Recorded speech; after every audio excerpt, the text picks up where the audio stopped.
Good evening. Hello, hello.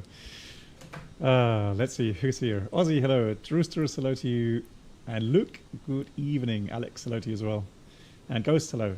The question was already, did you get the new MCDU? You mean from WinWing? No, I already have an MCDU from some other company. I've had it for over a year now, which is quite good. Good to MCDU. But yeah, I'm not sure. I'm not sure if I really need another MCDU for now. Yeah, we'll get to the briefing in a second. Currently, we're here in Keflavik, as you can see. Now we are on live weather, which is good. Let me just put the aircraft into live time. There we go. So now we are in live time. Martinez, hello, good evening. And Organ, hello to you. Right. Yeah, we did schedule this flight over a week ago. So, hey Christian, good evening, nice to see you. So I was contacted by a lovely VATSIM controller who lives in Greenland, actually. And he asked me, you know, because he heard me flying on the European tour, and I was going to fly to Nuuk. And he said, well, you know, I can do controlling in Greenland if you like. So I thought, well, okay, cool. All right, so we'll organize something a week ahead of schedule and have hopefully many people flying along. Which reminds me, let me log on to VATSIM. So if you guys want to fly along, feel free. It's going to be a very interesting flight. I can tell you that much. Thomas, good evening. Nice to see you. Right. Now, there are some aircraft here, but I've already seen that some of these aircraft are going to be flying somewhere else. They're not flying to Nuuk. Okay, Ghost, sorry to hear that your computer isn't working. Hey, James, bonsoir, monsieur. Ça va? And yeah, we'll have a look at the briefing in a second. Let me just get the aircraft started, and then yeah, boy, I mean, poof. Should be spicy today. We will see. Right, the aircraft is already in a turnaround state. And yes, indeed, this is the updated experimental version from the FSLabs. And they have implemented a new weather radar. It's a new weather radar 2100. And they're saying that building on the innovative technology provided by Asobo. Sorry for laughing. We've seamlessly integrated the Rockwell Collins Weather Radar 2100 system into the A321 CO avionics suite. Hey Nate, hello. So this collaboration leverages Asobo's exceptional weather engine and our commitment to delivering unmatched fidelity in system simulation. Hey go Sammy. The radar functionality has been meticulously designed to interact with the live weather environment in Microsoft Flight Simulator, ensuring that pilots can experience accurate radar returns that reflect real-world conditions. From auto-tilt adjustments to customizable range settings, the radar system offers a comprehensive set of tools for route planning and in-flight decision-making. Now, this is something, obviously, that's really, really interesting, you know, from a pilot's point of view. Because that's something, you know, we pilots deal with on a daily basis, right? So the salt in the soup, as we say in Germany, really is the weather situations that change constantly, right? So to have this implemented is quite good. Now, I'm sure Bruno would know a bit more about the technology behind it. Now, I'm not sure, as far as I am aware, Asobo, do they offer a 3D weather radar return? I don't think so, right? I think there's always 2D, but I may be wrong. Maybe something's changed. And then hardware integration. So they are excited to work, share the code has been expanded to work seamlessly with popular systems like WinWing, Mini Cockpit, WingFlex, and more. This update allows users to fully tap into the extensive LVARs. Okay, so the thing is, now I am using the WinWing FCU, But I'm using MobiFlight. I'm not sure if anything has changed. I mean, it's working, so fine. Hey, Alpha. Well, the thing is, guys, if you look for some real challenge, then come and fly along today. It's about 2-hour flight, and the weather is going to be really interesting. Hey, Ducky. Well, we'll have a look later if the weather radar is working. Apparently it is. Welcome aboard the Captain Black Box Twitch Hey, channel. Brennan, nice to see you.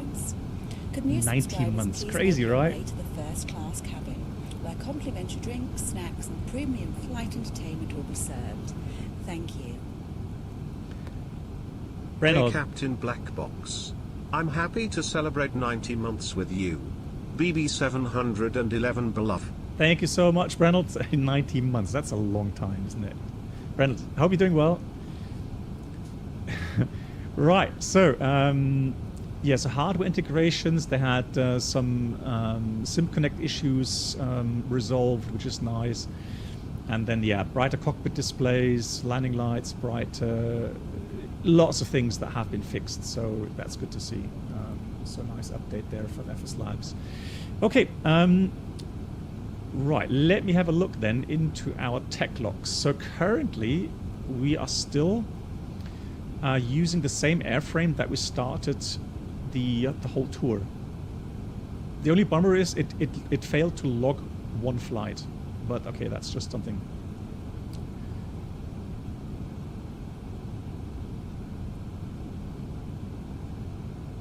Go, Sammy, you like the windwing MCU? Have the MCU or the FCU, the click noise of the buttons you don't like. Okay.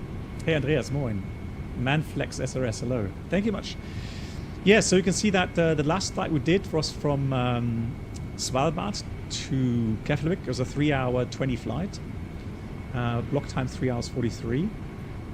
And the landing rate was very nice, minus 58 feet per minute. Don't know how I managed that, but hey. It was a flat 3 landing, and remaining fuel was 5.2. Cool. So tech log. So let's see. Good to know that we don't have any more defects. So that's good. And let me just check one thing here regarding failures. Make sure that we have service-based, medium failure rate, all failures. Cool. That's welcome aboard the Captain Black Box YouTube Hey, channel Brain. subscriber Captain Black Box experience. Twitch channel Could new subscriber subscribers Pushback. please make their way to Could the new first class subscribers cabin, please make where your way to the complimentary first drinks, class snacks, cabin, and premium. Don't know how you manage that, drinks, Brain. snacks, and premium Your flight entertainment alerts will be for served. YouTube and Twitch Thank you. come up at the same time. GG. So Brain Compiler, thank you so much for the 48 on Twitch and the 35 on YouTube as well. Thank you so much for your support. I would like to give you a big round of applause. Where's my button? There it is. There it is. Thank you so much. Rui, hello. I'm doing well. Thanks for asking. And 346 SFO, hello to you. Good evening. Cool. Yeah, so technically, nothing big has arisen. This is still good until another 68 days. It's a maintenance message on the status page. So if we go to the status page here, it says on the ground, so I think after engine start at some point, this message will disappear. So it's non-restrictive, ground service required, it says again, which is okay. And then, hey Lido. Cool. Let me get things working with the init here, and then we'll go through the briefing package.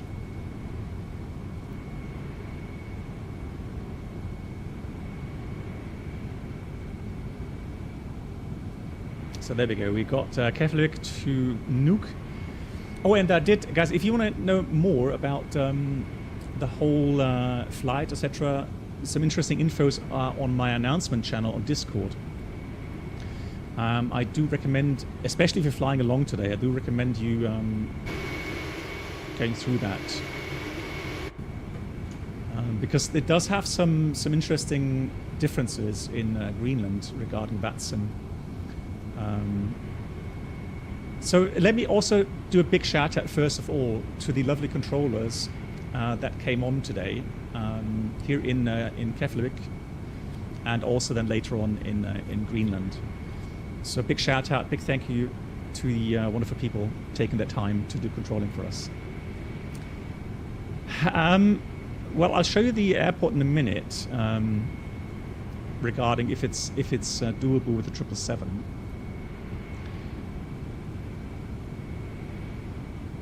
Also, I'm going to give the routing to you guys because I did not a special routing per se, but it is a routing which has airways, etc. So it's not a typical. Hey Bodo, moinsen. So it's not a typical, across the Atlantic kind of routing. So it's a pretty regular routing. No ETOPS required on this routing. So that's also nice. The alternate is Sonderström. Now we're going to go through the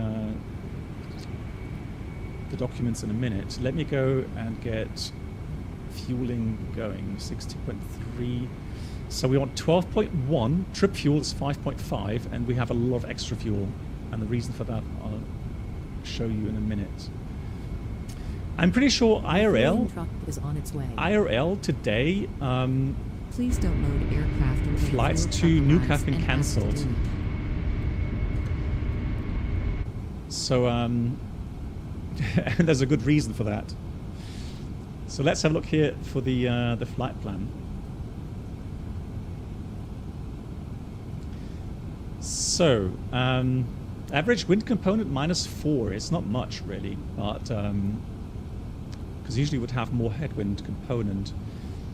Where's my charts? Documents.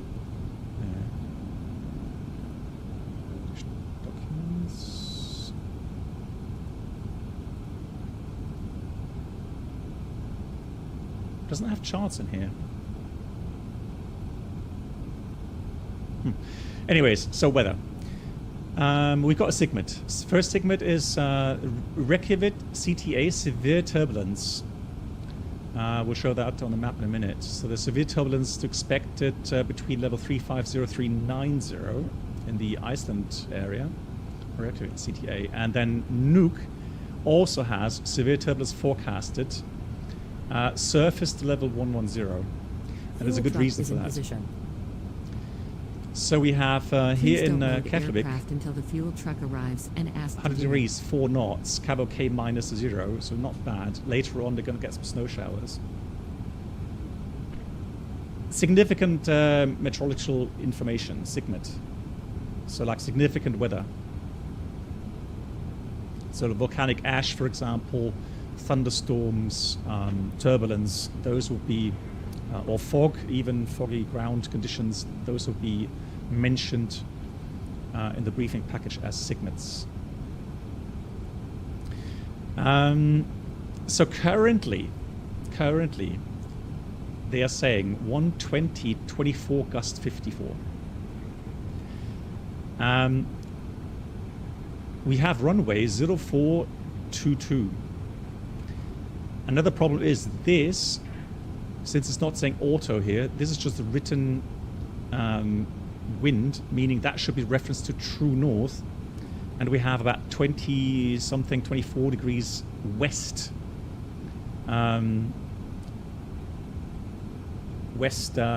variation. I'm just to get the files because I published something to explain what that is meaning on my Discord. So especially on these airports that have very big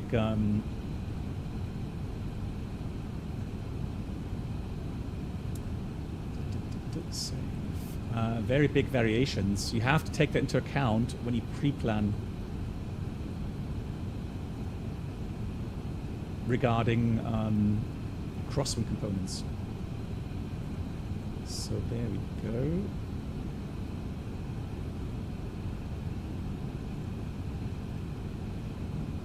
Let me go get rid of that. Discord.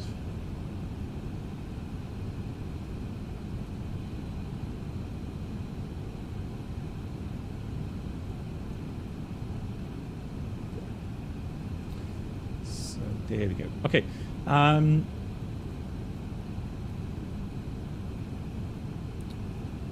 Regarding the variations, okay. So geographically,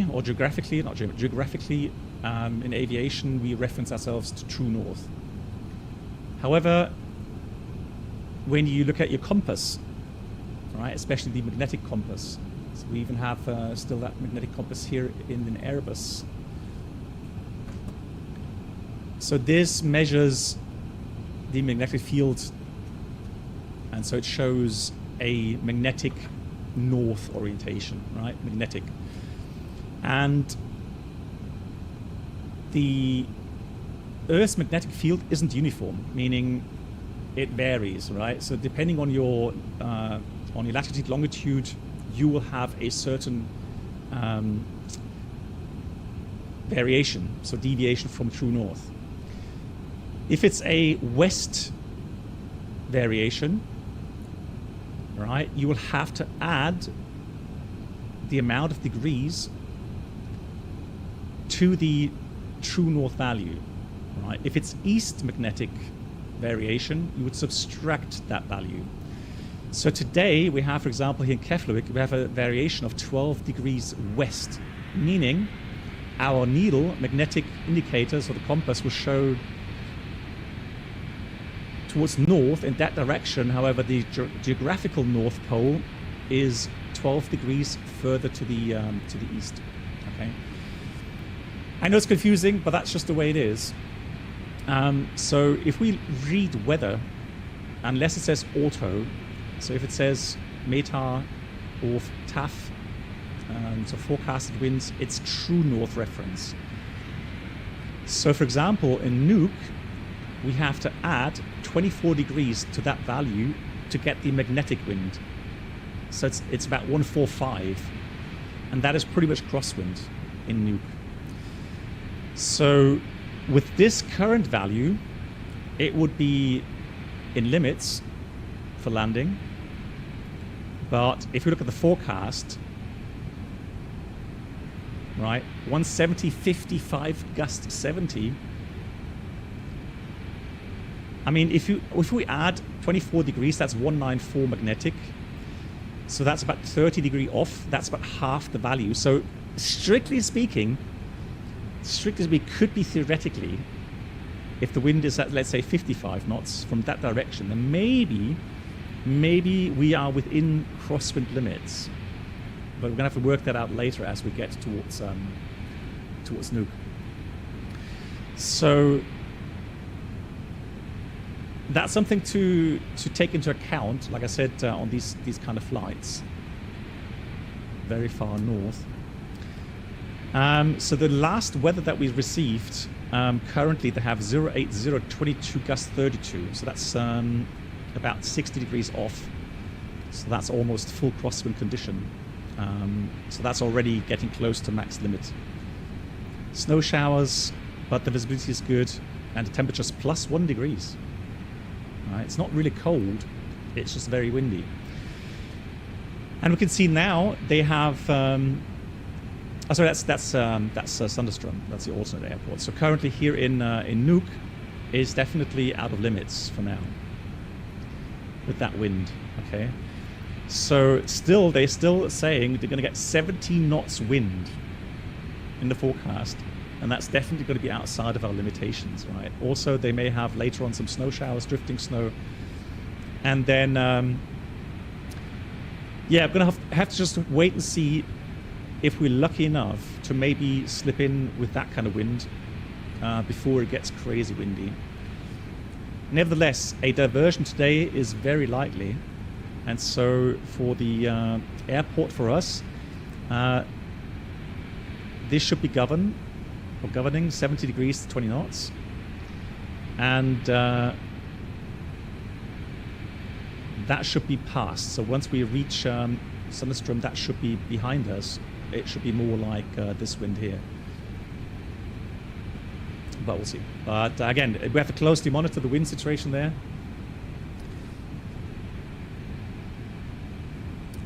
Yeah, so regarding, so somebody's asking already regarding 777 flight towards Nuuk, and I can tell you that it's going to be difficult. The reason is not necessarily the runway length. I mean, they expanded the runway, so they have 2,200 meters now. And if you do join, another thing, guys, there is a freeware scenery for Flight Sim 2020 and maybe 2024 as well. I'm not sure, but for 2020 for Nuuk, and you've got to be careful though to get the correct one. And so the one that is working correctly is this link here.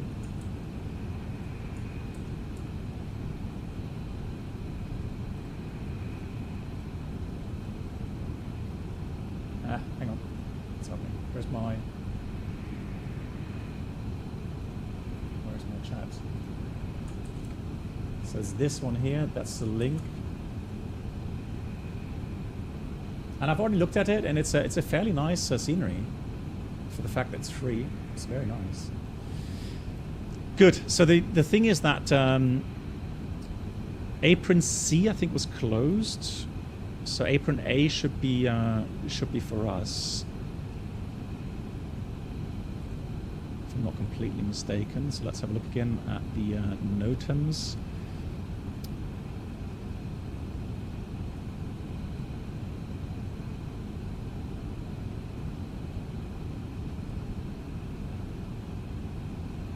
It's not saying anything in here. Crane.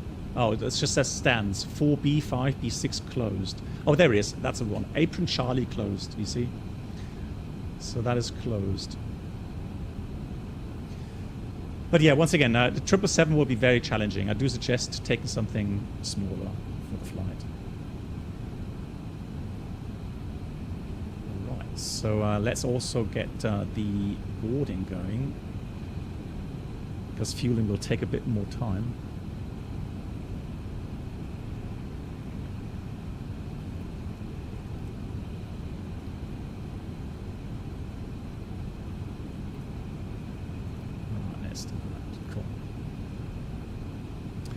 What would be the hardest plane to try to land in these conditions? Probably a 737. So anything, you know, non-fly-by-wire would be a lot of work. A lot of work. What, you take a 737? GG's. Gillian, are you already online? Is that you here on this side? There we go. All right, that's him there. Beautiful.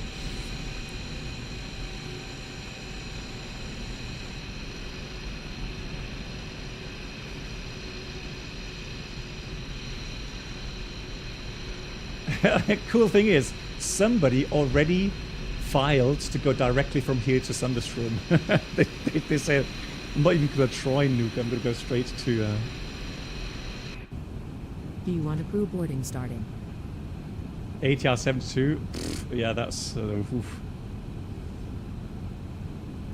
Definitely a big challenge.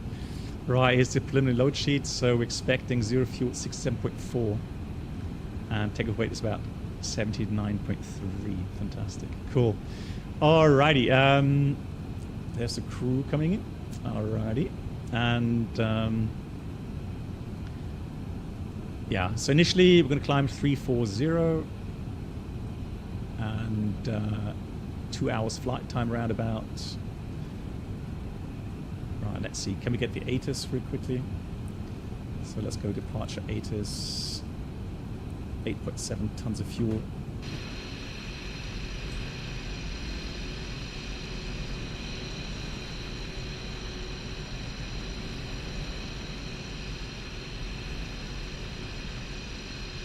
But the good thing is we don't have to de-ice here.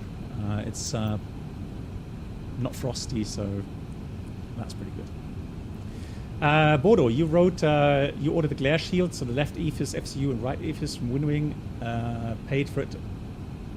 Oh wow, okay, that's a long time though. 2.5 months already. Or about 2 months. That's a long time. Right, next thing Your crew has boarded. Thank you. Passengers boarding starting.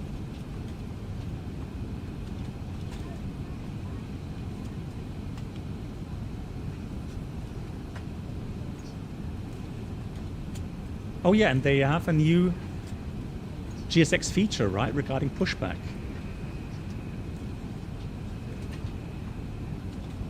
If I'm not mistaken.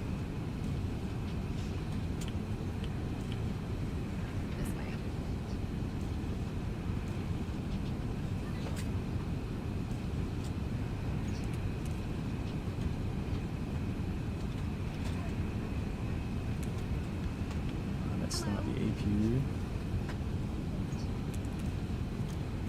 Hey, Colbine, yeah, thank you so much again for controlling. Very kind of you. Good evening. Yeah, so there you go. Make sure you take a smaller plane.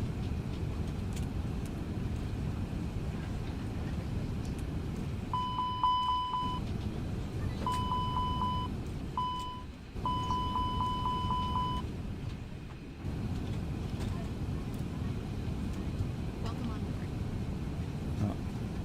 Oh, you know what? I should bring that forward. I have a feeling. I'm not sure if that fault happened because I did the fire test, This way. but I'm pretty sure that shouldn't happen. Hello. But I could be wrong.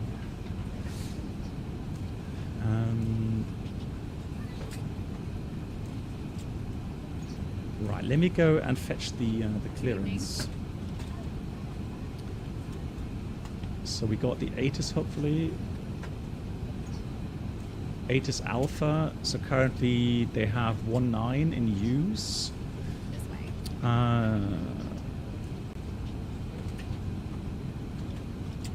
Runway 10, 01. May I see your boarding pass? Okay, it looks like to me it's arrival and departing. Ladies and 19. gentlemen, welcome on board. Please place your large So we bags have into wet the overhead runway locker, wheels first, 040 and keep your 3, small so just a little bit items under the seat in tailwind, front of but you. we could manage These include that. It will save us a lot of laptops, time handbags, duty-free and loose items. of regarding Once you have safely stowed your cabin bag, please take your seat. regarding To help taxi us ensure a time. prompt departure, we would kindly ask that you keep the aisle clear, enabling all remaining customers to board. As we are currently refueling, please ensure that your seatbelt remains unfastened until the seatbelt sign is turned off. Correct. This is a no smoking service. Thank you for observing this policy.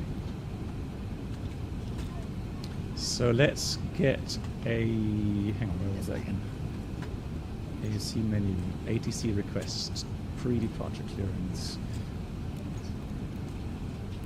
I'm not sure if they do have PDC, but we'll try.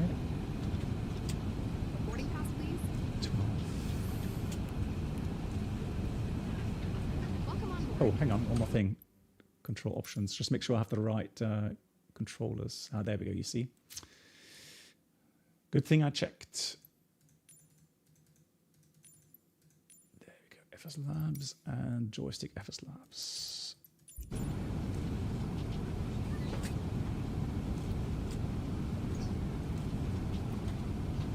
Hello. So, pre-departure clearance. And let's try that.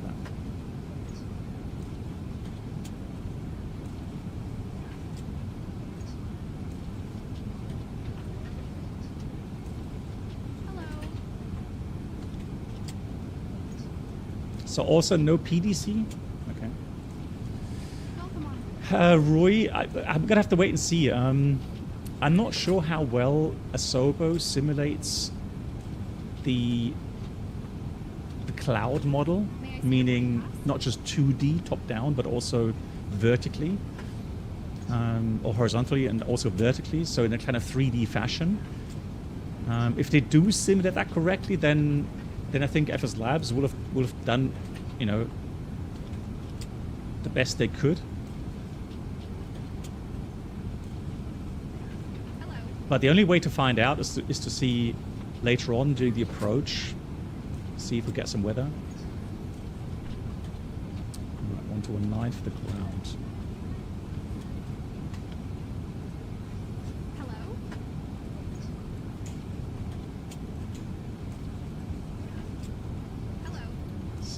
try that.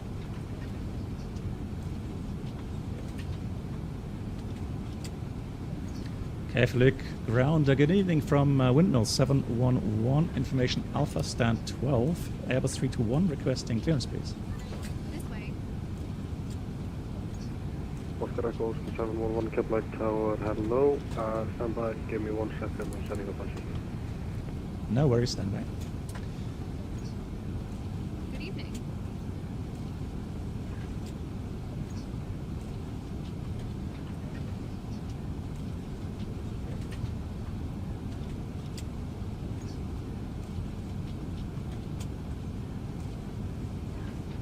Yeah, so they're not okay. Welcome on board. Advantage of the FSLabs. I mean, personally, I've really started out flight simming in the FSLabs. So really, I've done like 70% of all flying, especially Airbus flying, I've done in the FSLabs. So I have a deep connection to the systems and the way Ladies and gentlemen, welcome on you board. interact with the Please aircraft place here your in the large bags into the overhead FSLabs. locker. Wheels Flying-wise, I first. think Keep your personally, small items I under the am seat in front. more used These to include the laptops, FSLabs flight control handbags, system, duty-free, and I have loose less items of issues, clothing. for example, hand When you flying have it, safely stowed especially in your the cabin flare. bag, please take your seat. To help us ensure But a prompt I will departure, say that that's we kindly personal ask that you preference. keep the aisle clear, enabling all remaining customers Apart from to that, I do like Your the seatbelt can now be fastened ready for departure. This is a no smoking zone. technical Thank you side for of things observing here. this policy. Meaning, for example, you get a tech lock now that is persistent. So, you have your fault history. So we already had some faults there that we had fixed. Keflavik Tower, thank you, you're clear to Nuuk, Commander. So the 2 Charlie departure, climb set, flight 290 squawk 4125. Hello. Thank you very much. Windmill 711 is clear to Nuuk via the Sorry 2 Charlie departure. Climb via the SIT, flight level 290 and a squawk 4125. The control report is correct, check it is Bravo, QNH 1017, call me for push and start. Okay, we have Alpha QNH 1017 and I call you for start. Windmill 711, thank you. So 4125 via the SIT, climb level 290. May I see your boarding pass? 290 is set, and we have 10. Hey, Lilienthal, wie geht's? 1017, 1717. Fantastic. May I see your boarding pass?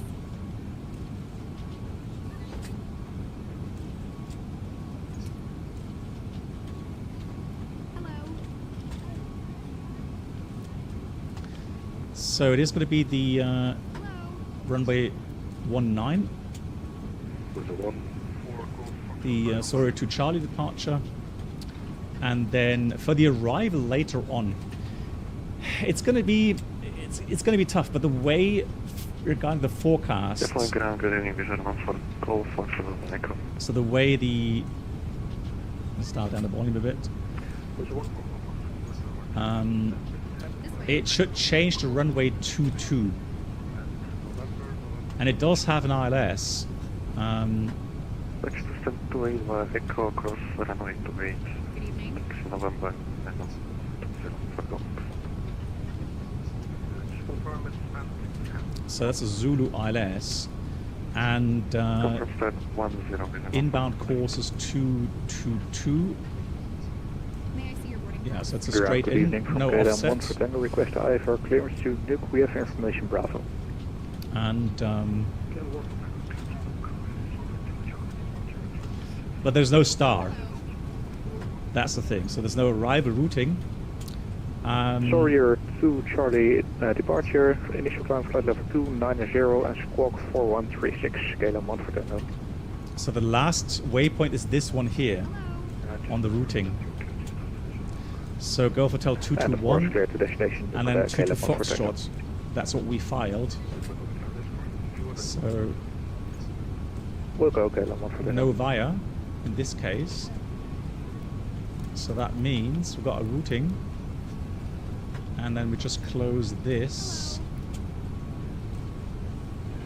And that should then... yeah, be correct. Another thing that, luckily, one of the controllers, or the controller that's controlling Greenland later on, mentioned to me is the fact that Greenland, in general, has AFIS control. So there are differences regarding controlled aerodromes. So it's just a short summary. So AFIS officers are not controllers. So in general, AFIS units may not issue any clearance or instructions on their own. They may only provide information to pilots and relay clearances from overlying ATC. May I see your boarding pass? So there's a key difference. So for example, on controlled aerodromes like here in Keflavik, you will get cleared to, runway in use, startup approved, pushback approved, taxi to via, cleared for takeoff, cleared to land, line of weight, etc., right? And liner. With the AFIS control, you will get clearance like Reykjavik Controls clears you to, right? So the clearance is not issued by the AFIS controller, but by the overlying ACC, so Area Control Center. So in Iceland, it's the same. Right, and AFIS sets active runways. Now in Greenland and in Vagar, they will say preferred runway is. Right? So they will look at the wind and then tell you preferred runway would be, I don't know, runway 04 or runway 22. Right? Iceland, AFIS gives pushback startup clearance. However, in Greenland, they will say startup, pushback, start on your own discretion. Traffic is, behind you, whatever. Right? Taxi clearances, right? They will say taxiway so-and-so is available, or, taxiway such as that's occupied. So again, they will not give you a taxi routing. They will just say taxiway is available, right? So just be aware of these different wordings that you may get. Yeah, so you may, all right, now, right, clear to also very important. So, guys, very important. If you land later on, either in Sundström or in Nuuk, don't expect a landing clearance. Okay.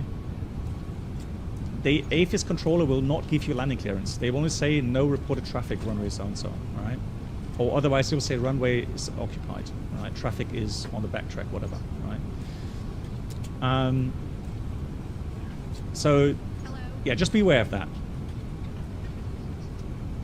And I think the limit, what was the limit again? The outer limit, where that applies. Let me just check.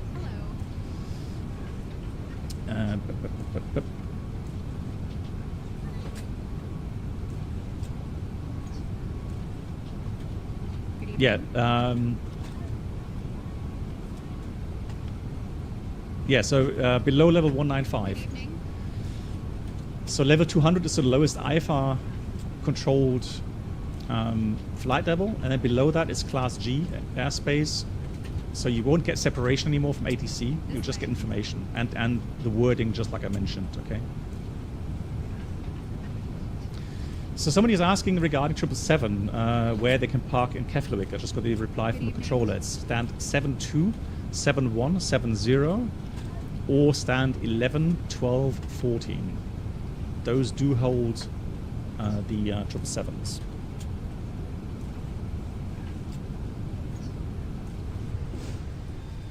All right, look at that. Luggage is loaded. Fantastic. So let's have a look here. Doors are almost finished boarding as well, it seems. Ladies and gentlemen, welcome on board. Please place your large bags into the overhead locker. So Init A page is filled out. Let's request the wind data. These include laptops, handbags, and then we said we're expecting about 67.2. Once you have safely stowed your cabin bag, please take your seat. Block fuel is 12.1. We would kindly ask that you keep the aisle clear, and the alternate fuel, very important always, your seatbelt can now be fastened ready for departure. So that you get the correct extra fuel value. So the alternate fuel for us, so we need a minimum of 3.0, and that means the alternate fuel to Sundström is 1.9 rounded up. So 1.9 tons.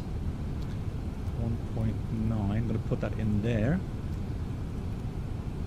Correct, also airport. So we have, 3 tons extra. That's exactly what I have on my flight plan as well. So if I scroll down, Keflavik, ground center 121, stand aid, ready for there it push is, start. 3 tons extra. And that's an hour, right? And I do want that fuel because honestly, I want some time to reconsider regarding, you know, approach, holding, diversion, whatever, right? I don't want to be forced to making quick decisions which could turn out to be Push and start approved, the type wrong release, decisions. 0.5, center We 121. don't want to do that.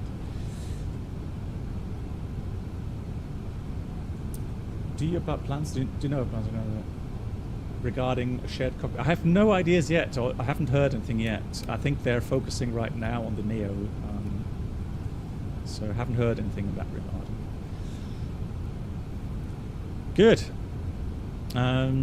So next one, RATNAV for departure. Let's have a look. So we're departing on the Sorry to Charlie. That will be a RMP, I would assume. RMP.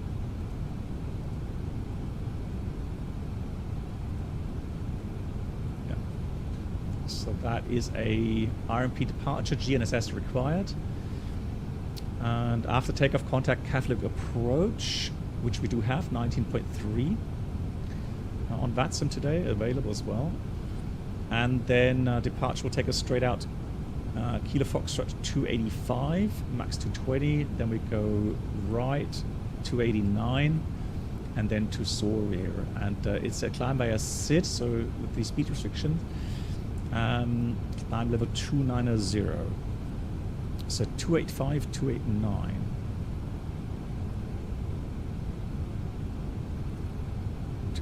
Right, turn 289, and then Soria. All correct. Let's do copy active, and then we'll do a quick return plan. Now with the wind today, what I'm going to do, I'm going to plan for runway 01 in case anything goes wrong.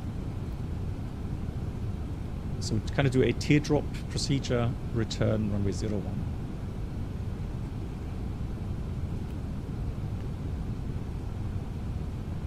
Oops, no, that's not what I wanted. I wanted that.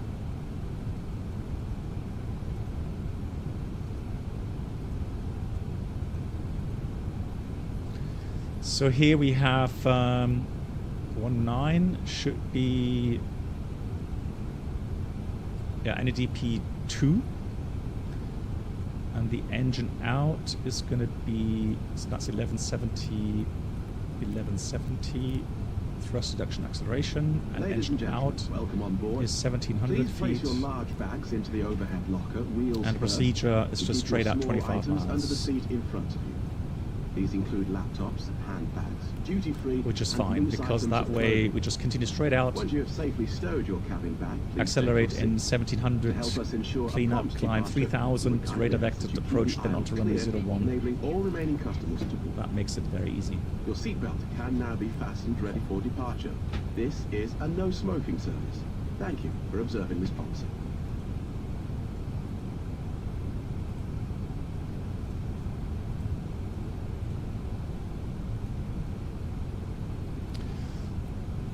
Still boarding. A lot of people today. A lot of people today that want to fly with us. Good. Right, taxi out. Let's have a quick look here. So we're parked 12, pushback. Hey, Sabo. So this thing is called the Flow Pro. Flow Pro app. I mean, Flow from Parallel 42, that's a company. All right, and they make different add-ons, and one of them is the Flow app. This is the Pro version. This is the payware version where you get these widgets. Now, you don't need those widgets per se. You don't need the app. We can also have a toolbar button here as well. You can download that from our Discord server. You get the same infos.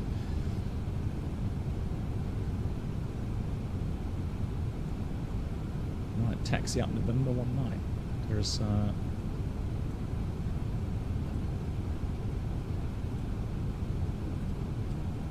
yeah, November 19. That's pretty much hotspot is there. Guess hold short for the runway. You're very welcome, Sabo. Okay, so then let's have a look. Well, boarding is still ongoing, so we can't yet have a load sheet. I can do a preliminary calculation, let's say with 79.5 tons. See what we get up to. So we'll take 19. I'm gonna take 5 knots of tailwind. So I'm gonna take 010 at 5. Oops.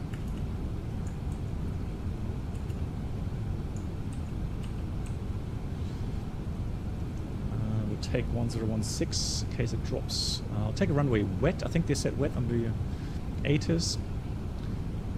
MAC is 18.8. Takeoff weight. No, the takeoff weight is going to be, what did we say, 78.5 or something? Let's just check.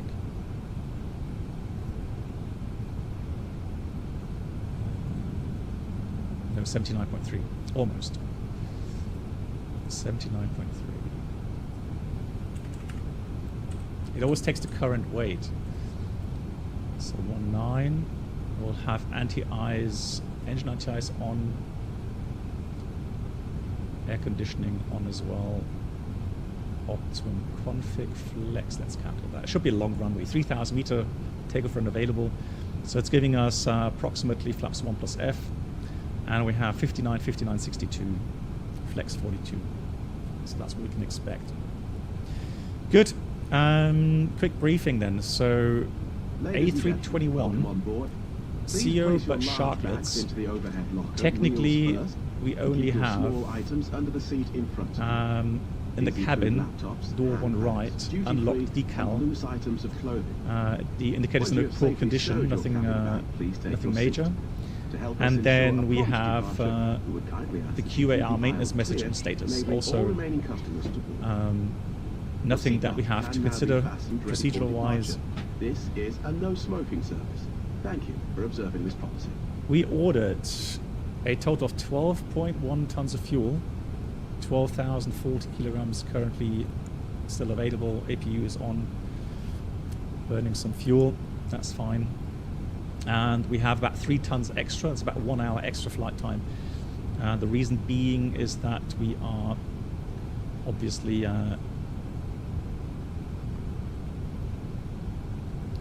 facing very challenging weather here in Nuuk later on. So Nuuk has an average component, let's say, of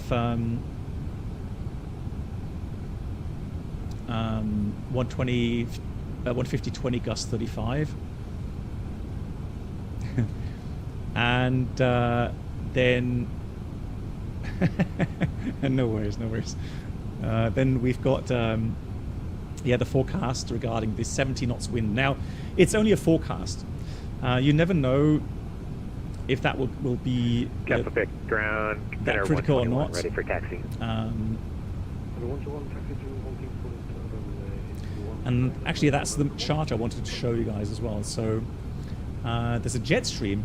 It's really weird. I mean, runway 19 via November 13, I can't remember November, seeing Finnair 121. that kind of jet stream. South to north at 100 knots almost. And that's what's causing the turbulence. So really kind of a strange weather conditions there. Yeah, crosswind all along.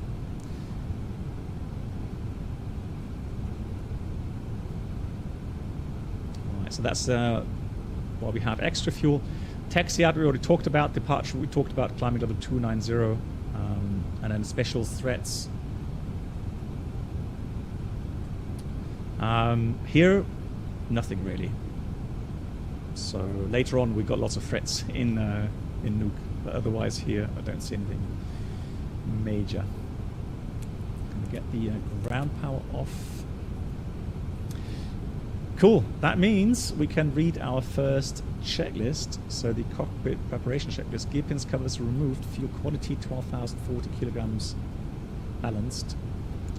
Seatbelts on. ADIRS. NAF. And the barrel ref 1017 checked 3 times. And that's the cockpit preparation checklist completed. Right, questions. Is the briefing usually telling you the weather right now or the time you get there? Both. Both. So legally we are required to have those documents available. Request, push and start so here, stand 5. the SA, that's the METAR. That's the last recorded weather at 1650 UTC. Now we can get a more current version if we want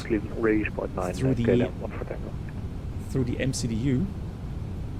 So here we go to ATSU, AOC menu, and we'll do a weather request. Now obviously that's something we have to do today non-stop. Over to tower 118.3. So we'll get the METAR first. So the current, the latest actual weather report.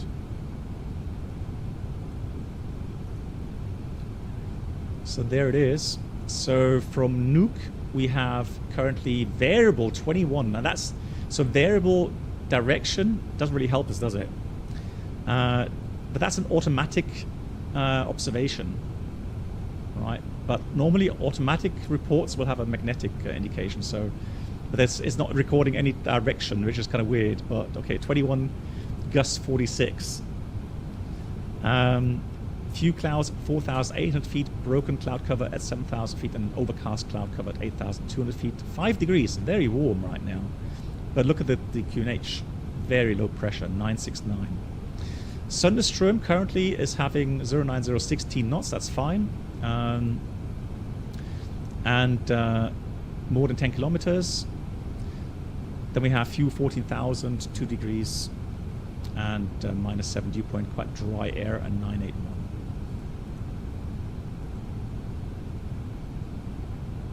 Yeah, and then also what we need for the forecast for our expected arrival time ±1 hour, we need to forecast as well. Here's the load sheet. So if we have, we're departing, what time is it now? It's now 18:54. So let's say 19 2 hours flight time, 21:10, 21:15. So we will be, yeah, in that range here, unfortunately. So we have to, that's becoming, that's not tempo or prop 40, that's actually becoming. So that's something where, yeah, that would be below. And if that's below, strictly speaking, we would need 2 alternate airports today. All right. So if, you know, just doing some crazy kind of quick analysis there. So theoretically, if we needed 2 airports really, and when you have thunderstorm, we would then have to either go towards Canada somewhere, or come back to even Keflavik. So we would need the fuel, the alternate fuel, to come back to Keflavik. Yeah. Yeah, it's going to be very interesting, and this is the real deal here. That's the, you know, if that weather gets anywhere close to maximum, then yeah, we may even have to consider returning to Keflavik as long as we can. Yeah, to be honest, if this was a real world flight right now, I would actually get a flight plan with a return to Keflavik.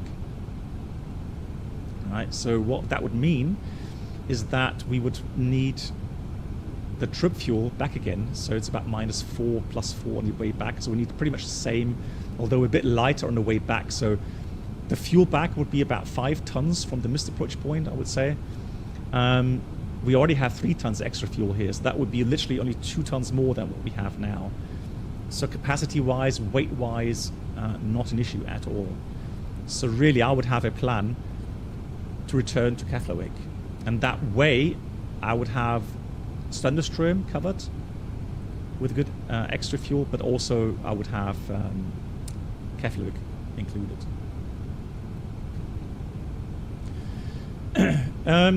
Well, it depends on the crosswind limits. Right, so strictly speaking, let's say you have 35 knot crosswind limit for landing.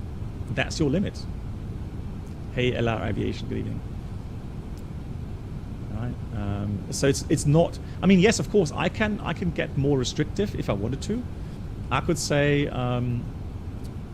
know, this is too much for me, so it's too bumpy or whatever, too risky. Then I won't even start the approach, even if we are within crosswind limits. But I would have to have good reason to do so. I mean, you know, my own experience, whatever. You know, every airport has certain specialities. So it could be that Nuuk, for example, has very heavy turbulence with these kind of winds, because around Nuuk you do have some mountains. So you know, if there is severe turbulence to be expected in the approach with those kind of wind conditions, then sure. I mean,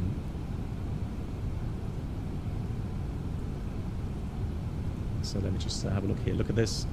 So the wind coming, look at this. So wind coming from the south or the southeast over these mountains, man, 50, 60 knots wind, you're going to have all hell break loose here on final IRL. Right? So, you know, if you're an experienced pilot with regards to Nuuk Airport and you see that weather forecast, I guess maybe you would even talk to your company and your operation center and ask if it's really sensible to fly there in the first place. And today, IRL, as I've heard, flights to Nuuk have been cancelled. So. And ground, Caleb for Tango, request taxi. Cool. Let's get going. So let me get things rolling here.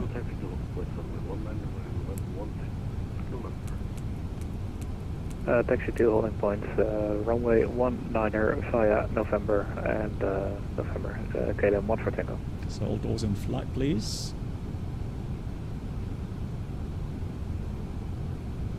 Crew, please arm your doors for departure. Thank So you. what I'm going to do is go ATSU here. I'm going to go AUC menu departure pushback. It's already in progress. Fantastic. So. Ladies and gentlemen, boys and girls, very good evening. And ground again from Moonville 711, stand 12, request push and start, please. Working way up front, we have Tim in the center, very shortly is Carl, and up here we have Sean. Ladies and gentlemen, we are Push that here approved, for your Windmill safety, 711. primarily for your safety. With that in mind, please, we do ask for the 2 minutes of your time whilst we take you through the safety procedures. Yes, so Caesar, especially for example in Madeira, right? Madeira. Due to icing conditions, please stand by for So engine Madeira start has some until push is completed limits and brakes are set. depending on where the wind is Ladies and coming from. gentlemen, we now ask for your attention while we take you through the safety procedures on this aircraft. A safety card is in your seat pocket showing the exit routes, oxygen masks. Hello, Captain. We Oh, are that's ready cool. for pushback. Look at that. So we have wing walkers as well. That's cool. That's a new feature, isn't it? From GSX?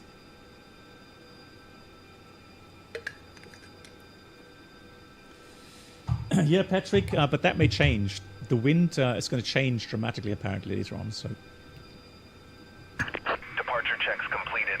Bypass pin inserted. As shown. It must be fastened when the seatbelt so signs are let's on. go. We Before recommend that start, you keep park it brake fastened at all is times. set. Takeoff speed If the air thrust. supply Oh, fails, that's masks it. will drop One from thing above missing. you. Pull a mask towards you to so start we got the oxygen. final load sheet. Put the mask over your nose. So we and have mouth. Hold in place with the strap. Locking gear. we Pull on have each side to 65.9. Put on your own mask before It's a helping bit lighter others. than expected. If we land on water, And take the we life jacket have from under your seat. Put CG. it over your head. Pass the tapes around your waist. Click together and pull the strap to adjust. Do not inflate it inside the aircraft. Yeah, it's a lot less When passenger than outside, expected. inflate by pulling the toggle. Switch over to If it Quebec fails to Tower inflate or needs topping Wow, that's up, weird. blow Oak into to the Tower, tube. 118.3. Thanks very much and see you next time. KLM 1 for Tango. Yeah. We also carry flotation aids for children. I mean, within limits, Your but tray barely. table must now be stowed, So armrest CG down, window is a blinds open, and seatbelt 19.2. fastened. We wish you a pleasant flight. Yeah. What? There we go. And cool. All right, let's get that then. Take off. So we have 77.8. Yeah.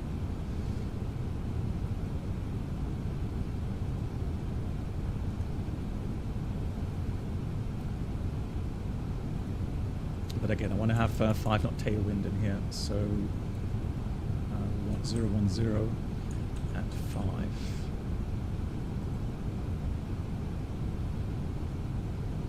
Cool. All right, so we'll take those values 595962, so we can uplink those values. So 555962, flex 44 flaps 1, and the trim it says up 2.6. Does that make sense?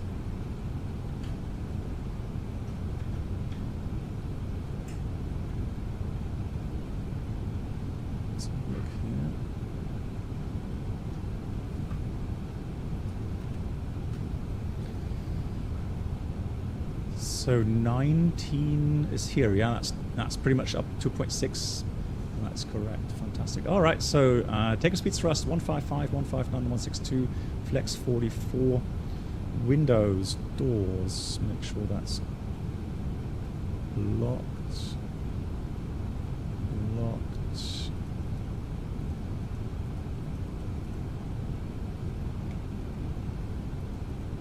Where's that click spot?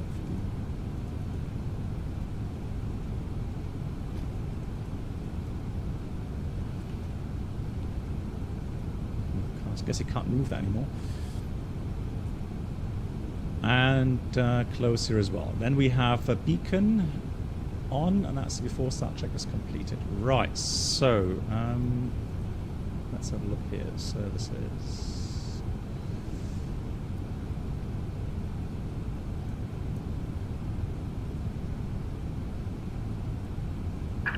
Due to icing conditions, please stand by for engine start until push is completed and brakes are set. Right, so where do we want to push? I guess we want to push... can't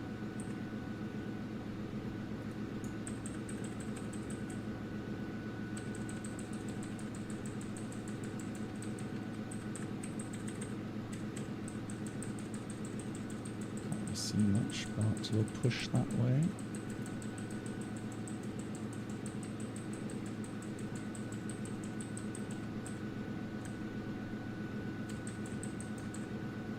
Make sense? Let's have a look. Yeah. Exiting from editing mode. Due to icing Please wait. conditions, please stand by for engine start until push is completed and brakes are set. Commencing push. Due to icing conditions, please stand by for engine start until push is completed and brakes are set. Yeah, I have to download the latest version then, because I don't think I have it currently. Right, off blocks. Let's note the off blocks at 05. Let's see where we're going to end up today. Oh, Olga, moin moin.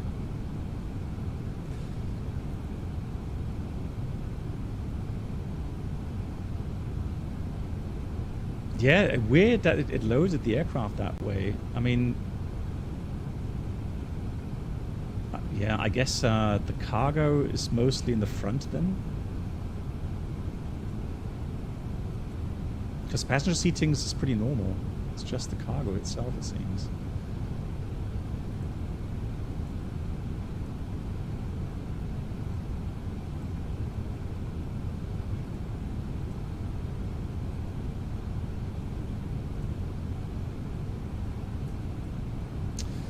Good. Right, so everything's being read. Let's get the transponder on as well. And start engine 2. Oh, actually, you know what? There's a change. I'll do that next time. So you're going to start engine 1 from now on. Hey, Iowa, and Isa, hello to you. So yeah, there has been a change for the normal procedures. Please set parking brakes. The wing walkers are still there. Cool. Brake set.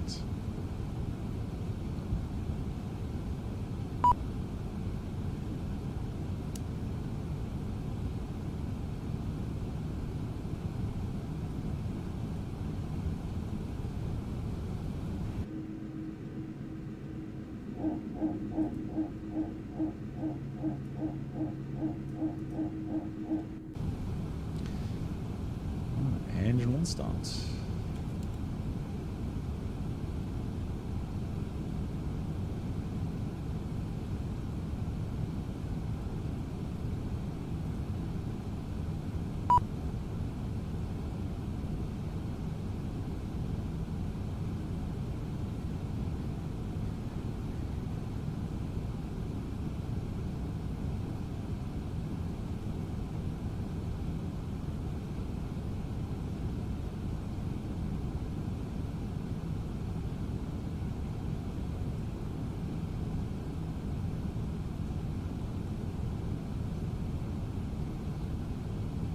Cockpit to ground. We have a good engine start. You can disconnect. Unlocking gear. Right. After start flows. Put engine anti-ice on. Apron could be wet, it said.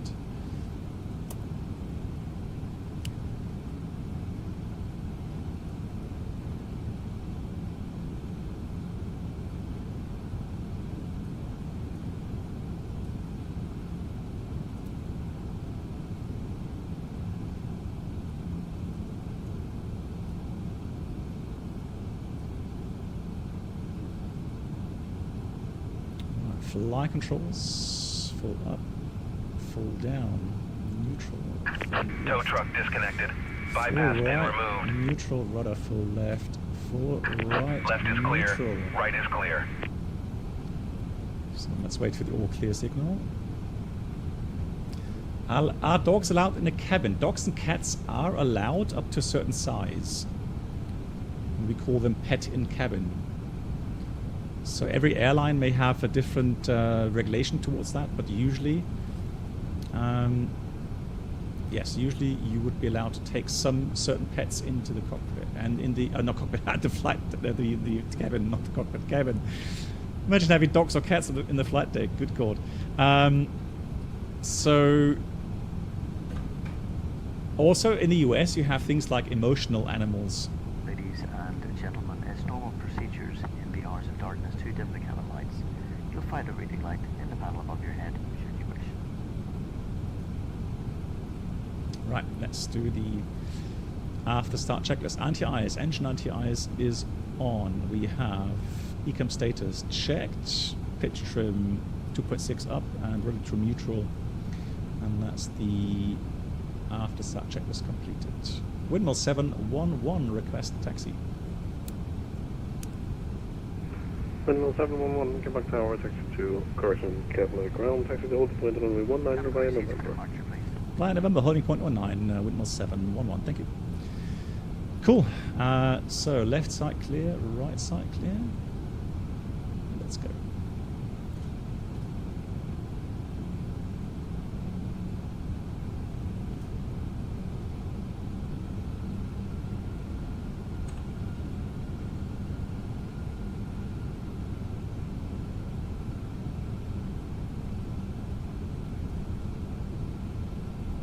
So the first one is November. So I'm going to take. And yeah, also here in Europe, you have to be aware that Welcome aboard the Captain pet and Black cabin. Box Twitch channel subscriber They have to experience. remain in Can new their subscribers please make your way to the first class cabin, where complimentary drinks, snacks, and premium flight in their entertainment will containers. be served. Right, so you need special Thank you. containers to bring them on board. Nabend. And Hope you are well. Hey, cool, Currently Flight Wolf. preparing for 2 weeks holiday in Oh. Miami and a week Mexico for work. Have a good flight. 18.3, thank you so much. See you next time from Windmill 711. Hey, Nuuk. Greetings to Keflavik Approach. Once again, guys, thank you so much for controlling tonight. Much appreciated. Thanks for taking the time. So that was 18.3 and departure.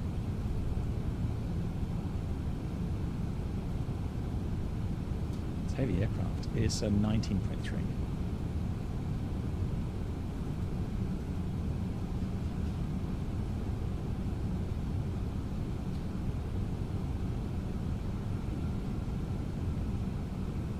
I'm going uphill here.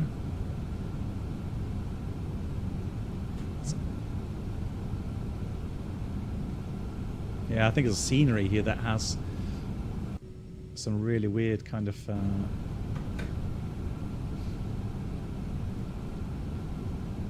you paid a burger to be here. Fantastic. HD Sim, hello to you as well. 3 cats allowed in the flight deck in the A320, that's true. Cat 3 approach, right. We have cabin ready shown here. So let's put the radar which system on and do a config test. Fantastic. And then let's read a taxi checklist. Flight controls checked. Flap setting 1+ F.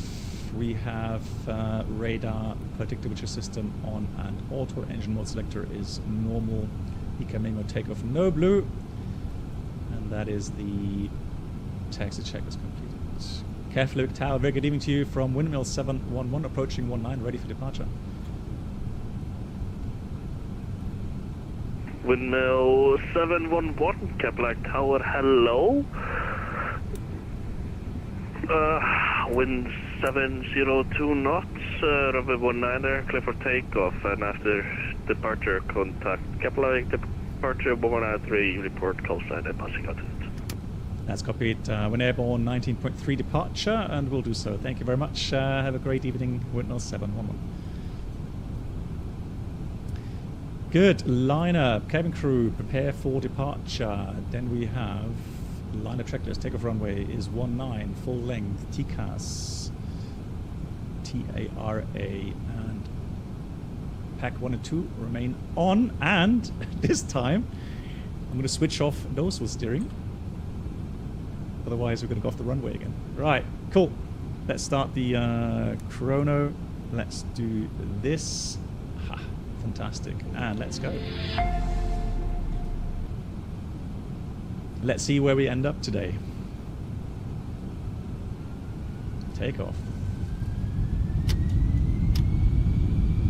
Manflex 44 SAS runway, autothrust blue.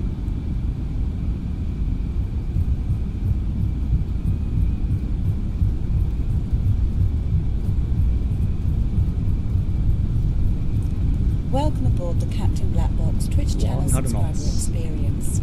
Could new subscribers please make your way to the first class cabin, where complimentary drinks, snacks and premium flight entertainment will be served. Thank you. V1. Hello at Black Box 711. I am really looking forward to give you traffic information in Nuuk. Positive Reiki Europe. Hey, Flying Greenland. And that's a wonderful gentleman giving us later control in Nuuk, and who knows, maybe even Thunderstroke. We'll see. Thank you so much for the support. As always, Tier 3, absolutely amazing. Absolutely amazing. Thank you so much. Right, wind is picking up already. Oh. Whoa, what was that? Was that me or some wind gusts? Probably me. Ladies and gentlemen, so thrust climb out blue. The seatbelt sign is on. We recommend that you keep your seatbelt fastened on whenever you are seated. Toilets are located at each end. Approach, good evening. Windmill 711 passing 2,300. This includes e-cigarettes. Windmill 711, Keflavik approach identified, route direct Sorrow, climb now, flight level 290. Direct to Sorrow and climbing level 290, Windmill 711. Thank you. Selection of hot beverages together with drinks so and direct from the bar. Sorrow. We accept payments in pounds, euros, most major currencies, and debit or credit cards. Flaps. The correct change would be greatly appreciated. Zero. And if we can be of any further assistance, then just ask us as we join you in the cabin shortly. beautiful view here.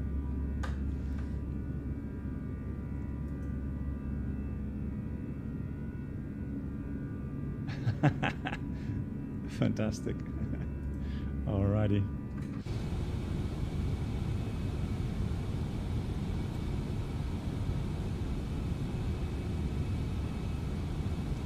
Atis saying winds calm? No. I had, I'm pretty sure we had wind anything but calm.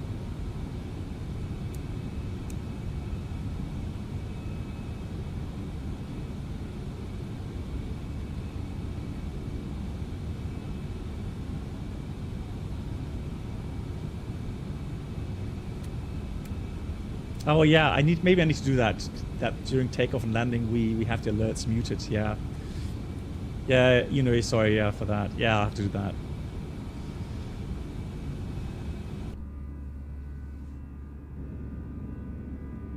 And there we have a beautiful view of the airport.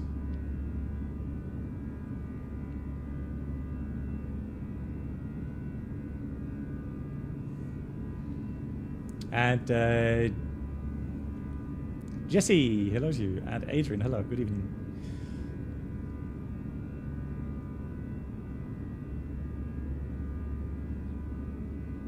Nice. Here we go. Set standard. Cross-checked.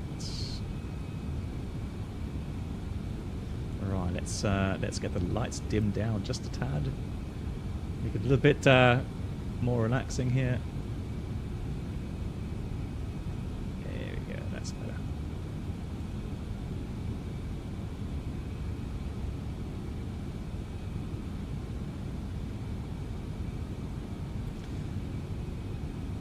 Put on some candles, make it romantic. I don't know.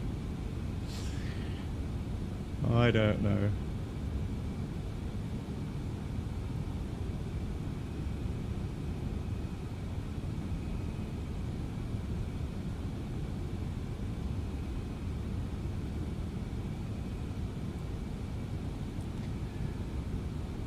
HT320, hello, hello.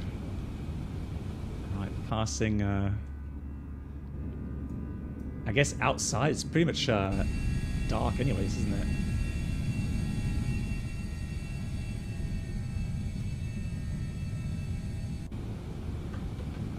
There we go, let's go towards climb speed, 10,000, just a bit bumpy still. I'm going to wait with the seatbelts for a few more minutes until things quiet down. Then RATNAV is clear. Fix info, gonna clear that, and then secondary copy active. Engine anti-ice, nah, I think we're out of clouds, so engine anti-ice off, lights off, and then the last thing to do is seatbelts. I mean, it's a long flight, 2 hours, so 2 hours HT320. Yeah. And for those that are joining, again, we've got very challenging conditions today. I was actually, so Greenland, flying Greenland, who is doing the controlling for us here in Greenland later on. He actually pinged me this afternoon and said, hey, you really want to do the flight today? Because conditions today are absolutely crazy. I mean, IRL airlines are actually canceling their flights. But thanks to Jelent just brought up the latest weather. So 120, 17 gust 38, but be reminded that's exactly crosswind. So we're right at crosswind limits.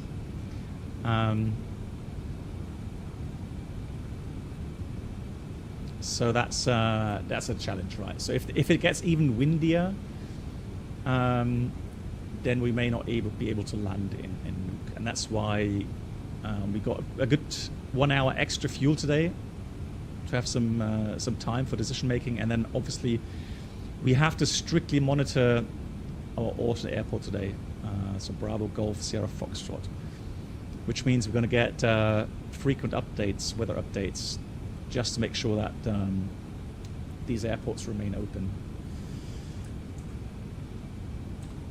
So currently Sonderström has Yeah, 050 at 11. No clouds, 10 kilometers. So good weather for now. You know, it being Greenland, obviously a beautiful, beautiful continent, but it's obviously a challenge there. The airports themselves have a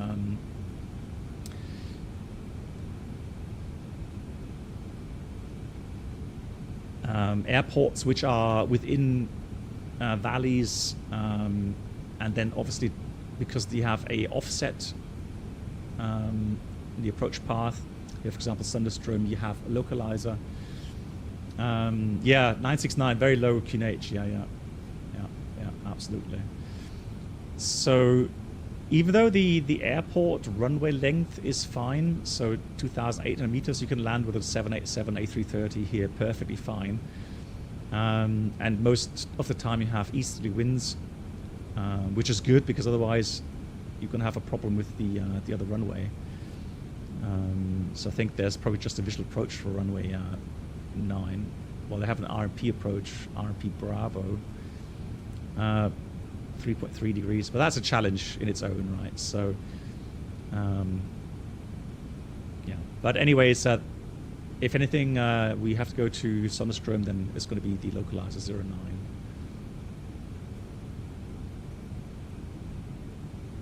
And then you can see that, yeah, depending on your average climb gradient for the missed approach, you have a certain minimum. But today's weather is fine, so that's not the challenge. The wind is the challenge today.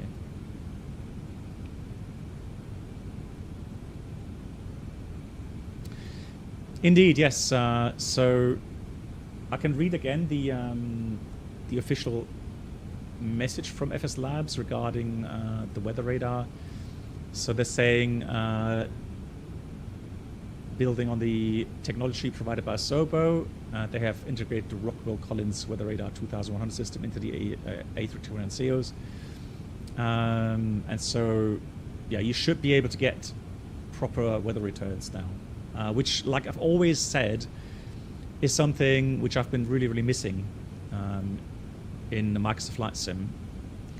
I don't look for 100% correct values, but I mean, at least, you know, some nice depiction of the weather outside, so that you can integrate that into your decision-making model, right? So, I mean, if that works as advertised, then it could be very nice addition indeed.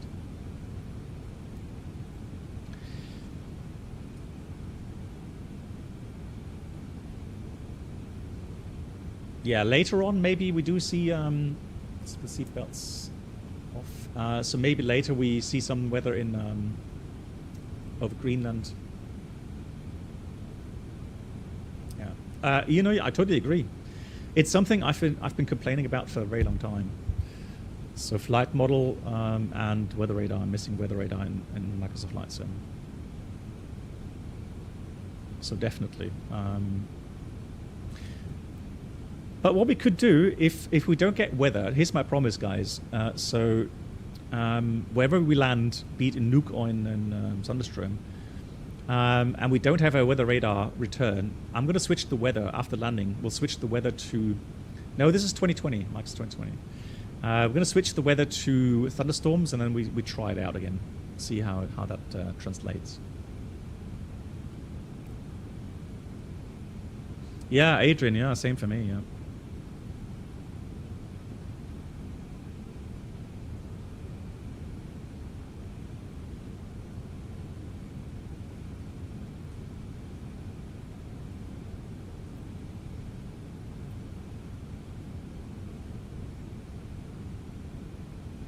Approach, good evening, sir 113, radio check. Hi, sir 113, Keflavik approach, reading U5. Thank you, reading U5 as well. I tried tower, but they do not respond. Do you know if let's have a look. Optimum flight was 113? 340. Very nice. And did we get wind data? Standby, I'll check for you. Break, windmill 711, contact Reykjavik 119.7. Reykjavik 119.7. Once again, thank you so much, guys. See you next time. Windmill 711. See ya. Reykjavik Control, hello from Windmill 711. We're passing 235, climbing level 290. Windmill 711, Reykjavik Control, moin, identified, climb flight level 340. Climb flight level 340, Windmill 711. There we go, so that's final level, 340. Control, Starline 240, request out the cockpit for 2 minutes. Starline 2420, that's supposed to report back. The route command unfortunately isn't working because I'm using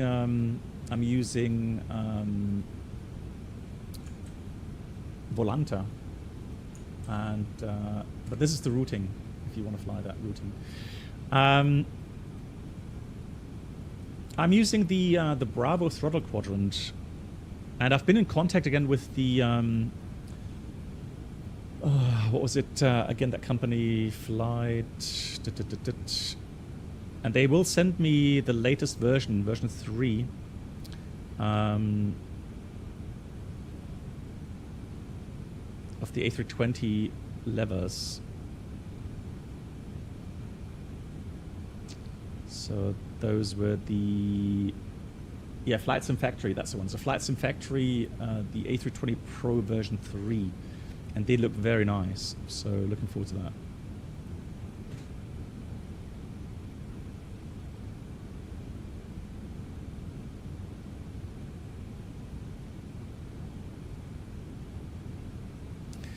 So what else? What's the big news then in the aviation industry?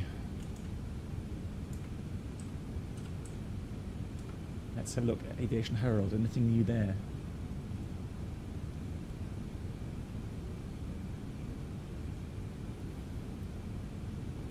Yeah, very quiet with the Jeju 738 crash in South Korea.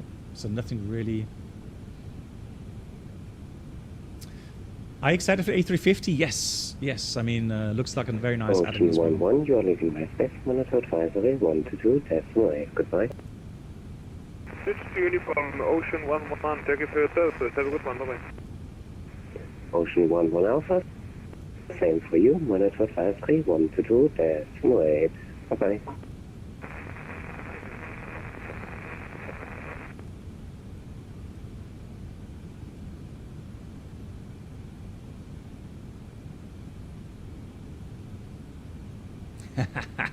Hang on, let's see.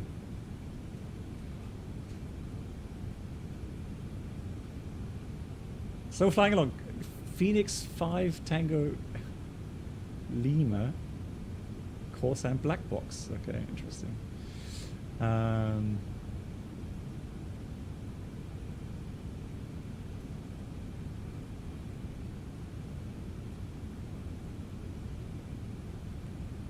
Yeah, it's a shame. I wish we had. Well, we got a few more people. There's one more. It looks like one more on the ground.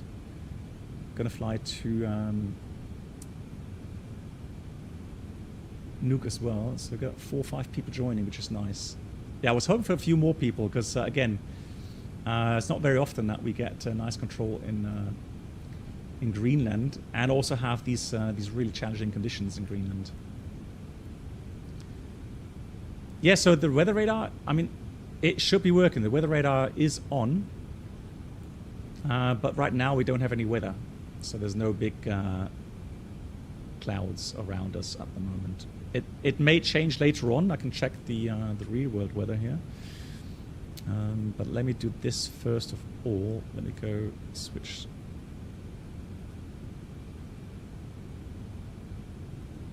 That off.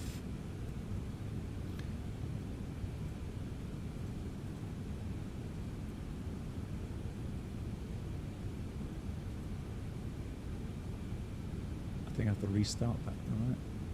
Hang on.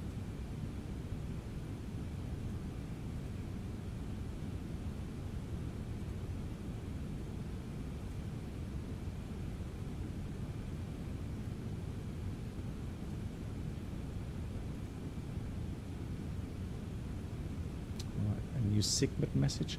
Let me restart that very quickly. Right, so let's have a look here.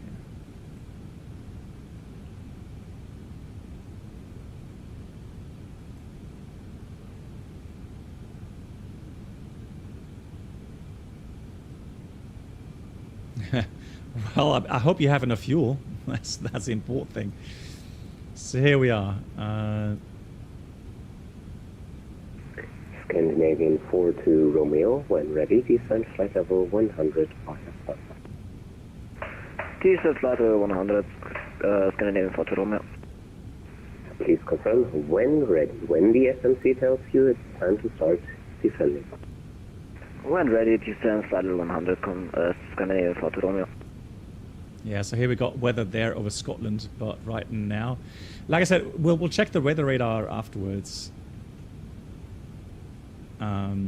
If we don't get any returns on this flight, I'll switch to weather after landing, so that we do get some returns. Then we can check out the weather radar.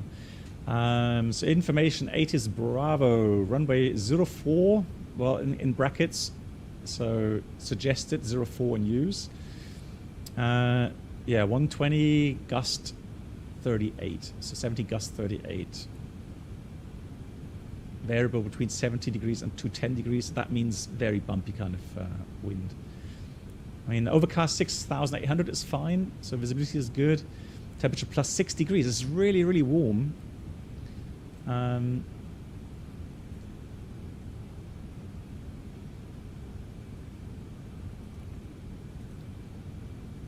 So let's have a look what we get here.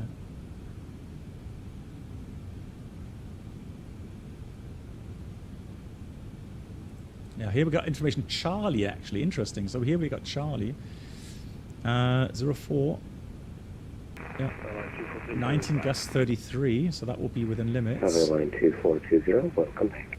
And 968 currently then, and that's from 1920 UTC. That seems to be the latest, 13 minutes old. Yeah, and again, passing 320 in a minute, and again we're gonna check the weather regularly.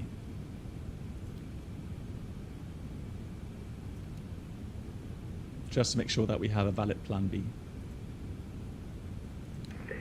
Player 7 calls, when ready, descend via south. So we have thunderstorm, yeah, still good weather. When ready, descend via south. So a good valid plan B. 100, player 7 calls.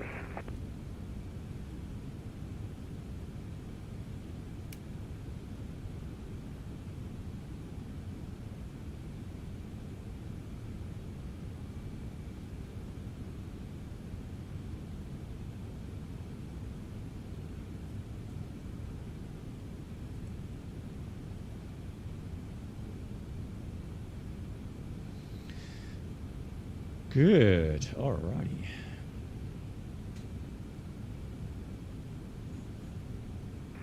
Scandinavian 42 Romeo, proceed direct to.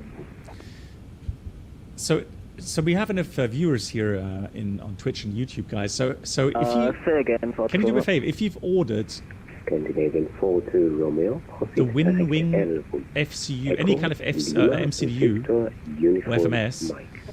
So there's 4 of them, right? There's the A320, 747, 777, and 737, I think. So those 4 are available. Has anyone ordered? So if you have ordered it, just type +1 or just 1 in chat, please. There's 1,000 feet to go. Because I have not.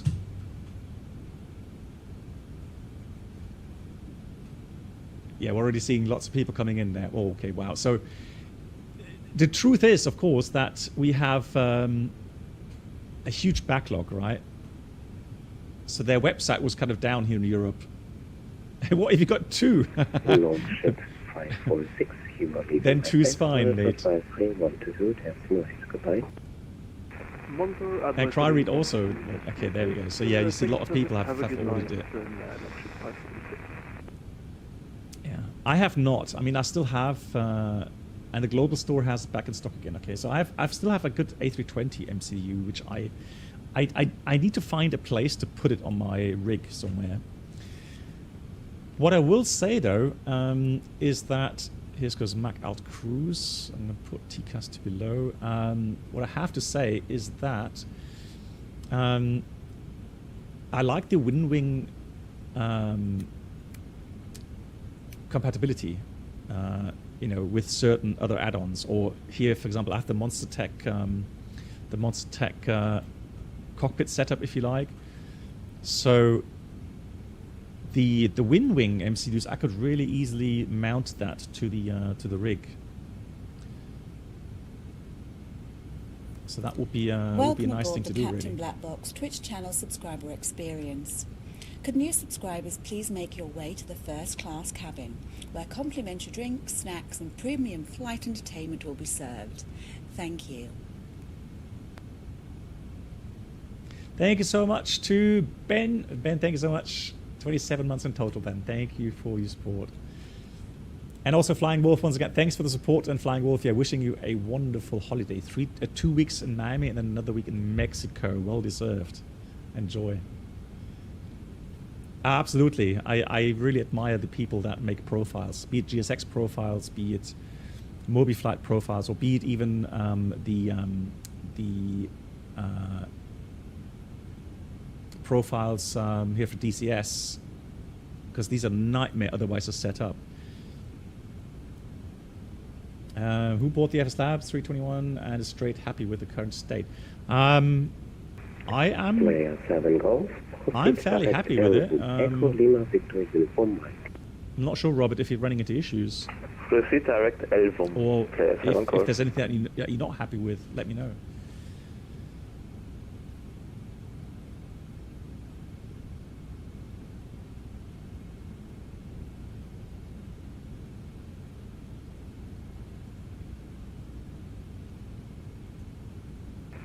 Windmill 711, report Mach number. Windmill 711, currently Mach 0.765.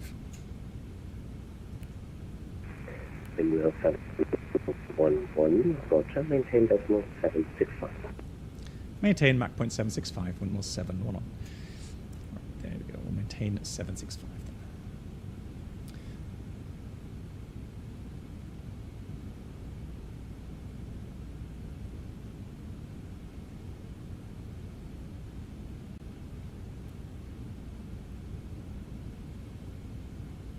I've just seen a smaller return here on the radar.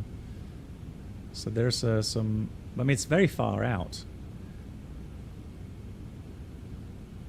but definitely some weather radar return there. I mean, I wouldn't really take that too seriously at this distance. Reykjavik Control, good evening. I said 113, 6500, climbing level 290 inbound, Sodir. Yeah, and I have to say, hardware-wise, I've already done a couple of orders as well. So I've ordered the Moser force feedback base and a stick, but mainly for DCS. And I've ordered. Well, I've already received pretty much the MIP from Moonwing, so the whole kind of F-18 setup, including 3 displays, the UFC upfront controller, and I already had the F-16 upward UFC forward controller. So, and that's a lot of fun to use, man.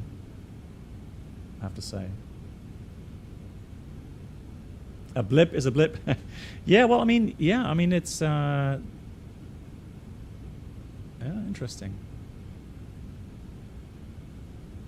To be honest, I'm you know, Adrian, the thing is right now, I'm trying to keep down my enthusiasm because I've been disappointed so many times regarding weather radar here in Microsoft.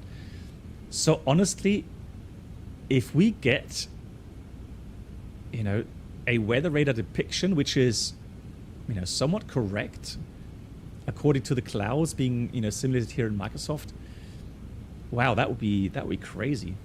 That would be so cool.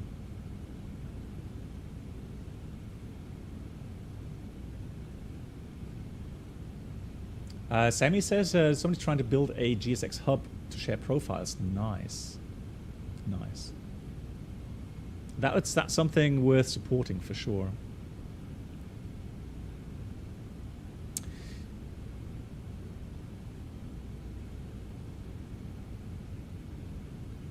So did Brennell post some pictures? So I think a friend of his is building his own A320 cockpits at home. And Nate, if you refer to the picture with all the wires hanging out, Yeah, I don't know how you can you know, keep track of all these wires and not be completely confused.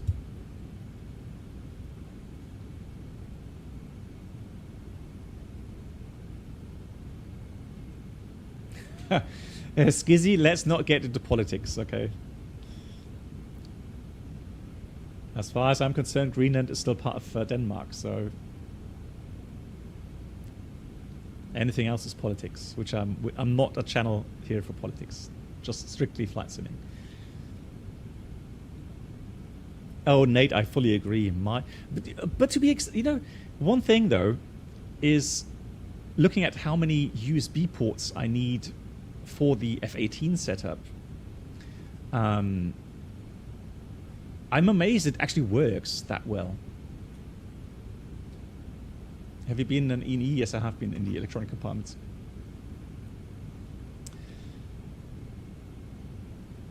Yeah, and I know that with the 787, for example, I know they quoted how many kilometers of cables they have lying there. I forgot how many kilometers it was, but I mean, yeah, incredible to keep track of all these wires and get them wired up correctly.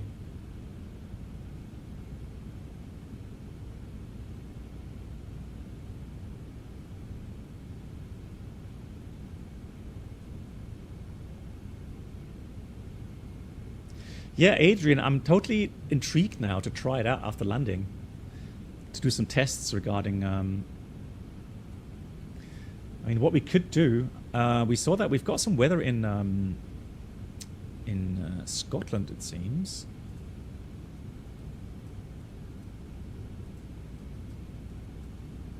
Yeah, so we got some well, yeah, northern Scotland, some bigger cells there.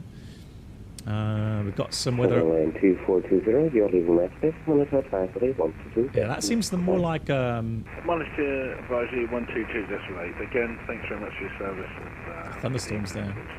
Airline 2427. Oh, and even here, France. Oh, yeah, yeah. Well, let's try out France then.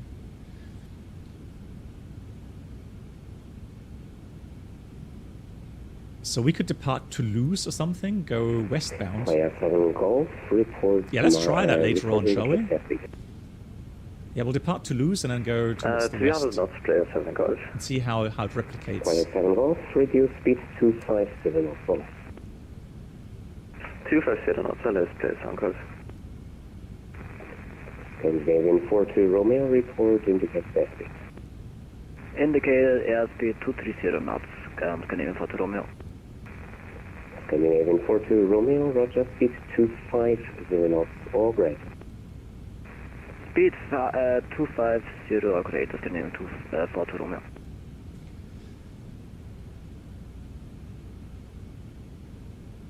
Yeah, Nate, that's the thing, right? It has to be a powered USB port. If you have like, you know, these displays on the USB ports as well, then yeah, you need a powered USB port. Otherwise it doesn't work. Yeah, Adrian, yeah, I think so too, yeah. France or or Portugal, yeah. Yeah, I am intrigued. I want to check that. So we got a first waypoint coming. We could do a fuel check. So we have SOSIT. So record 9.6 at 47. Condor 1, right here control. Hello, identify. So we departed at 15 past. 14 past. So 1914 we departed. Hey, Trostbrot, moin moin, wie geht's? So 1914, and we're supposed to be here 32 minutes later. So at 46. So time-wise, pretty good. And fuel-wise, we're supposed to have 6.2 plus 3, so 9.2 tons is what we're supposed to have, and we have about 9.5. So a little bit less taxi fuel out. We're a bit lighter than expected, so that does match quite nicely. But anyhow, it means we will continue. Hey, Hilo Shalom, how are you? Postman 3998, when ready, descend via south, flight level 100. Descend flight level 100 via Postman 3998. I'm doing well, thanks for asking. Yeah, I had another therapy session today regarding my shoulder. So it's kind of a shock, well, we call it shockwave therapy, which in itself can be a little bit painful. But that wasn't too bad today. And then, yeah, but now the question is how the next days are going to fare. Because last time, after the therapy, the day after was fine. And then 2 days afterwards, I couldn't move my arm anymore. So hopefully it won't get inflamed again. And then hopefully it'll get better. Yeah, look, so we are definitely getting some returns below us.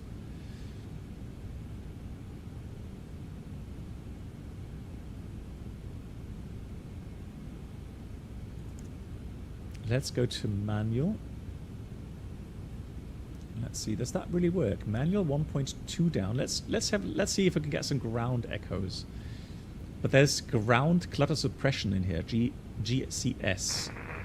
Canada 117, you are busy aspect. So that should be cloud reflections. It should not be ground. So that's spring loaded, that's correct. We're over water, so we probably would not get any ground returns. So if we go, then let's put this to up. Yeah. So I've done a file on the weather radar system here. Number one, any chance for any shortcut because we are late today, sir. Yeah, but this would confirm what I think. So the tilt has no effect on the picture itself right now. Because normally, let's say I'll tilt up to +10 or something ridiculous, it should not pick up any weather radar returns anymore.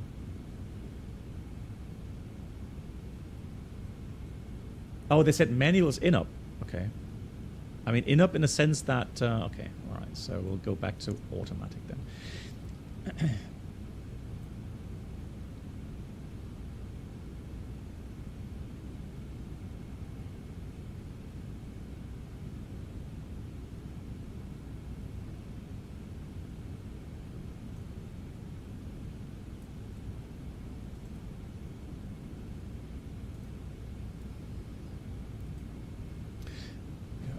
I'm trying to find my my weather radar file that I made some time ago, but I think it was because of the FSLabs weather radar system, which we had installed in the real aircraft as well.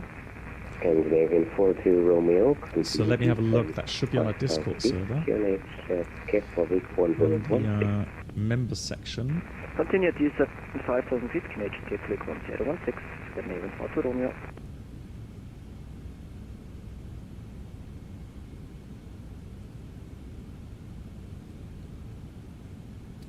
So, subscribe files. Oops. Pins. So.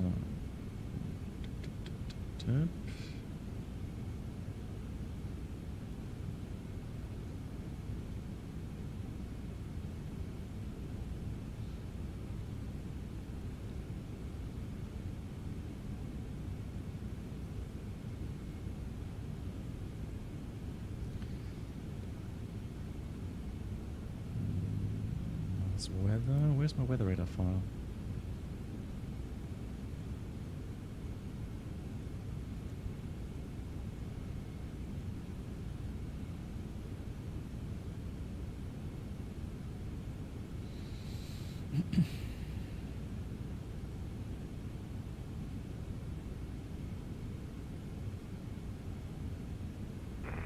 Player 7 Golf, expedite your descent.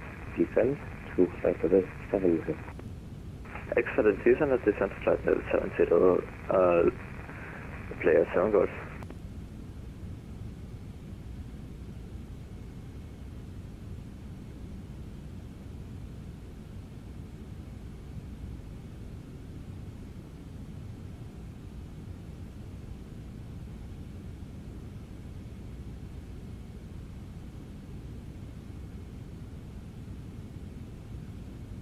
And player 7 Golf, do you think a visual approach would be available? I don't find it anymore on my Discord. Player 7 Golf, standby. Hey Yoda, wie geht's? Hey Vlad. Why is it important to sum used and fuel on board fuel during every check? Well, the reason, so first of all, as you probably are aware, we're obviously checking fuel regularly to make sure that we see a potential fuel leak early enough. All right. So obviously, one way to detect a fuel leak would be a fuel discrepancy between main tanks, or if you have, you do your fuel check and suddenly you're missing like 500 kilograms of fuel, right? Then you would definitely need to monitor that more strictly. Yeah,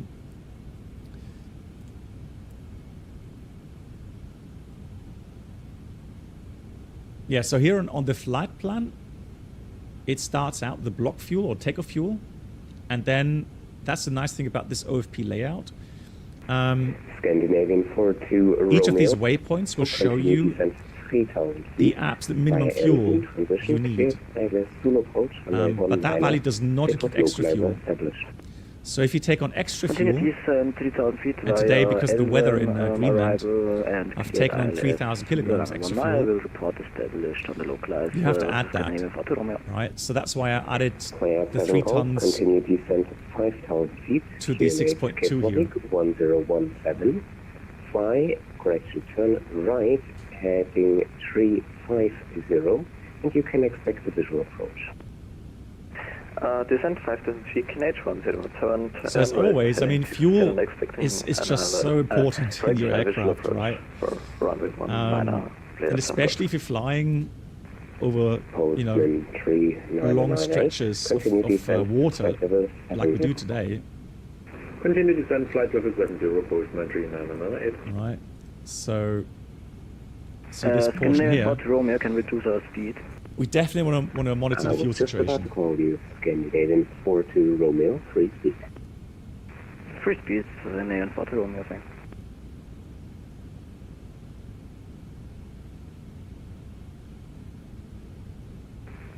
Lufthansa cargo 6118, when ready, descent flight level 200.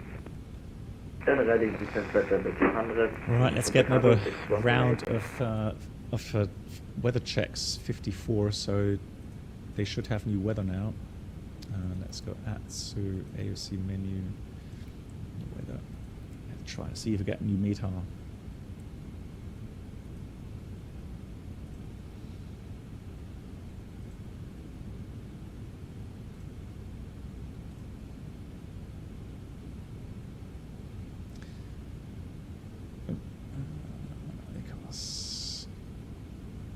Right, so there we go. 1950, so that's the latest weather, that's correct.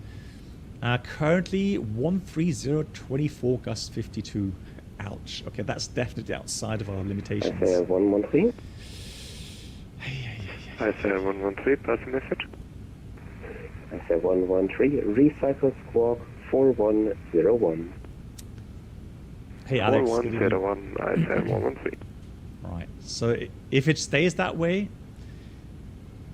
we still have over an hour to go, but that is definitely, Sonderström, so Bravo Golf 0 Foxtrot. Player 7 Golf, speed and there the 200. weather is fine, so it's a good Speed alternate. Player 7 Golf. Postman 3998, continue descent 5,000 feet. No, I don't know what the scenery is like here in QNH1016. In Microsoft. 5,000 feet on QNH 1016. Hopefully not too bad. Postman 3998.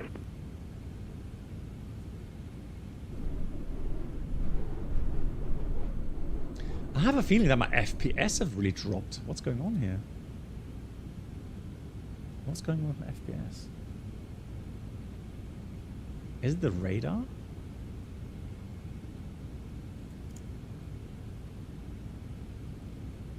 Nah. Can't be.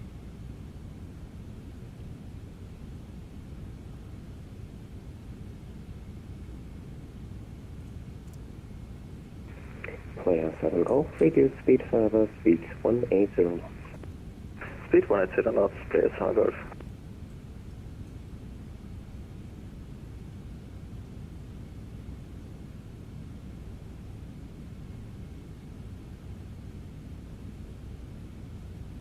Yeah, at the moment it seems like the whole PC, like everything's slowed down.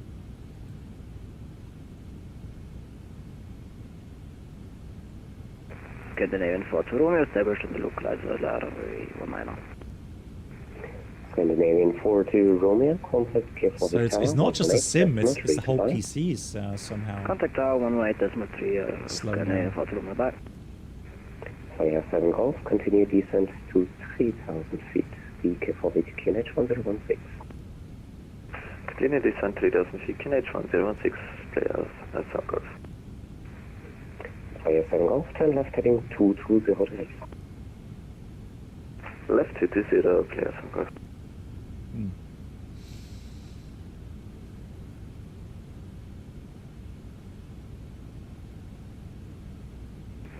And radar, any chance for 5 minutes out of the cockpit, please? Let me just run something here real quickly. Condor 1, that's approved, report back.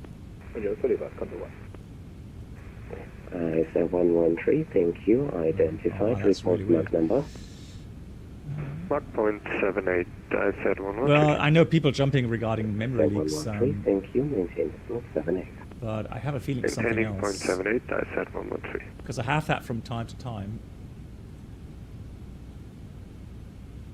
And I should have restarted the PC, really. Oh, you're right. Wow, okay, no, you're right. Something's happened. Yeah. Look at that, 64. So 61.2 memory used. Yeah, it is. And player 7 Golf, airport is at your 11 o'clock position. Hey, look at, you got pack one over it in FSLabs. We have to fill inside. Just do the procedure. You should be fine. Player Golf, thank you. You're cleared for the visual approach. Runway 19. Contact now Keflavik Tower 18.3. Goodbye. Yeah. Clear to visual approach 19 and contact tower 18.3, players, some Golf 7. Yeah, definitely a leak in somewhere. 3998, fly heading 350. Heading 350, postman 3998.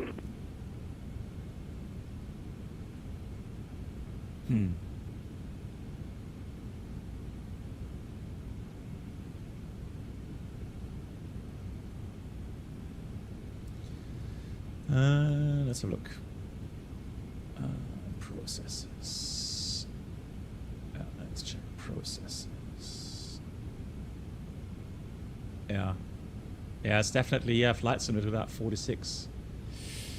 Yeah, it's definitely Pushback control, hello, 094 Lima Alpha inbound for VATSIM, flight freezer. Speedbird 94 Lima Alpha, Keflavik control, hello, identified.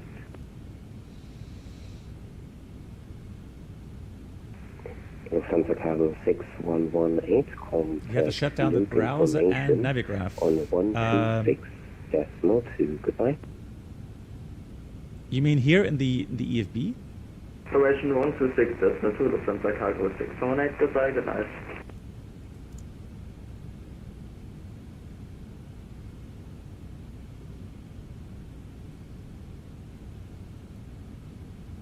Yeah, weather radar is Condor off. 1 is back.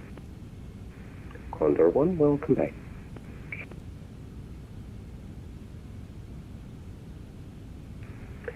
Speedbird 94 Lima Alpha, report number.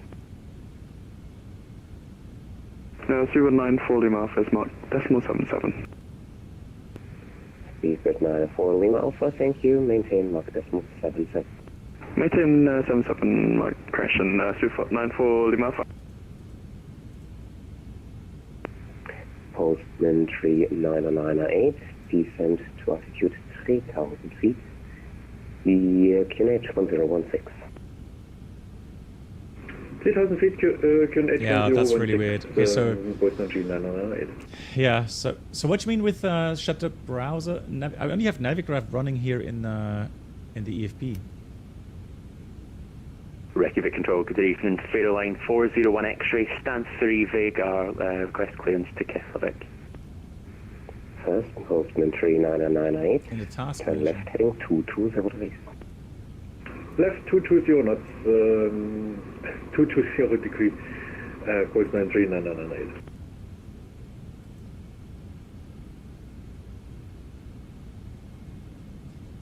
Yeah, but Navigraph I don't have running on my... It's just in the sim, Navigraph. There's nothing running outside. And the other station calling, confirm Feather Line 401 X-ray for clearance. Affirm. Feather Line 401 X-ray, the QNH has... No, look at I've just seen it. So if you look at the... active runway 30... Here's the flight sim. 360 degrees. 45 gigabytes flight your simulator. Destination Keflavik via the Mike Yankee to Bravo departure. Everything else is fine. It's just, yeah, it looks like a memory leak, I agree. Because at the beginning, when we started out, it was fine. Cleared Keflavik and the Mike Yankee to Bravo departure. Climb flight level 380, squawk 4116, and weather is copied, Fairline 401 X-ray. Fairline 401 X-ray, read back is... Yeah, but I mean, again, these are not much, are they? Discretion report ready for taxi.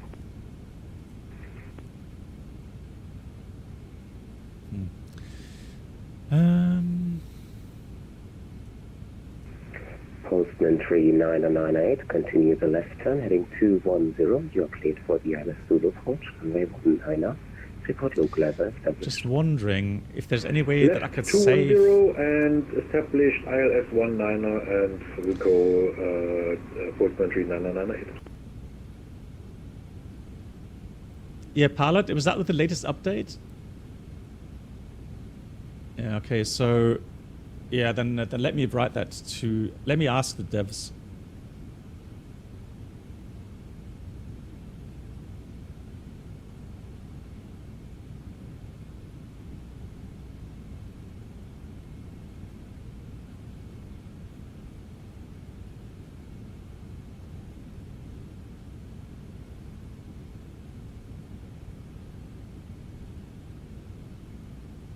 I mean, it is an experimental version. It's not a... Yeah, so this is not the stable version.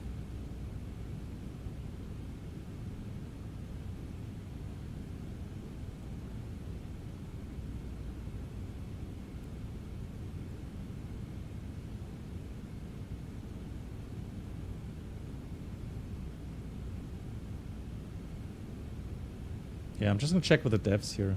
Give me a second.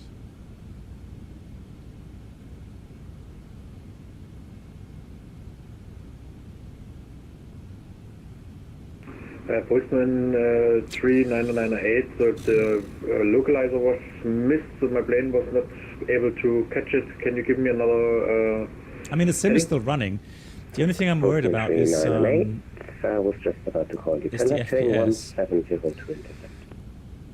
170 to intercept, Postman 3998. Postman 3998, descent to 2,000 feet.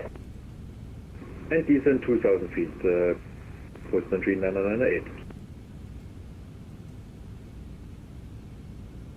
Yeah, so it doesn't really... You don't have the option to clean up any RAM right now without crashing the sim, I guess.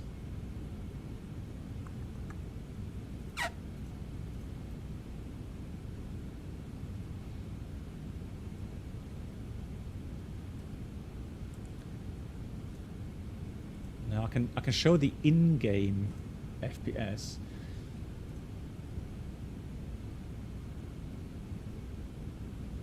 So the in-game is like 20. Well, that's really low FPS in-game.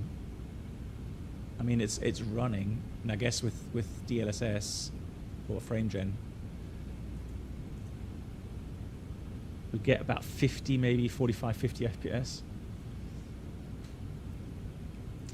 Guys, so here's my suggestion. What we're going to do, guys, we'll continue, and if the FPS get really bad on final or something, we'll reset. Meaning I'm going to put myself somewhere on the map, and then we'll do the approach again.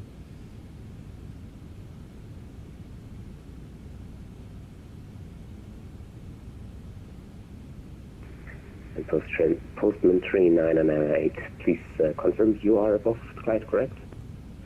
Postman 3998, sorry, the plane was not getting the localizer, so yeah, I have to go around. So I was just going to ask if you want to continue or not. yeah, okay. In that case, they are aware of on it. Runway track They're tracking it at the moment.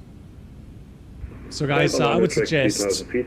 So there's Mr. Tomboy as well. Can you confirm it's just the experimental version, or did you have the same issue with the stable version? Because again, I've not seen it in a stable version, and this is the first time I'm using the experimental version. So.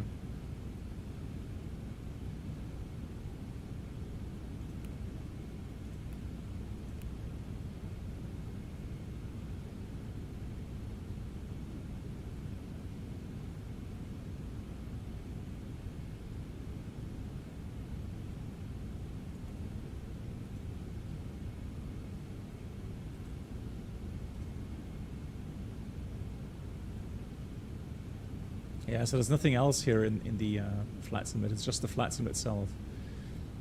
So it doesn't really show us anything else there.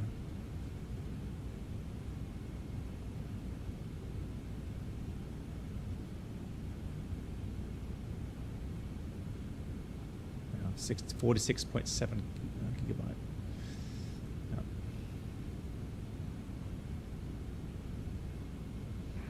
And Postman 3998, turn left, heading 060. Let me know if you need Okay, Robert says you have a stable version and you have the same problem. Okay. Okay, that's interesting. I've never noticed this in a stable version. And we are ready for the next approach. Right, let's just do a quick check at DEFNU here. Postman 3998. DEFNU is supposed to have... actually, kind of so Lotno is the next checkpoint for us. Postman 3998. In case you can't land, how many missed approaches do you perform when you then you divert? Okay, so you can always do a second approach, but you would only do a third approach if the weather conditions have improved, so they can say that the landing now is likely.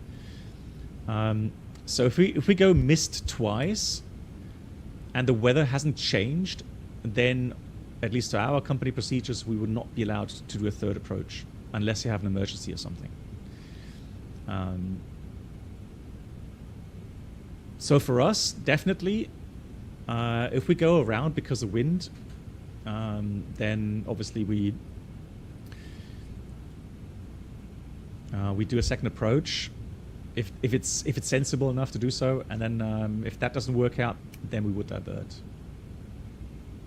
Or theoretically, I mean, if you have holding fuel, you could hold. So, for example, there's always conditions that can be very, very kind of variable, right? So let's say you have a thunderstorm, right, going through. You're going to have, good weather before the thunderstorm, then hell breaks loose during the thunderstorm, and then, half an hour later, you have calm weather again, right? So if you have holding fuel, you could wait that out, obviously. But today, if you look at the weather conditions today, Postman 3998, continue the left turn, heading 0. So if you look at the forecast, you can see that with our window of landing, 0 and 0, you just have this weather, all right? So what you would do, you would work out your maximum crosswind component. So let's say, and we have a lot of apps, even in the aircraft, that helps us with the wind component. So if you look at the runway heading, As3 Mike Delta, Reykjavik Control, hello. Stand by 1 second for the weather. so let's say runway runway 04 is the use, so we have runway direction 42 degrees. And then the wind direction now, temperature -5 degrees, dew point -7 degrees. the ATIS gives us magnetic heading. Active runway 08. Your great destination, So the latest ATIS that we had a wind of 110 degrees. Flight level 160, squawk 13. So 110 degrees. Now, if we only take the...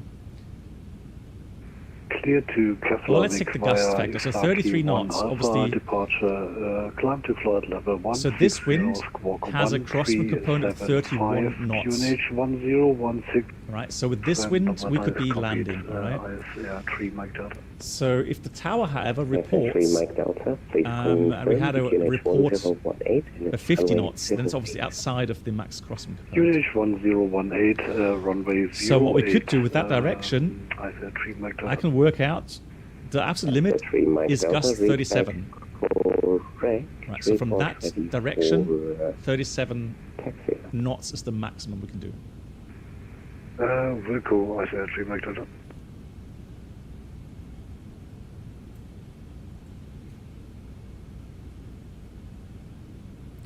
Do you follow your wind display information of turbine? No.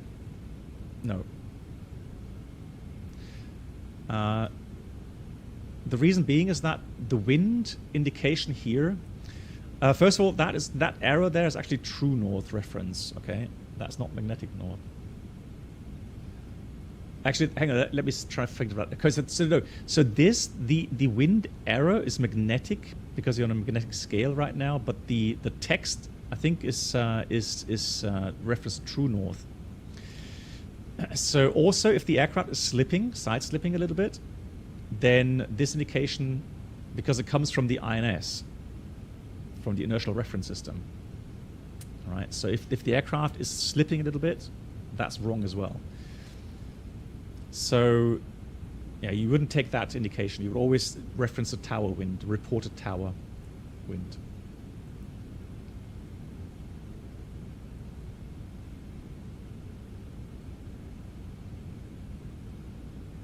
Yeah, you know, I know, right? So, I mean, it's fine, you know, as long as you have some interesting weather conditions. Well, at least right now, I have a feeling the FPS have improved a little bit again. So again, as long as we have, you know, some steady, stable FPS on the approach later on. And yeah, and you have to differentiate between VRAM and RAM. So what we talk about right now is the normal RAM, not the VRAM. VRAM should be fine. But I don't want to open up another program because I'm a fear, you know, it's just gonna overload the RAM even more. So let me have a look right now. Yeah, 99% memory. I mean, you know, if I close things like Volanta, that's not going to make a big difference, is it? All right, so, you know, there's nothing in here really. Postman 3998, turn left heading 280. Left heading 280, Postman 3998.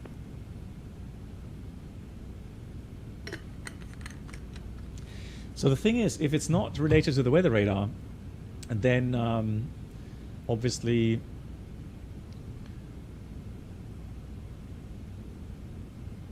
it's you know it's a leak somewhere else. Yeah, it looks like it. It looks like it could be that there could be a memory leak somewhere. Because people are reporting not just the experimental version, but also the stable version.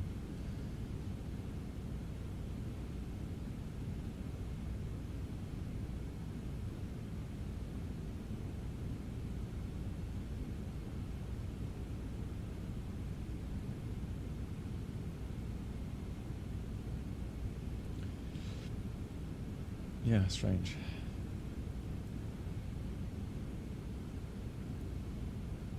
Yeah, that's also true. Yeah, if you close one program, it could be that the memory leak will, you know, the leak will just cause the RAM to fill up again. So as long as we continue to fly and as long as we have some decent FPS and we can do a normal landing, all good. We'll leave it as it is.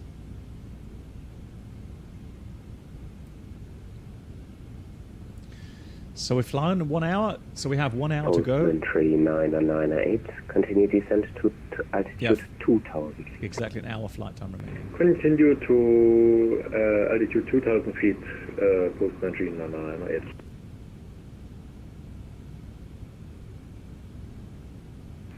And Postman 3998, turn left, heading 220. You're cleared for the LS Zulu approach, runway 19.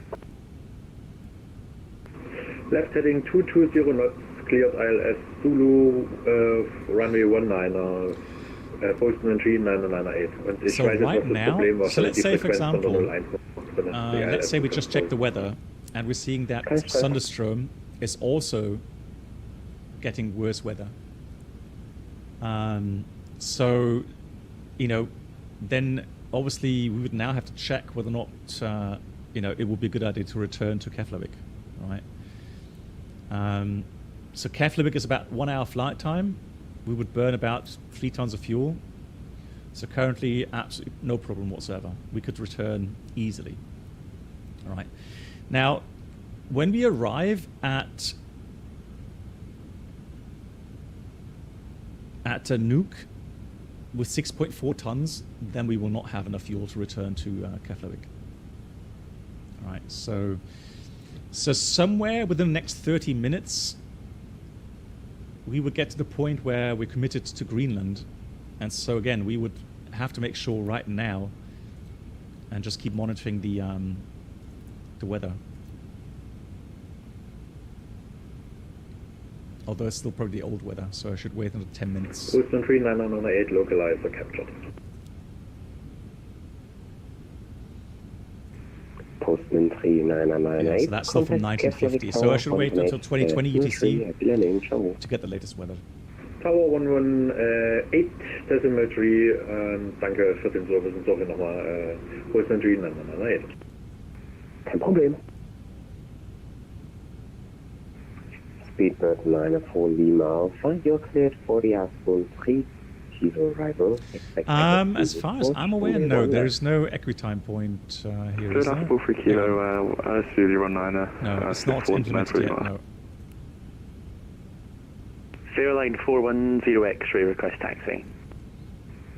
Airline 401 X-ray, at Agar, taxiway Alpha is free, runway 30, no traffic reported.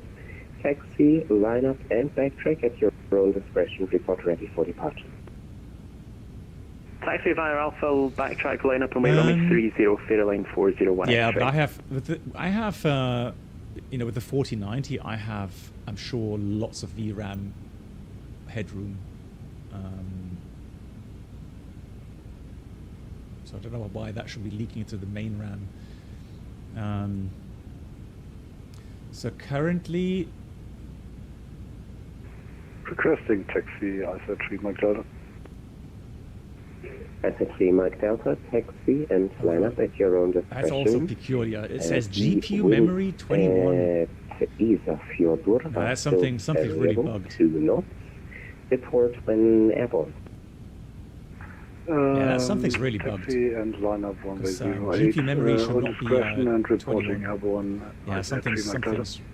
Actually, you know what? Now I get 49 FPS again, which is okay. So thank you very much. That's in-game, almost 50 FPS, which I noticed straight away. So I'm happy with that. Again, don't touch the running system, it says. So let's just leave it at that. Oh, sorry, flying Greenland. Yeah, I got your message then. It depends. So if the wind's aloft, that's really what's key to me, flying Greenland. So if you look at the wind right now, with that wind, I would prefer runway 22.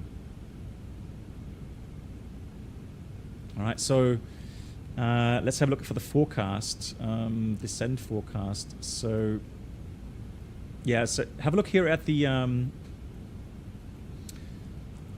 descent winds. So level 100, it's still 160 at 86.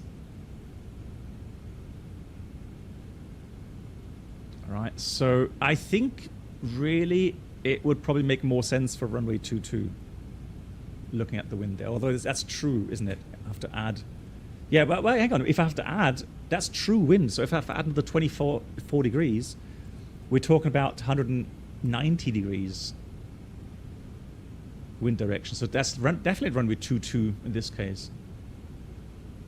Hey, baby Boeing, yeah. Crazy day to go to Nuuk.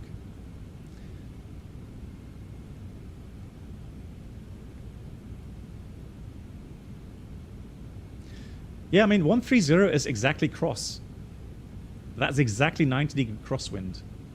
I mean, you know, gust 52 is no go. Keflavik, 0940 Alpha, request 20 minutes out of cockpit. Confirm 2020? Affirm. We can take 15. It's still increasing. Oh my god. Make it 15, please. Yeah, so I think if it stays that way, guys, if it stays that way, what we'll do, we'll have a look where we can fly holding, okay? We'll enter the holding near Nuuk, and then we'll check the weather again. But if it's obviously gusting 52, then the only reason why I would do an approach is just for demonstration purposes, right?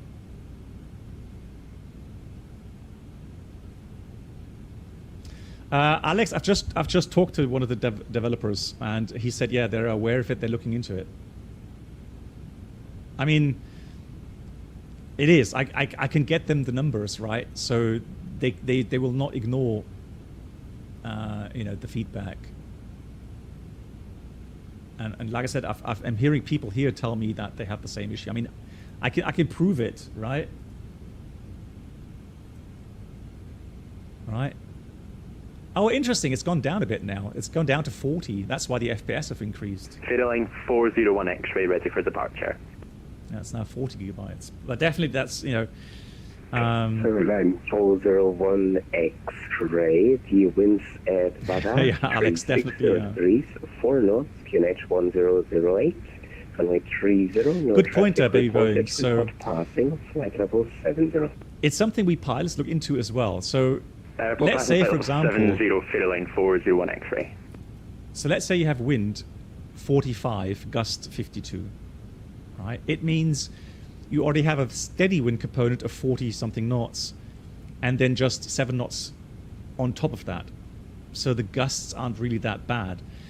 The whole wind situation is bad, but not the gust factor. But if you look at the steady wind of 24 knots, and then have on top of that, you almost have 30 knot gusts. So you have to imagine you're flying along steady with a certain crab angle, and then suddenly, within a couple of seconds, you get a 30 knot wind change, negative or positive. We talk about wind shear, right? So this is wind shear territory. Hence, yeah, I think no pilot in their right mind would even start an approach in those conditions.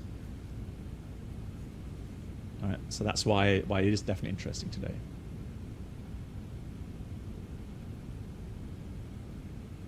Yeah, IRL, the real scheduled flights have been cancelled, yeah, for good reason. Ladies and gentlemen, take full advantage of your tax-free allowances today and make some amazing savings with our boutique range. In your in-flight brochure, you'll find details of our award-winning selection of gifts. Oh yeah, Robert, be assured, I will post that to them again. Shop and save from the comfort of your seat. If you'd like to see any products, have any questions, or would like to make great savings, then just ask us as we join you in the cabin shortly. But what I find interesting is that actually the RAM has gone down again. Right. So 41 gigabytes now in the flight sim. We were up to 46.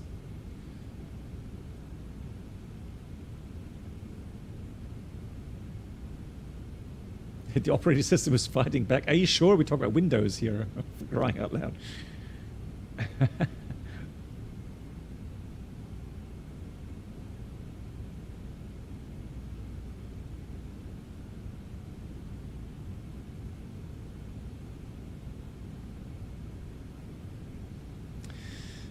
Yeah, so Karina, thanks for that. So right now we have variable 18 gust 43. So even if let's say from direction and the wind, right? Let's say we would be able to start an approach, okay? Then, you know, 18 gust 43 IRL would be hell. I mean, we would be talking about speed variations here, you know, beyond what you would be able to control, really. So, Keflavik traffic, the Pushback Delta is airborne. yeah, Alex, yeah, they have been cancelled. Yeah, absolutely. I see 3 Mike Delta identified. Continue climb flight level 160. Continue climbing flight level 160. I see 3 Mike Delta. Time waypoints. Was that you could just enter 2100? What time is it now? Yeah, 2100. Well, what's the format? Is that the right format?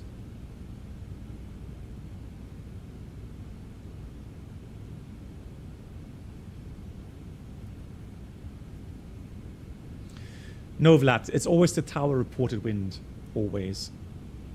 So we don't take any of these wind values because they can be a little bit off, right? So let's say one of your INS has a drift, or you're yawing the aircraft just a little bit, and in gusty wind conditions, obviously there could be some yawing moment, and then that indication will become unreliable. So if we're talking about trying to work out if the wind component is 35 knots or 38 knots, airline 401 X-ray passenger you flight level can't take 70. these indications here.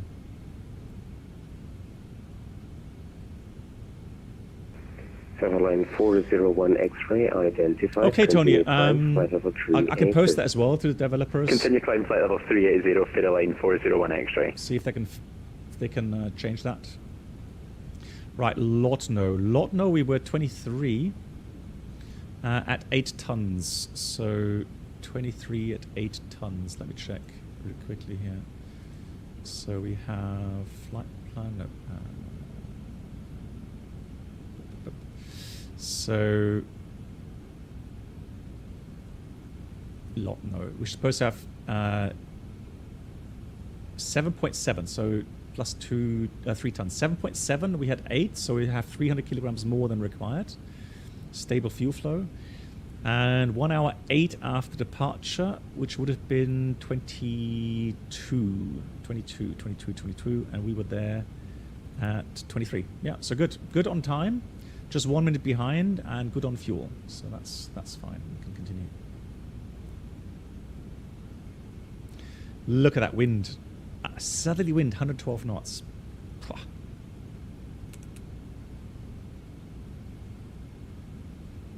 And looks like we're already overhead Greenland, yeah.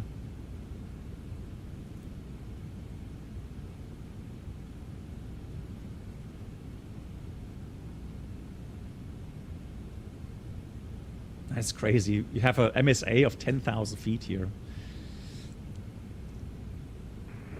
Finnair 121, when ready, descent flight level 200. The ice being so thick here. When ready, descend flight level 200. All right, let's prepare for the approach initially, right? So let's check here. We don't have star. We only have the approach charts, and that means if we go on to the again, if anything, I would go with runway 22. In these conditions, runway 22 is the one I would prefer. The winds bring from the south. I know they're varying. I know they're variable, but man, that's a tough call. That really is a tough call.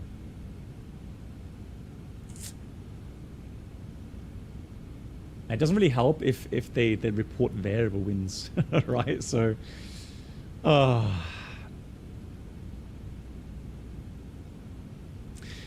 well, anyways, I mean, if the wind is more than 40 knots cross, then we can't make an approach anyways. So I'm just looking at the options that we have.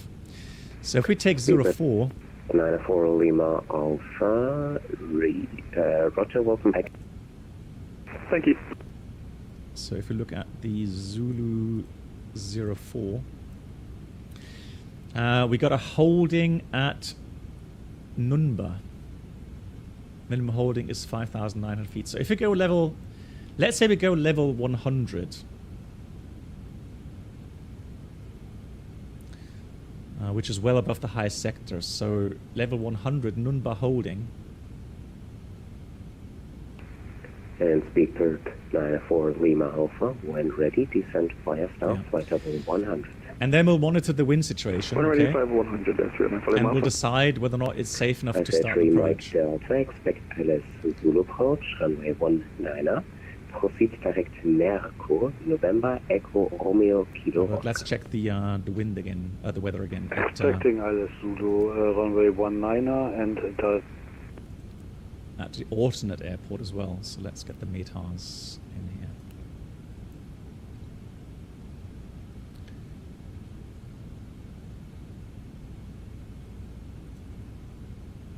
Right. Yeah, so that's the METAR from Nuuk. And thunderstorm, yeah, good weather. So 8 knots of wind from the northeast, which is fine. We have no cloud, well, broken 22,000, but good visibility. And yeah, so yeah. So the plan B welcome back. Right now is definitely thunderstorm. direct Merkur and expecting ILS Zulu, runway 19er. Yeah. So that's what we'll do. We'll descend level 100. There we Enter the hold Nunba. Check the situation. November, Echo, Romeo, Decide if it's worth an approach or not. Direct Merkur. And I mean, if we do an approach, it's literally just for demonstration purposes. It's not there to land. I mean, I'm not going to land at 50 knots crosswind. It doesn't make sense. Right. So either we're below, 35 knots or 35 and below, then I will do a landing. But if we have more than 35 knots crosswind component, then I'll fly down to minimums and then probably go around. And or if I have wind shear at some point, just go around and then fly to thunderstorm. Which means I'm going to prepare the flight plan already on the secondary flight plan. So on the secondary, I'm going to enter thunderstorm, and we'll do the localizer Zulu 09, obviously. And the approach to the flight plan. The good thing is the flight plan gives us a routing.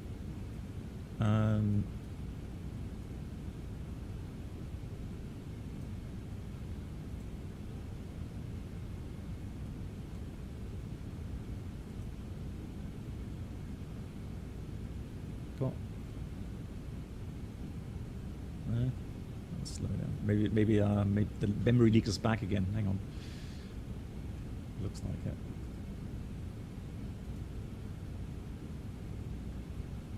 it. All stations stand by 1 moment. BIKF control will be back in a minute. There we go. Here's the routing.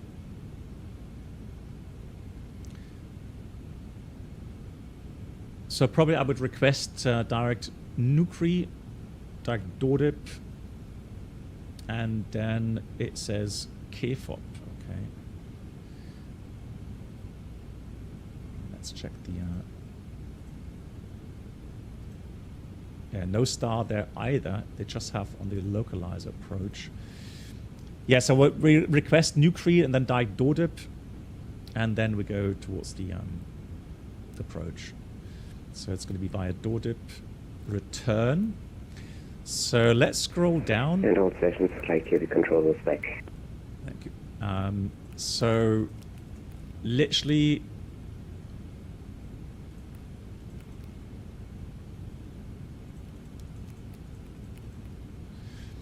I'm going to enter Nuuk before that. So Nuuk before Dordip.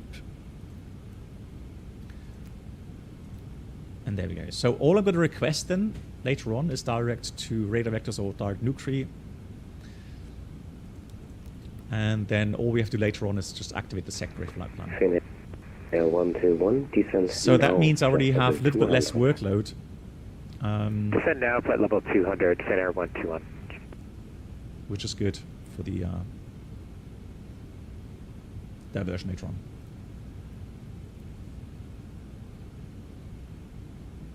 We know weather. Yeah, we know weather, and we know better. Yeah, true.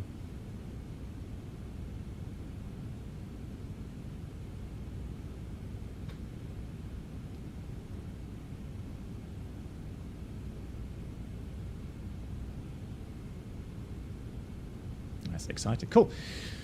Right. Yeah. Let's see. Another question now is obviously landing performance, right? So I'm going to first work out the landing performance for Nuuk. And while with these conditions, obviously, we would prefer a config 3 landing, be it for wind shear or be it for the wind gusts, so that we have a bit more buffer to the maximum speed for the flaps.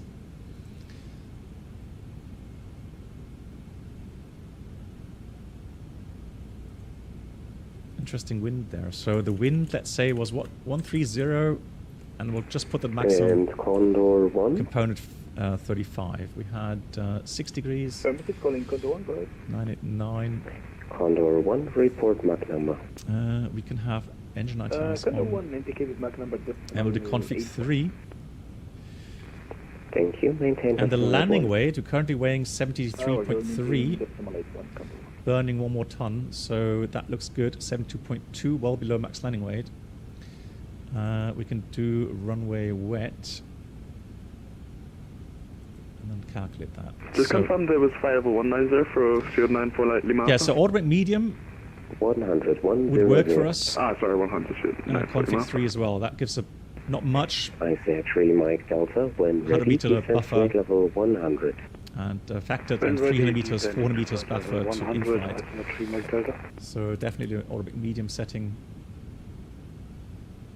with config 3.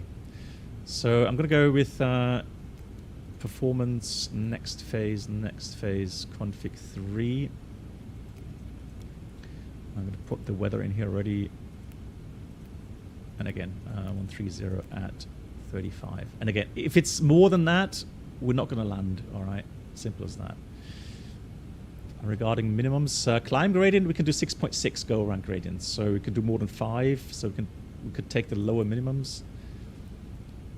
So requirement here is 5%. We can do that. So 920. Sure that, no, that's for, hang on, that's not the right one. That's this one here. So minimums for runway 04, 5% gradient, straight in ILS. Yeah, so the minimum would be... Oh, interesting. It doesn't even have Charlie charts yet, so normally we would need the Charlie minimum, so let's assume we can do 520. So Navigraph hasn't caught on yet. Is it? Oh, Yankee. Okay, Yankee is a different one. Okay, usually you would take the highest. Let's have a look at them. Yankee. So Charlie. Let's take the Yankee minimums. Ah, there we go. Charlie. So that's the thing with all these different charts. So Zulu, Yankee sometimes, or quite often it's due to the missed approach or something with the initial approach. But here actually, the Yankee is for the Charlie and Delta aircraft. Okay, cool. Thanks. Right. Oh, well, good guess. And 520 for the minimum is good. Yeah, Vlad, if you have a crosswind component of 30 degrees, right? So 30 degrees from the side is already half the wind component as a crosswind component. All right. 60 degrees is, I think, 0.7 or 0.8, 0.7, I think. 0.7 from the max wind, all right? So...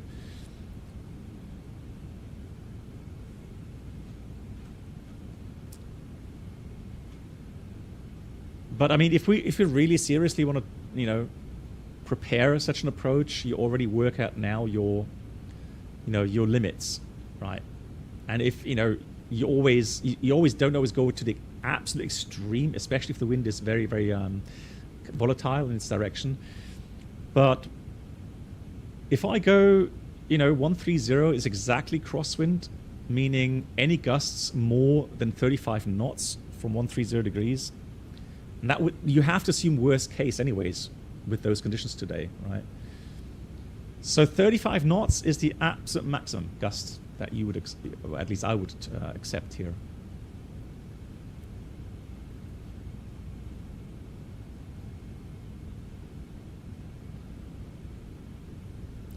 How long does the flight take to the alternate airport? It's going to take...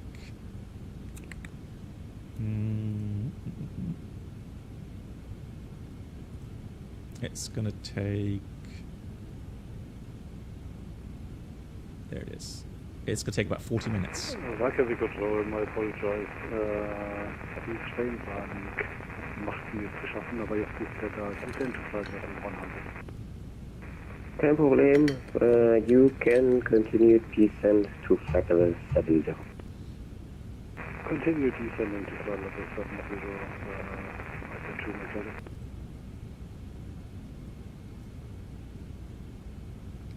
I want to just check something. I'm going to switch off Volanta real quickly because Volanta is lagging as well.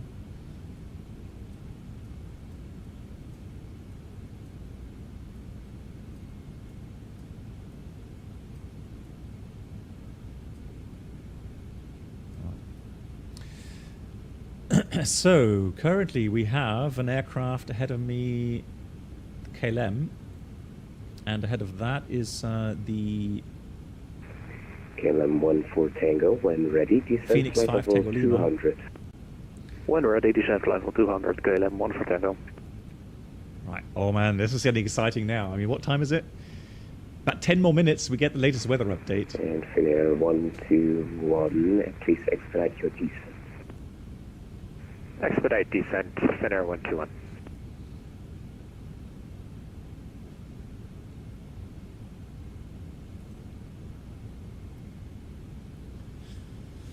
All right. Anyways, so let's see. Exciting stuff. As we said, we're going to descend initially level 100, Nunba holding, decide if we do an approach or not. Probably just for the fun of it. All right. So out of 2,500 final descent point. Runway elevation is 245 feet, so that's already fairly low. Gear down, flaps config 2, 3. Get stabilized. And then missed approach goes 42 degrees, 2,000 feet. Left, direct Golf Hotel 406 waypoint, and right back to Nunba. And join the holding at 401 X-ray, proceed direct to Nauvoo. Yeah, so hopefully Greenland, I did post that in my channel. Also at the beginning of the stream, I showed them this this picture here regarding voice procedures, that they're not going to get a landing clearance. They're going to get either no reported traffic on runway so-and-so, etc. So yeah, they should be aware of it.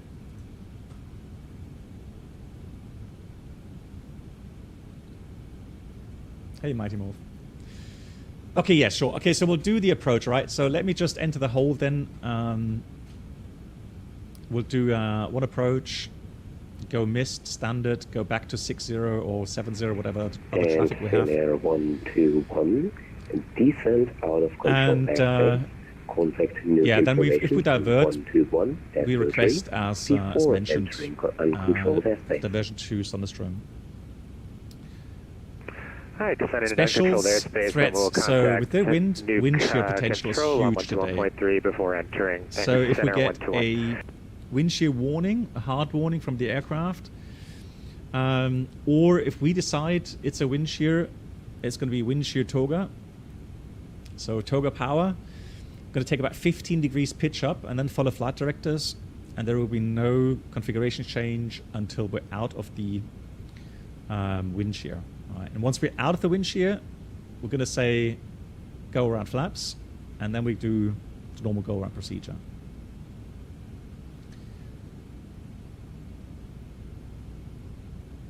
And again, we're going to climb at least 60, probably maybe 70 due to the low pressure and the well, temperature isn't that low really. Yeah, but 70 is safe then over the terrain. It's going to climb 70. And again, because we only have the AFIS service, we don't get clearance to climb to a certain flight level altitude, right? I think I saw in the ATIS we had 8.5 as the transition, right? So 8.5 transition level.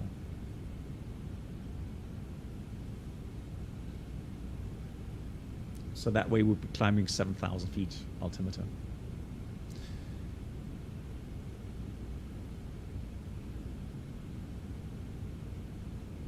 Right, but I need to change the approach now. Hang on.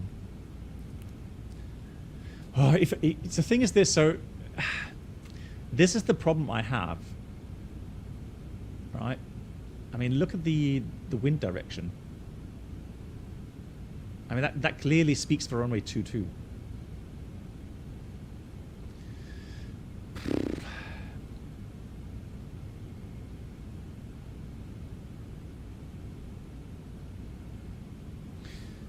Because let's assume, just for a second, let's assume we have 150 degrees wind direction at 5,000 feet or 4,000 feet or something.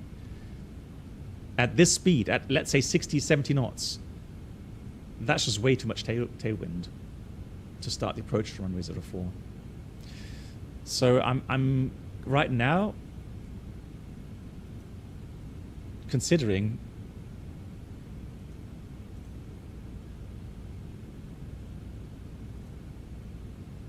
so we want the Yankee 22 as well, right? Reykjavik is for okay, level 1 stay now, leaving flight level 300 so for flight level 200. 22. Thank you.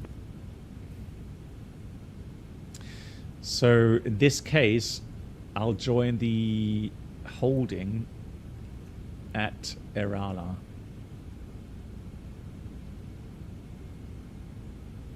And then if we decide to do the other runway, we can always join the fix for the runway 04.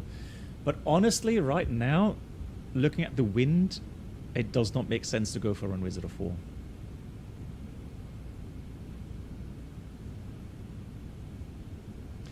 At the moment, I can't really rate the weather radar. I mean, we had some weather radar returns, but the thing is that we ran into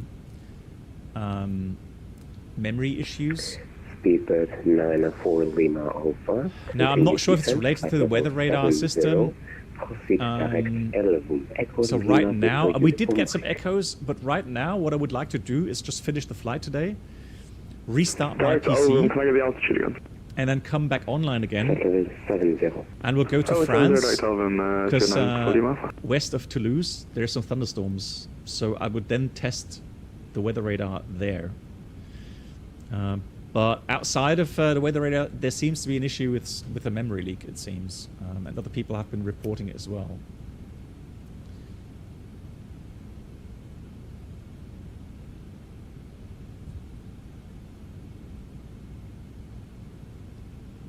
Yeah, Alipay, absolutely. So if the weather radar, would work properly, definitely a huge thing. Huge thing.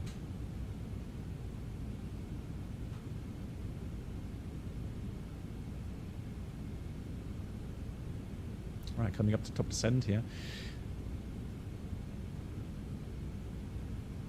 And windmill 711 request. Windmill 711, go ahead. Yeah, due to the wind situation, especially during the descent, I think I would prefer runway 22 in Nuuk. Could you forward that to the controller, please? We have already forwarded requests for runway 22 for preceding traffic. Currently in use is 04 and 22. Let the information know what you prefer. Yeah, so right now I'm going to plan for runway 22 initially, and then I'll go descend somewhere around level 100 and enter the hold at Erala, just north east of the field, to see what the weather's like. Windmill 711, Roger. I will let the Nuuk information controller know of your intentions. Okay, thank you much for that. And Windmill 711, when ready, descend flight level 200. When ready, descent flight level 200, Windmill 711, thank you. So 200 blue. Oh, actually 200 here. I'm gonna wait for the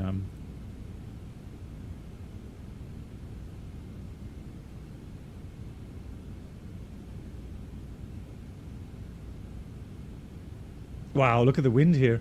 What's happening?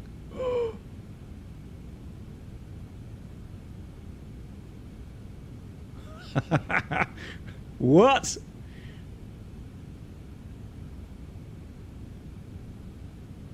No, that can't be right. No, don't tell me Microsoft is simulating that weather now. No, don't tell me that, please.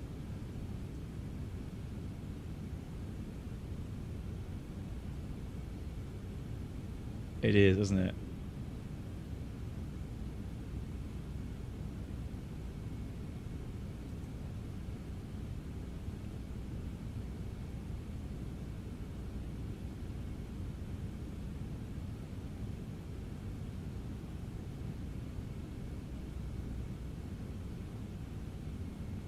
Yeah, we'll see what happens. This could be really weird.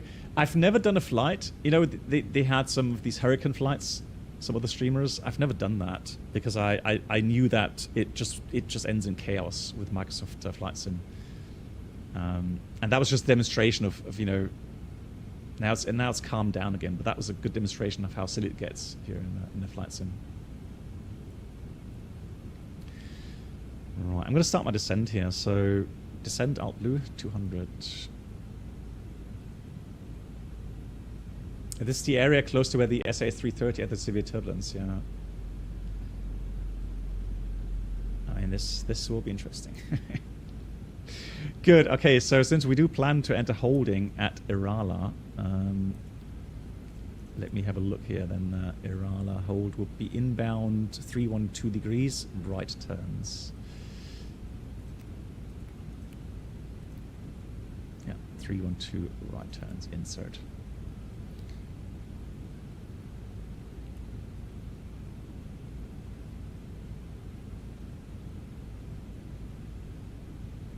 What time is it?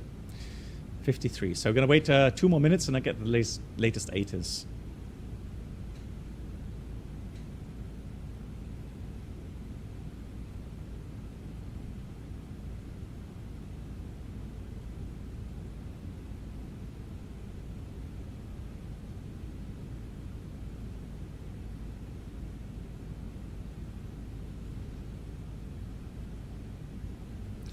The thing is that also, I don't know how Microsoft will simulate those wind gusts. So, and I don't want to start ranting on about Microsoft aerodynamic simulation again, right? Missing inertia and so on. But, I mean, if it simulates wind gusts, you know, so wind speed changes of 40 knots within like 2 seconds, 3 seconds, or not even, or maybe just half a second. Information on 121 S03 then before entering uncontrolled airspace. And then obviously descending through uncontrolled airspace, you and know, before entering things will go absolutely crazy. Contact Nuuk on 121.3. Thank you very Although much. what really happens is that you have a visual simulation of wind gusts, but the aircraft doesn't do anything, right? Because of the missing inertia. So we'll see how it all goes down. But I'm not really very optimistic in that regard, to be honest.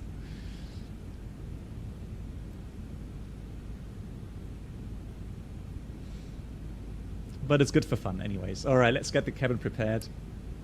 Signs on.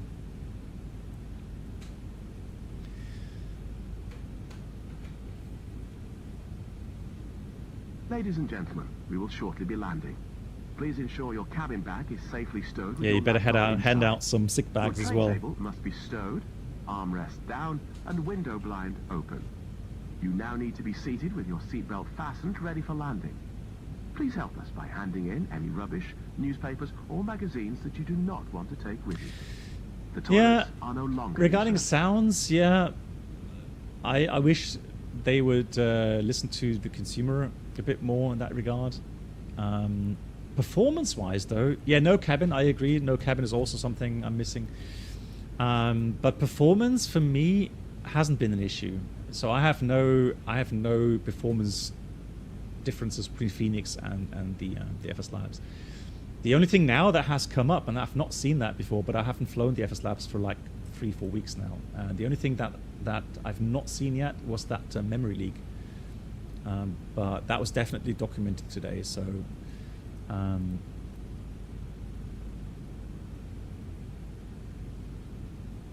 yeah, and I can show you again. We've done many flights, and you can look at my past streams and look what we did and how the aircraft performed. So that's the flight history here, right? These are the flights on the European tour that we've done up to now. And look at the landing rates, very nice, because the aircraft handles very nicely for me in manual flights. So also the fault history. You know, we've had some faults here that have been repaired by maintenance, right? So even with some MEL items that we had to do some procedures with, etc. So that's something, again, you know, regarding realism, something I prefer for sure. But yeah, I can't speak for everyone. If other people are running into other issues, then that's the way it is.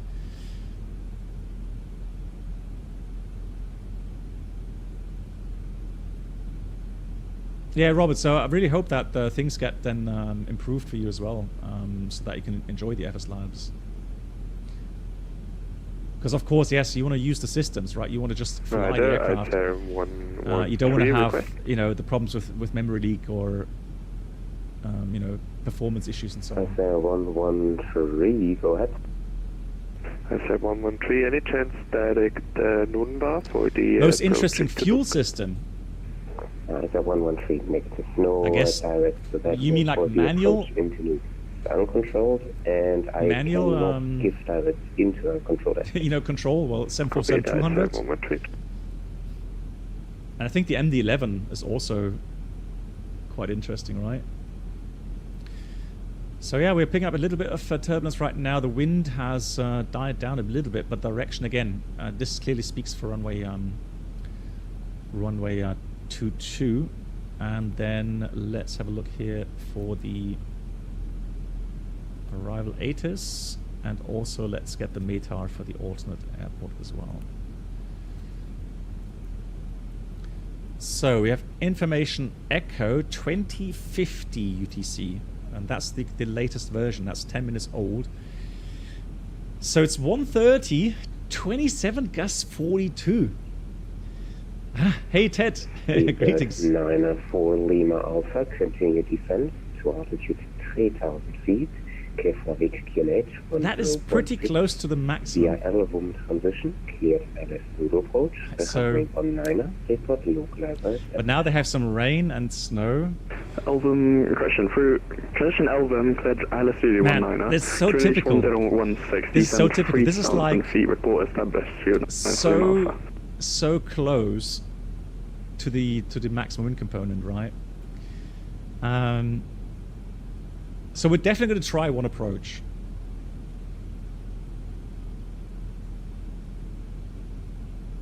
We'll do one approach, and then we'll see. And if the wind is clearly such that it's, you know, 35 knots or below, then yeah, then we'll try to land. But we're not going to force it, okay? So if anything's there with wind gusts or wind shear and anything that we can't handle, we'll go around. Welcome aboard. We're the definitely not forcing a landing Twitch today. Channel subscriber experience.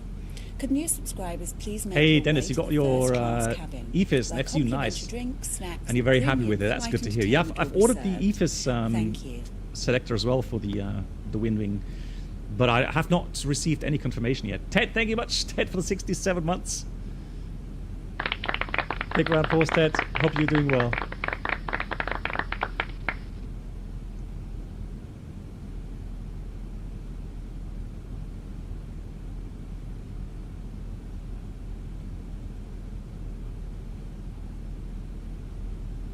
The problem is, if anyone ahead of me lands and I don't, I'm going to look like an idiot, but that's just the way it is. Airline 401 X-ray, you are cleared for the national 4 kilo arrival.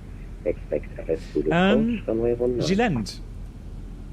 Cleared Nasby 4 Kilo arrived. Still expecting ILS. Which runway are you using? Airline 401 X-ray.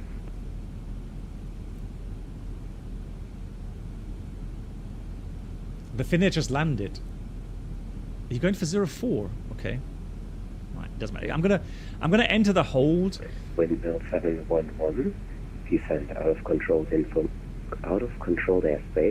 Contact Nuuk information on 121.3 before entering uncontrolled airspace. Fiddle. Bye-bye. That is copied. Thank you much for contact Nuuk information 121.30. Thank you for the service and have a great evening. Bye-bye, Windmill 711.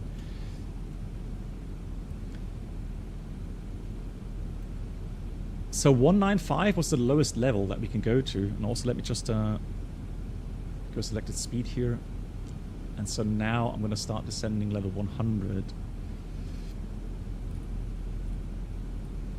And again, descend out blue 100. Nope, hang on. 100. There it is. Oh, that's a nice setup, Dennis. Yeah. Yes, so Gilend, could you do me a favor, please, Gilend? Can you give me a report, wind report on final? That would be great. Ali, you want to get the MCD from Windwing? Yeah. I think the what I'm hearing and what I'm seeing, the Windwing MCDUs seem to be very good quality. So, that should be good.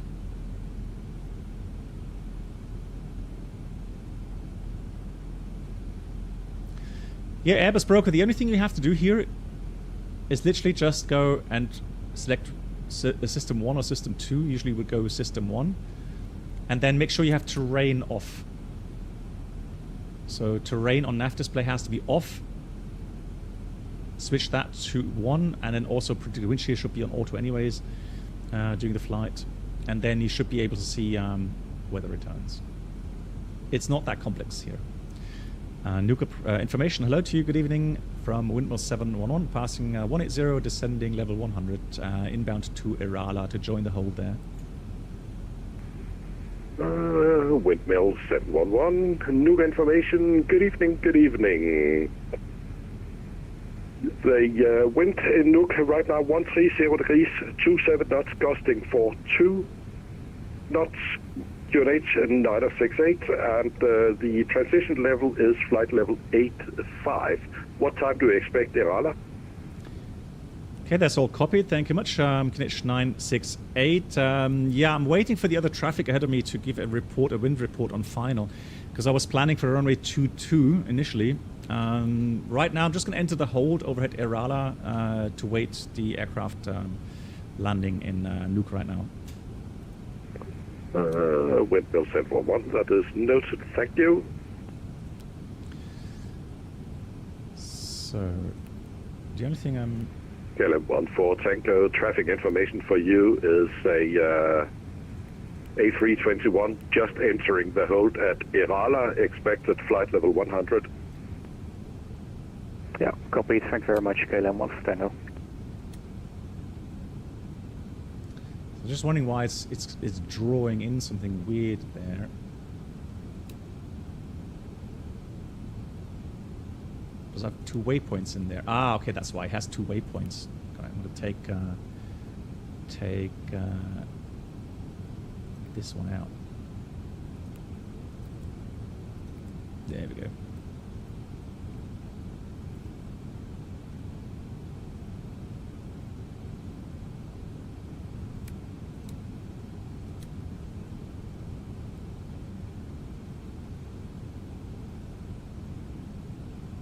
Yeah, Gilend, so again, Gilend, you're taking runway 04. Would appreciate a report when you're on final runway 04. Let's say in 3,000 feet or in 2,000 feet. Because, you know, if the wind stays that way, right, from this direction, I don't know how you would be able to cope an approach. Because your ground speed would be like, you know, 270 knots or something, or 250 knots. KLM 14 Tango, Nuuk information. Can you give us a wind check on final for 04? We'll go KLM 1 for Tango. Fantastic. Yeah, fuel. Let's check out fuel here. 6.4 tons. Min diversion fuel for Sunderstrom. Oops, Sunderstrom is 3 tons. So we have more than 3 tons, more than our holding fuel. But I don't want to go and use all the holding fuel because Sunderstrom is also not the easiest airport to fly into. So I don't want to have the fuel to do one go around in Sunderstrom as well.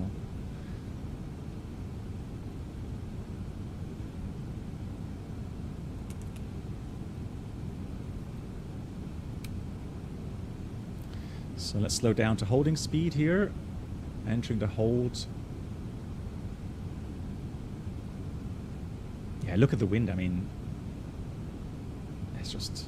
we'll see. We'll get a report from Glend, who's in the approach right now for runway 04.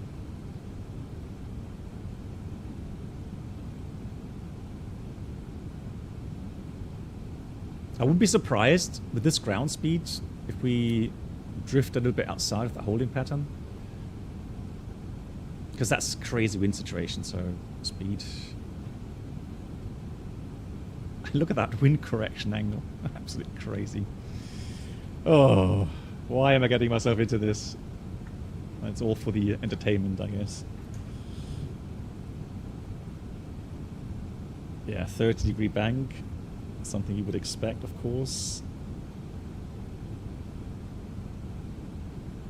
2,000 feet to go.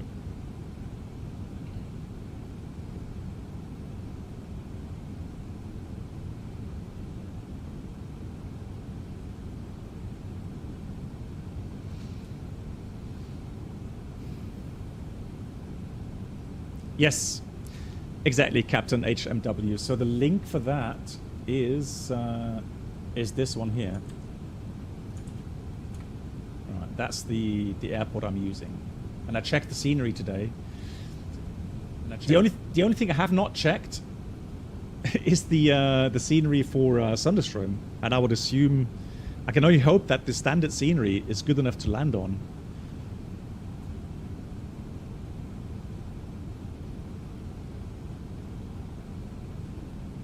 Windmill 711 is entering holding Erala level 100.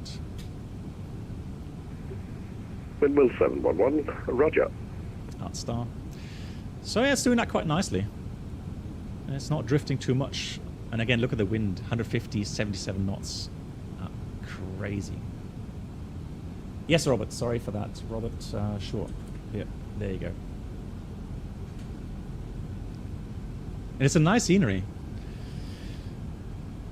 So India November Kilo is the identifier runway 04 ILS. That's correct. Yeah, very welcome, Robert.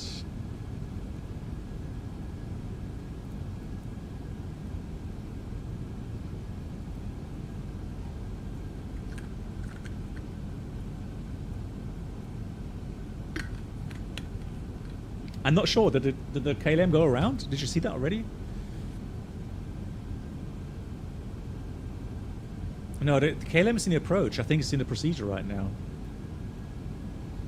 Because you have to realize the airports here are uncontrolled. Right, so they have AFIS. Right, so below level 195, it's uncontrolled. It's airspace golf. So you have to make sure you separate yourself to other aircraft, and you will not get clearances directly, right? You will get different kind of clearances, different wordings. If anything, you will get clearances from the overlying ACC. So from Reykjavik, for example, right now. So it's a bit different. Hence, you really would only fly standard approaches anyways. You can't get radar vectors. You can't. It's not possible here. Hey, nice. You did a flight from Nuuk to Rovaniemi. Nice. That's a long flight, though, isn't it? I'm not sure how they routed themselves. But I'm pretty sure right now what they're doing is they're flying to the initial approach fix, runway 04. So probably to Nunba. And then Nunba they would do standard approach. You'll find a reading light in the panel above your head, should you wish.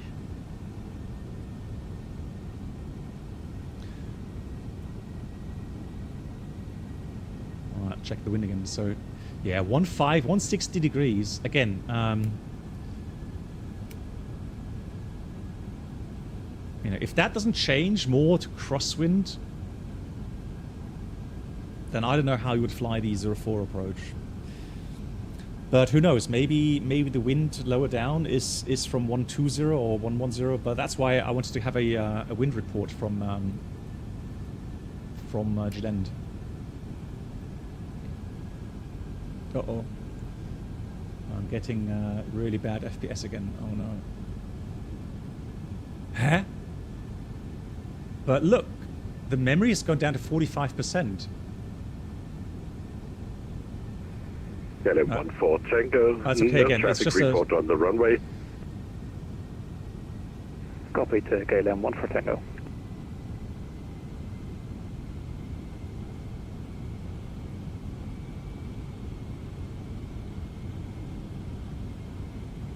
Now something loaded in, I guess, but all fine now. You did a across the pond in the TBM 850. Nice. GG's. look at the wind, the turbulence.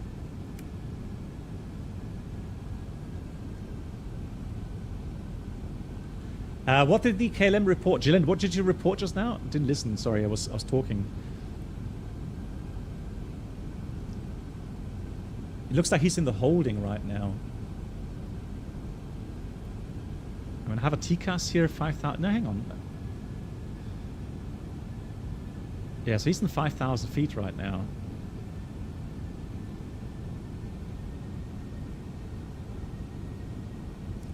But Gillen, you flying the approach, right? You're not holding anything. Flight information, KLM 1 for Tango at 2,800 feet. Oh, there we go. Winds 180 at 83. Wah! So in no way, how would you start the approach? Okay, yeah, windmill 711 has copied that. Thanks for the report.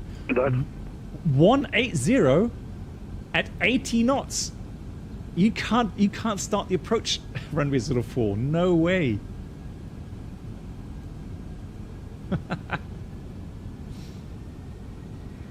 Windmill 711, did you copy the wind?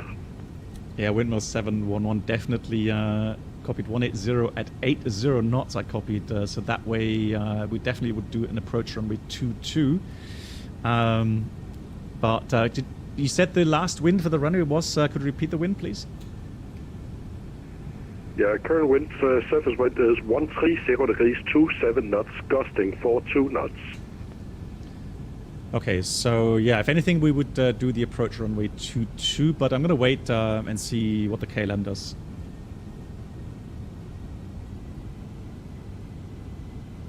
Oh, look at the turbulence. Oh my god. Windmill 711, report when you have a decision. Okay, we'll do so. Windmill 711. Yeah, I'm not sure how. I mean, he's flying the approach. I don't know how he's doing it, but GG's, hats off. I mean, going around for 180. Wind check 130 degrees, 27 knots, gusting 42 knots. No, so he's just gone around. Yeah. Hey Voyager, moin. Yeah, I think you crossed transmissions there. I heard the KLM are going around. I changed the weather here. KLM 1 for Tango. Confirm going around? Affirm, KLM 1 for Tango. KLM 1 for Tango, that is received. We have a plane in the flight level 100 circling at Irala, and what is your intentions?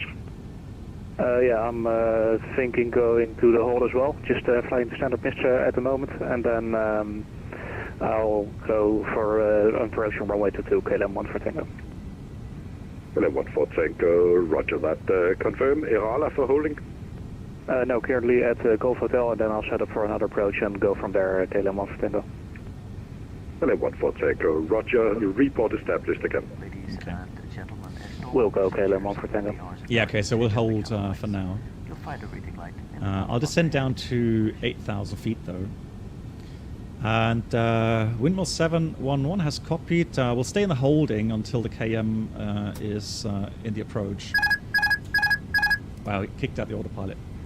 Windmill 711, thank you. Wow, it's so turbulent. It kicked out the autopilot. Can you believe it?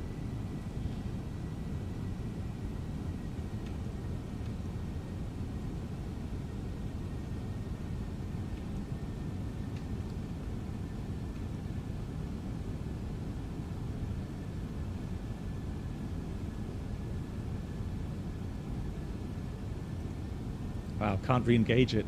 Autopilot off. Do I have a failure now as well or something? Hang on, let me just stabilize the aircraft here. Stable?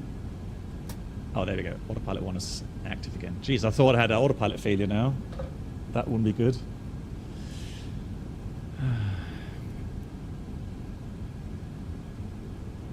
And the KLM from Windmill 711, what altitude are you climbing to? Climbing to 5,200 feet, and then I'll join the hold at the NBB Golf Hotel, KLM 1 for Tango. Okay, that is copied. Windmill 711. Alright, let's just stay level 100 here. Alright, fuel check, 6,000 kilograms, so still 3,000 above minimum there, so we're good with the fuel. And that's why you just take, in these conditions, you just take enough extra fuel to just have time to do some proper analysis and decision making.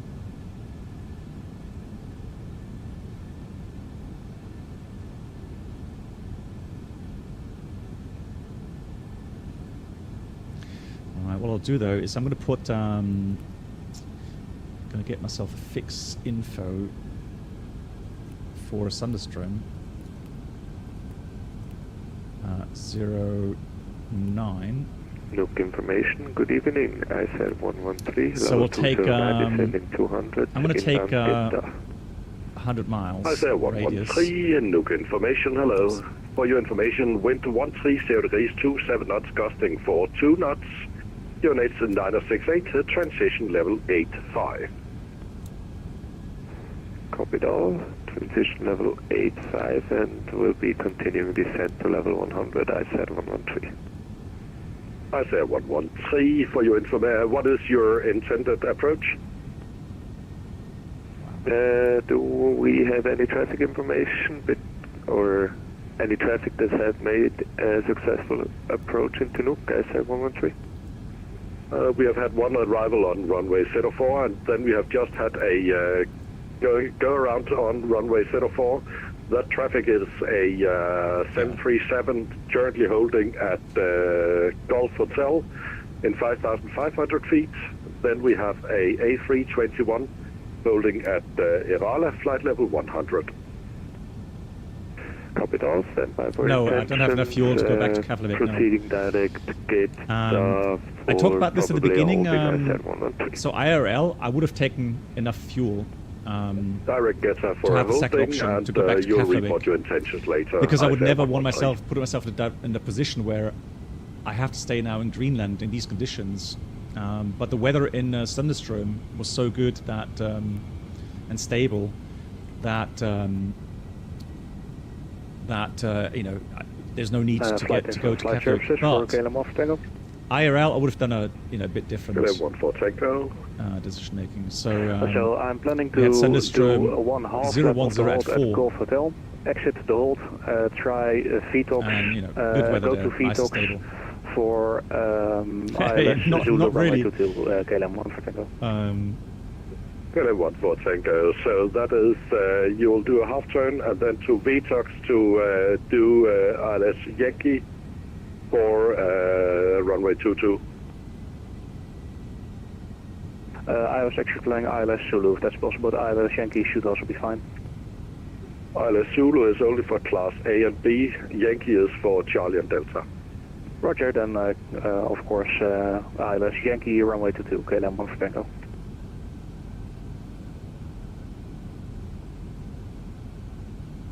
And I said 113. In this case, we'll enter the hold at Geta, wait for the other traffic, and then if that Colvin, why are you sad? Is Is there no more traffic in Keflavik? Or? I said 113, that is noted, hold at Geta, and what is your intended descent? Right now we are KLM. descending level 100, I said 113. Okay, so let me... That is copied. Okay, and windmill 711. In this case, I'll descend 8,000 feet on QNH 968. Roger, down to 8,000 for you, windmill 711. Alright, 8,000. We're almost there with 968. I say 113, the I don't have to descend. A321 at Arana is descending to 8,000 feet. Copy, I said 113. I literally didn't have to descend now, the aircraft's climbing, of course. But just changing the altimeter setting almost brought me to 8,000 feet.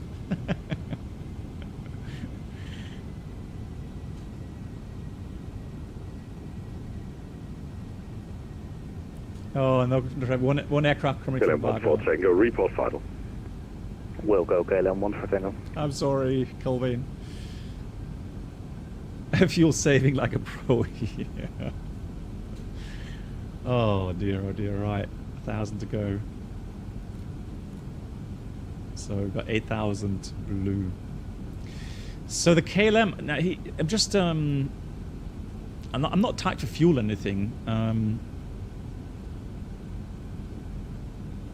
I'm just wondering, so he was saying that he's going to join the Beacon Gulf Hotel. I'm just wondering where he's seeing that.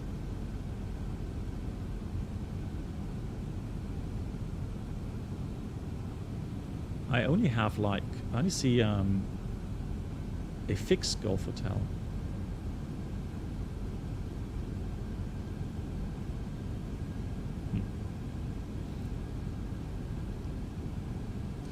Exactly, Luke, yeah. Alright, let's prepare again for autopilot disconnect. So yeah, and, you know, these high angle of attack, so these tight turns, right? And then you have a wind gust, it can kick out the autopilot.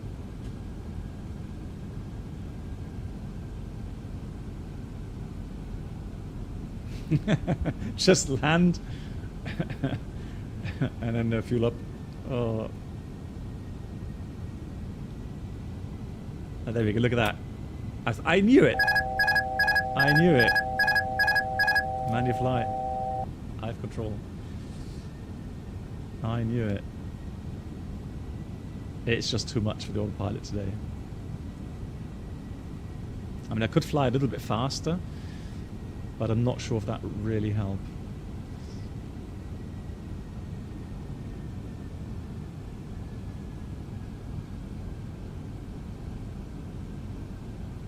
So I'm just going to go gently put the aircraft back on track and then...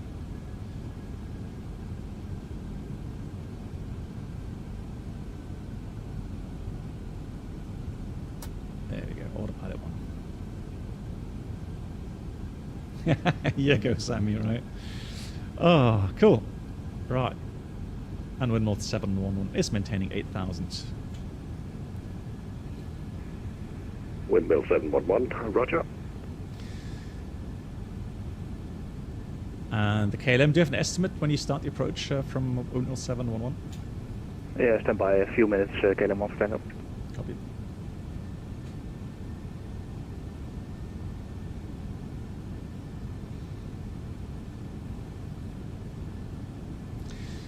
Time is now... So actually we should get new ATIS any second now.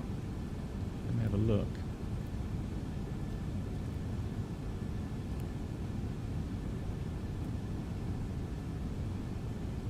Golf, yeah.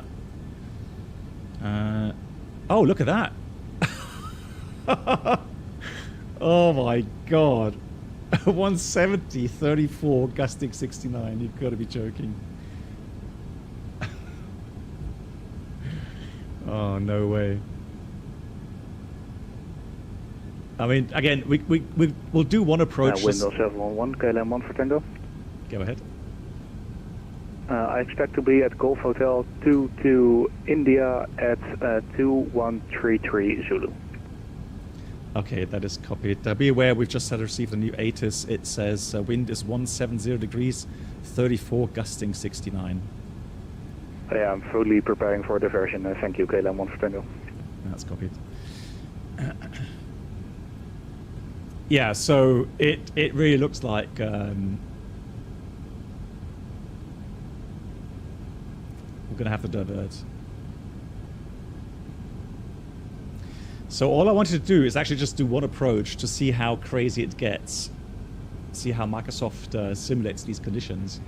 I say 113, new weather Nuuk, 170 degrees, 34 knots, gusting 69 knots. Problem solved. Copied, I say 113. Windmill 711, did you copy that as well?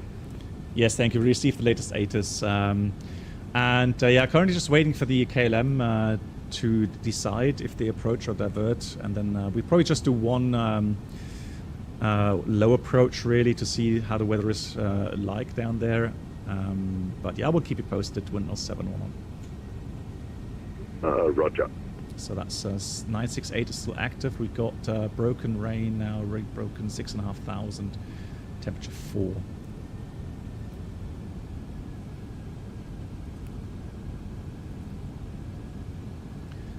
And yeah, 170 at 34 steady.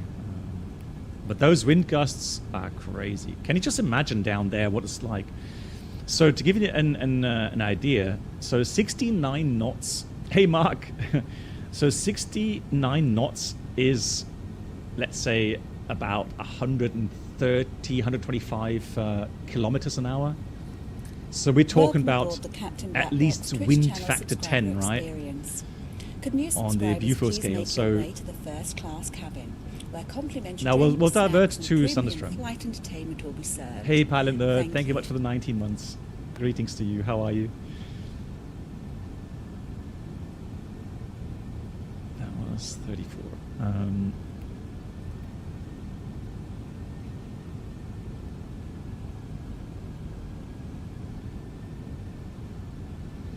So into the wind, the turn is fine. It's just out of the wind, the aircraft struggles. So Nuuk information, good evening. Condor 1 descending, flight level 1. Cool, we have someone else coming in. GG's. We're going to have so many aircraft diverting in a minute.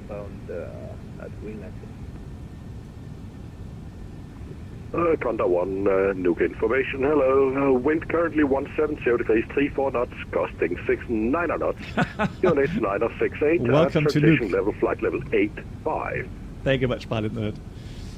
Yeah, we'll... for the wind and transition level 8. Yeah, we're going to divert very likely. It's just, if anything, if we do the approach, it's just for demonstration. Roger, Golf is the latest. Condor 1, and your intentions were to hold Evulu and then hear what happens on that's frequency? the Iceland air here. Yeah, because we have instructed from the previous controller to hold at Evulu for now, for the inbound traffic at Greenland. There he is. Perfect, Condor 1, because So I can tell you the current traffic landmarks, situation is we have a A321 holding at Irala, and A320 Neo holding at Jeddah, and then we have a KLM trying to do an entry for 22.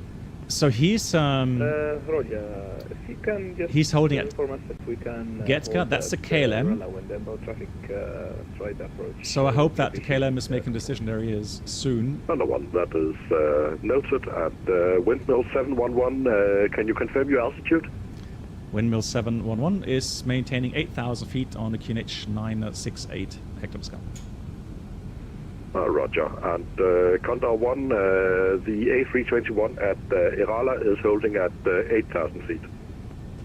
Roger, we can proceed direct to Irala to hold at flight level 100, control 1. Flight services, KLM 1 for Tango, turning base on runway 22. Right, that's good. So he's turning base. Tango, no traffic report on the runway, and we would appreciate a wind check about 2,000 feet. Wilco, KLM 1 for Tango. Okay, in that case, windmill 711. We'll continue flying the holding pattern until we cross Irala again, and then we'll start the standard approach. ILS Yankee runway 22 as well. Yep, windmill 711. And again, windmill 711, thank you. All right. So.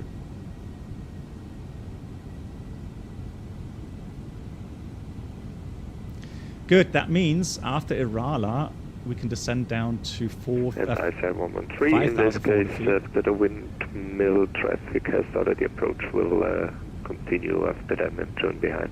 I-713. Pilot 1. I-113, roger that, I'll let you know. So I'm going to dial in 5,400. That's the next lowest altitude that we can go to.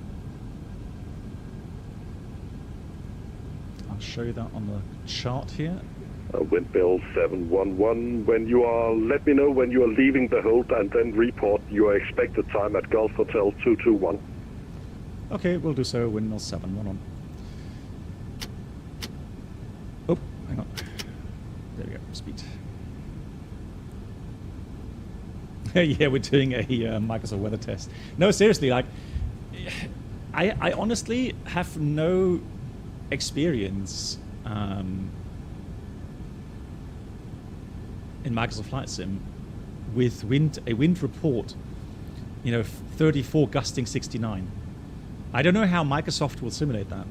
So that's really the reason why I want to try it out. Here's the Orion, by the way, the belt of Orion. That's the Orion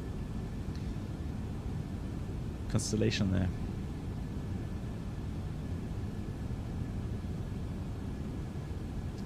What hours? You mean IRL? I can tell you that here.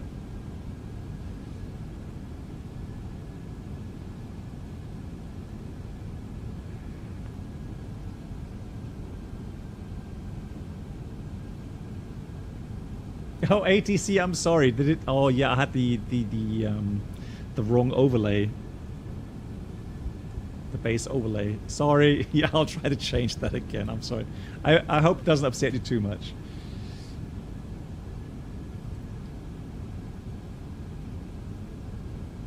Yeah, flying Greenland. I think it's close to IRL. I mean, like,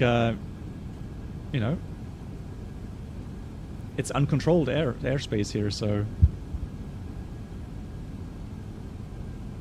Are you calibrating the holding pattern or what? Yes. So looking fresh. I was just waiting for the other aircraft to start its approach.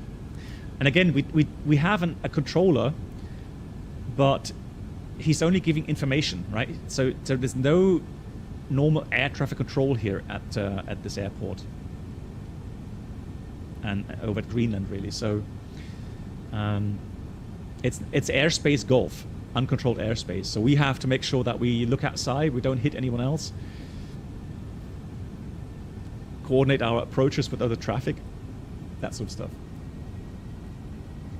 Yeah, Flying Wolf, right? Windmill 711, traffic information is a A321 Neo joining the hold at Irala, flight level 100.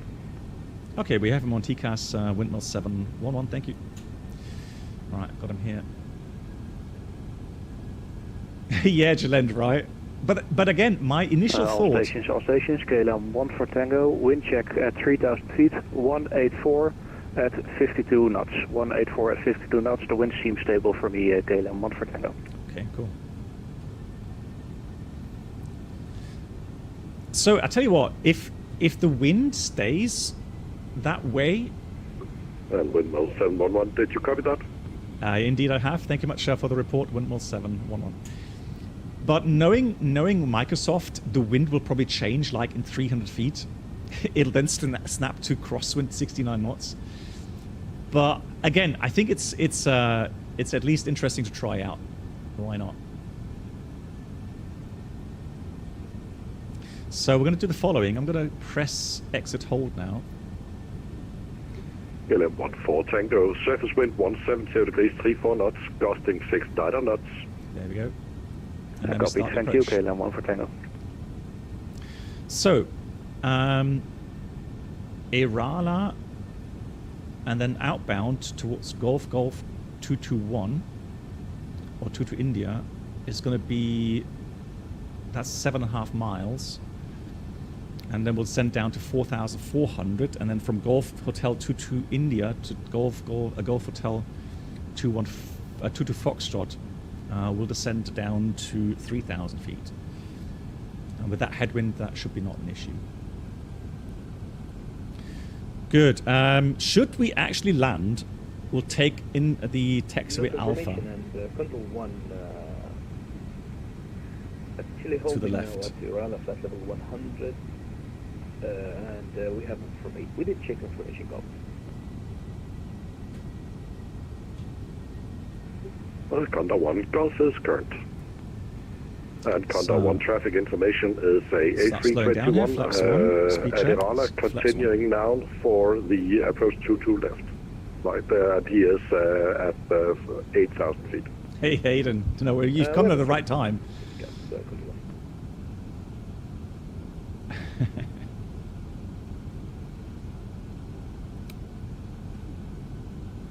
Windmill 711 is crossing Erala at this point, descending now down to 5,400 feet, and we're estimating Golf Hotel 221 or 22 India at time 2139.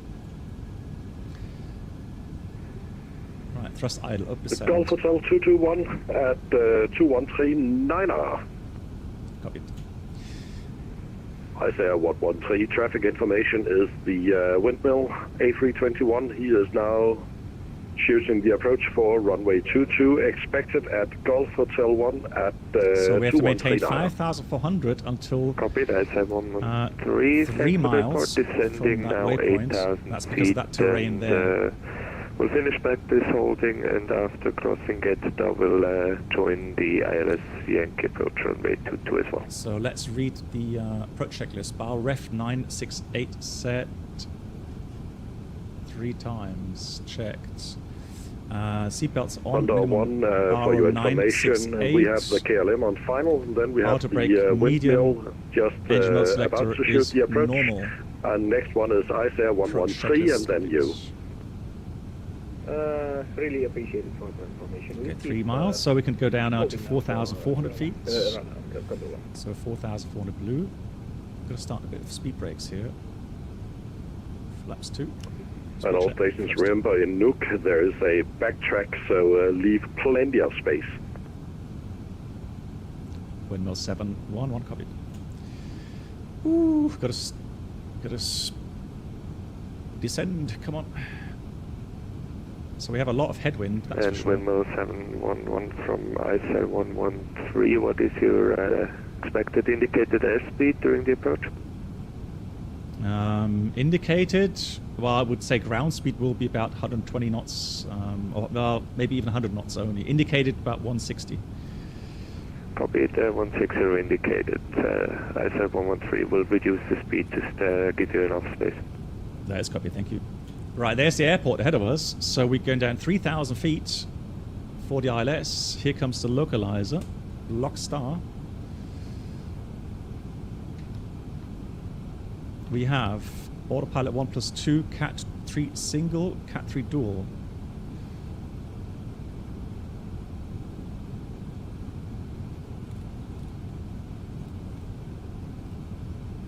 Gonna try to catch the glide slope here. Look at the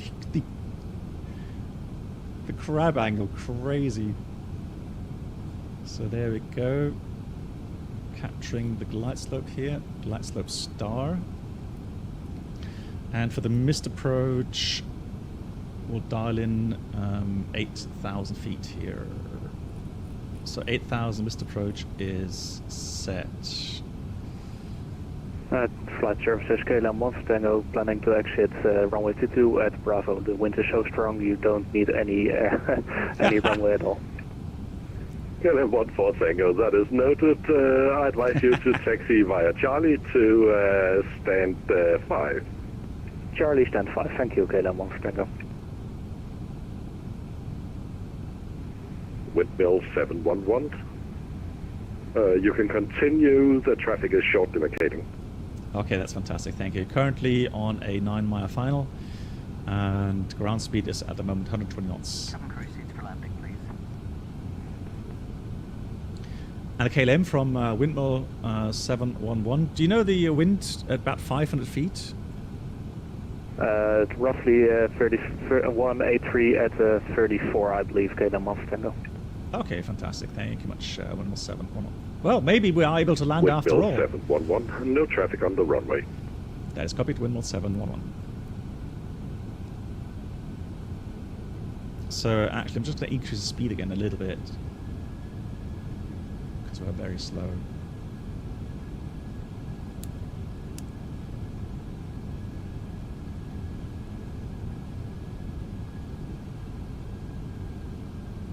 Alrighty.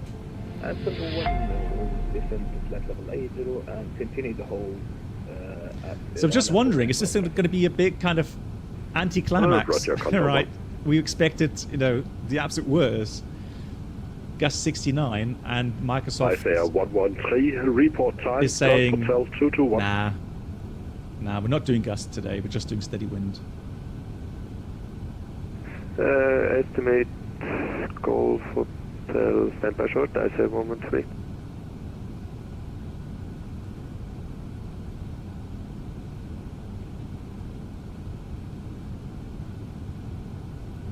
Gears coming down. Estimating Golf Hotel 22 India. And manage speed, look at the ground speed meaning. So we're already at the approach speed. Flaps 3, speed checked. Flaps 3, final setting. Golf Hotel 22 India at 2147. Under 1, preceding traffic is a A320neo expecting Golf Hotel 22 India at 2147. Copy, 2147 for the 2000. Yeah, 2000 check. Windmill 711, can we have a wind check? Of course, Windmill 711 currently passing 1,400 feet and wind is 165 at 36 knots. 165 at 36 knots, 1,400 feet. Manual flight. Landing checklist, Ikamima landing no blue. Isaiah 113, did you copy that? Affirm, Isaiah 113, thanks for the report. But I'm happy we actually have full runway lights. If you can give a wind check around 2,000 feet, that would be great. We'll do so, Isaiah 113. Now it's going to be a bit bumpy, but I mean, it's definitely not gusting 69.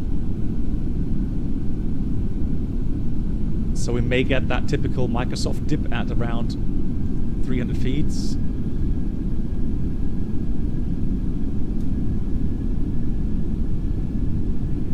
KLM 14 Tango request. Go ahead for KLM 1 Tango. I can see there is another plane with no flight plan on the apron. Can you see what stand is at? See, that's exactly what I mean. You see, it simulates wind gusts, but to the aircraft itself, nothing happens. He's at stand 1, KLM 1 for Tango. And that's what I'm saying, that this is just a visual simulation of the speed scale. It's not really, it's not affecting the aircraft. It is gusting, absolutely. Right.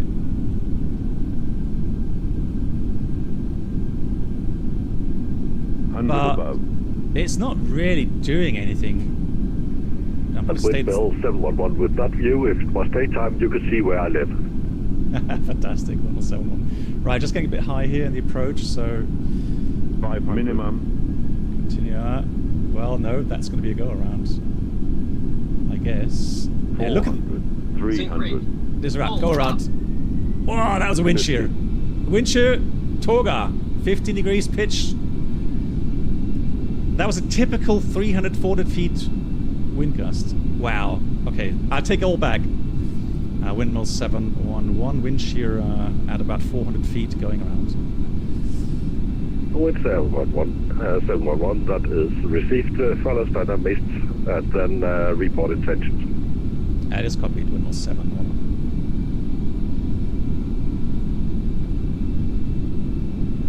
I say 113, right, no go around flaps. Runway.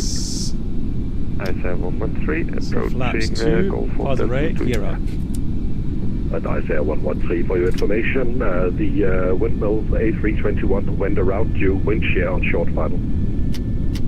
Copy that. I said 113. We'll try the approach and report wind at 2000 and our wind at 500 feet. I said 113. I say 113. Thank you very much. And Condor 1, what is our number for you?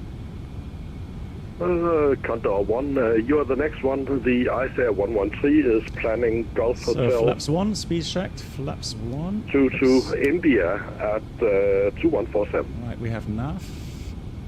Roger.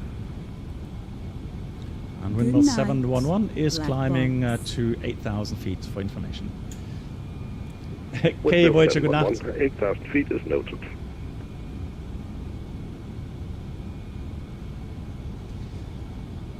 And I'm going to go with 230 knots. And there goes flap 0, speed checked, flap 0. Yeah, so one thing that was really weird that I noticed, you saw the ground speed mini going up and up and up, right? So I knew something was happening with the wind speed. So really weird. And then, yeah, I thought initially maybe I could just ignore and just keep like 140, 145 knots. And but then we got a bit high in the approach, and then that downdraft really meant we have to go around. So then we got Golf Hotel 606. I think I had the wrong approach in there. Initially 606. Yeah, so guys, I'm going to divert. I am going to divert. I'm not going to... There's no point in doing another approach, burn fuel. Windmill 711 request. Windmill 711, Nuuk information. Yeah, so our intention is to actually divert to Sunderstrom. Could you coordinate that with Reykjavik control? We would like to proceed direct to... Actually, I'll give you the routing in a minute. Stand by. Windmill 711, I will suggest maybe routing that is just via Bafco. Yeah, because I would have said maybe direct Nuuk and then direct Dordip if possible.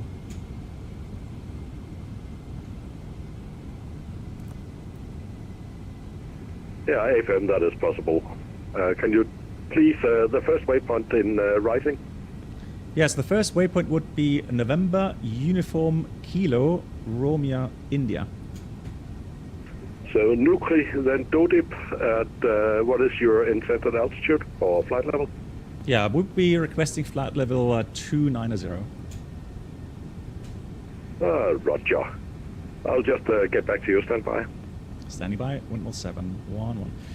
Yeah, so the thing is, Nate, there seems to be something when you have windy conditions, an airport that has some terrain around it, you will always get a downburst around about 400, 300 feet, always. So depending on how much wind there is, the wind... Windmill 711, the flight plan is approved. You can now climb to no higher than flight level 190, and then you can contact standby. Yeah, you can contact 119.7. Thank you so much for coordinating, and we're climbing no higher than flight level 190, and we'll contact 119.7, Windmill 711. Thank you.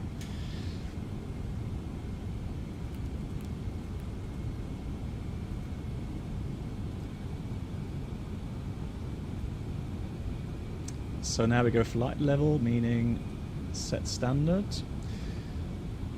And just make sure we have done everything. Gears up, flaps are up. Fuel check 4.5 tons, 1.5 more than required, so we're still good on fuel. And then the That's fine. Reykjavik control, hello again from windmill 711. We're just climbing out of 110, climbing 190. And we appreciate a diversion to Sandström via Nuuk and then Dode, please. Windmill 711, Reykjavik control, hello again. Yes, as Nuuk information already coordinated with me, expect approach into Sandström. Thank you much. And report reaching flight level 190. Wilco, windmill 711. Right, so what I'm going to do, we've already prepared the secondary flight plan, so I'm going to go to... Well, that's interesting. Why can't I access the secondary flight plan? Lol.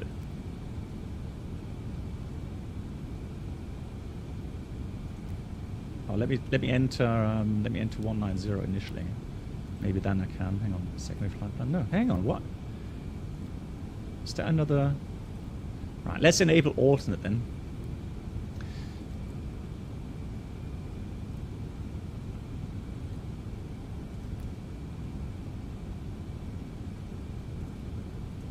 And I'll have to do that again. That's weird. I don't know why it killed the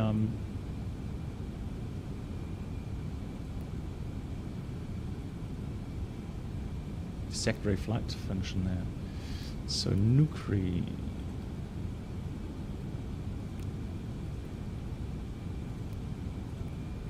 I already loaded the alternate routing in automatically. That's nice. Okay, so that's now the routing.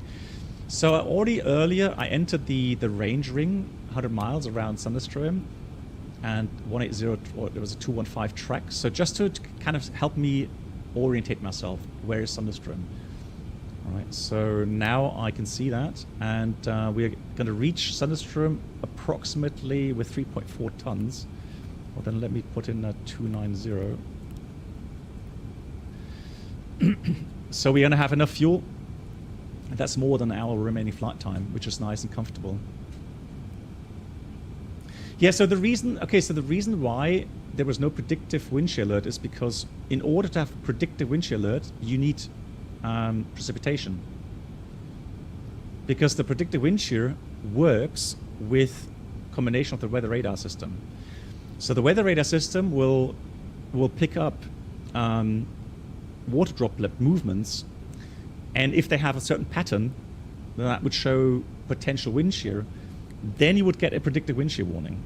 But since we had clear air, Alex, clear air means there's just no way that you can get predicted wind shear. Does enabling weather radar on the ground bring ground crew in danger? Well, you should not. I mean, the weather radar now, it runs on the microwave wavelength, and it has been dialed down significantly with its power. So you shouldn't operate the weather radar near people and near buildings, so that the antenna doesn't get destroyed. But it should not really harm people. Although, again, I would not really operate the weather radar near people. You just wouldn't. Right, let me do. And windmill 711 is level 190. We'll speed up here. Windmill 711, thank you. Identified your plate into controlled airspace. Climb flight level 200. Report requested level. Climbing initial level 200 and requesting level 290, windmill 711. Very speed. Roger. You can continue climb flight level 290. Fantastic. Climbing level 290, windmill 711. So now comes the next issue. So what we're going to have to do is get the latest weather, prepare the approach, and then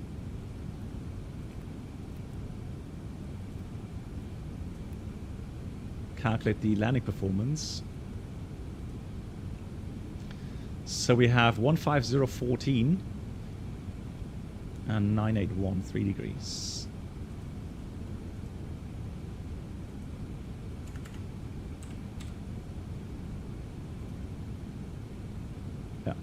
So landing weight 69.2. Yeah, that looks about right. We'll do a config 3 again. Although, no, this time we'll do config full because we don't have that much wind.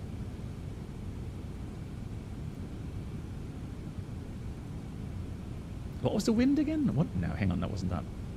Oh, it has picked up a bit. Okay, 150 at 14. Also a bit crosswind, but that should be okay. Cool. So landing performance required. We have available 2,800 meters, comfortable, and we require low. We need about 2.5. So we'll do orbit low this time.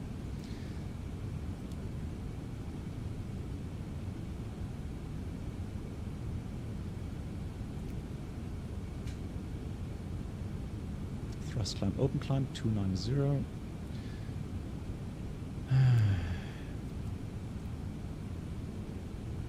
I don't know why it does that.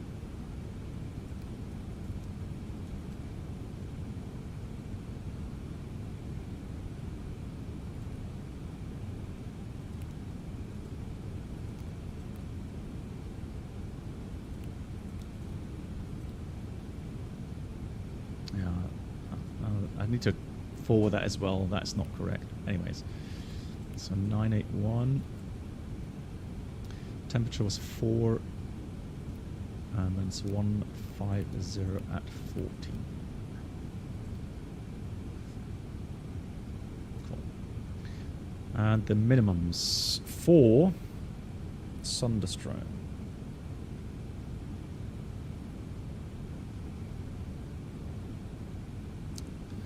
So we have the Zulu category Charlie. It's approved 920. 920 minimums. Okay, so quick briefing. So the diverting to Thunderstorm, gonna plan for the localizer 09er via Dordip 5,200, descent down to 4,000 at Keflavik, then we descend 2.5, final descent point Sierra Fox 09 Foxtrot, 3.3 degrees, non-standard glide, a bit steeper than normal. Minimum Cat 1 is 920. Missed approach.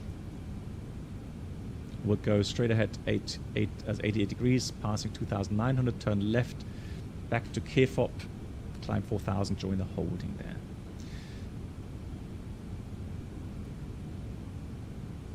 MSAs. Yeah, so we have some high terrain around us, so that's something we have to see as a threat.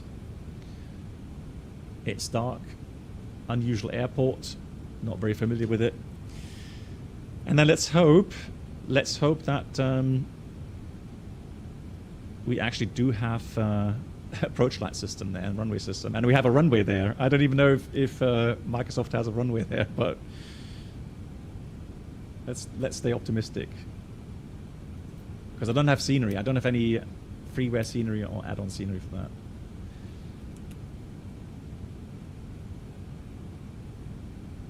Yeah, so to me, IRL right now at Nuuk, you can't approach the airport. Gusting 69 over that terrain, no way. You would not even get below 4,000 feet, I think, and you would have severe turbulence.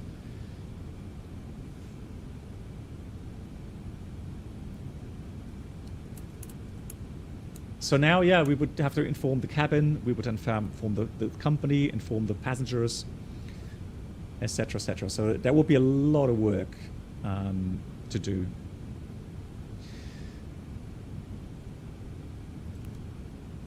Now, since I can't enter a cruising level there, it's kind of annoying.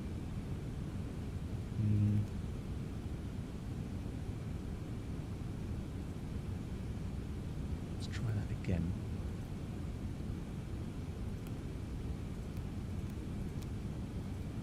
Forget it. Airboss, thank you. You said you flew to Thunderstorm several times. No need for scenery. Fantastic. That's good news. Thanks for the feedback. Appreciate it.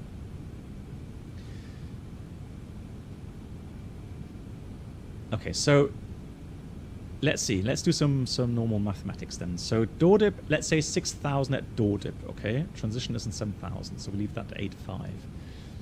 So we have to lose about 20,000, 21,000 feet. That's 60 miles tailwind, 25% more. So that's about 75 miles. Deceleration, 80 miles. So 80 miles prior to door dip, I'm going to start my descent. Does it work on the init page? Yeah, it's already there. That's the weird thing.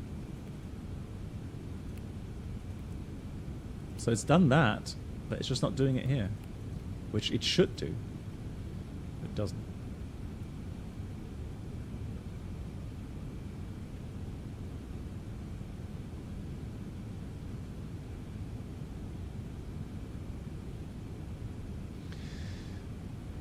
So I'm going to just slow down a bit to 50 knots. With that tailwind pushing us along, we can fly a little bit more fuel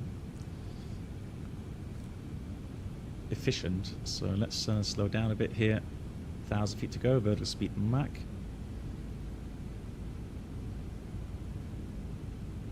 All right. Cool. After a successful landing, we're going to vacate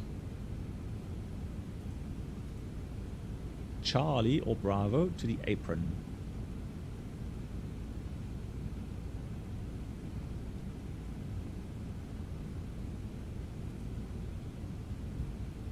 Well, that was interesting. Look at that. 290 is actually a very good level because it's like we're doing kind of a parabolic profile. Out cruise. And windmill 711 just reached 290. Request descent. Perfect. Windmill 711, descent flight level 100, correction 200. Now it has the cruise level. Descent flight level 200, windmill 711. So go descent out blue 200. Set manage speed negative. We'll leave that.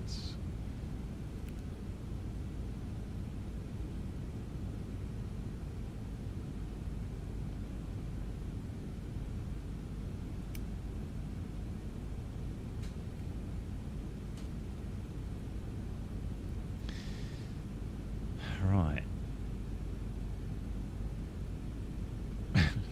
Now I'm really hoping that Microsoft simulates that weather correctly. If not, we're really, really in a bad shape. I'm not going to lie. We have enough fuel, so we arrived there with about 1 hour extra, 1 hour remaining flight time. So any go around, no problem. We can do a second, even a third approach. Hey Eagle, sorry, you have to write in English, Eagle. I can't. I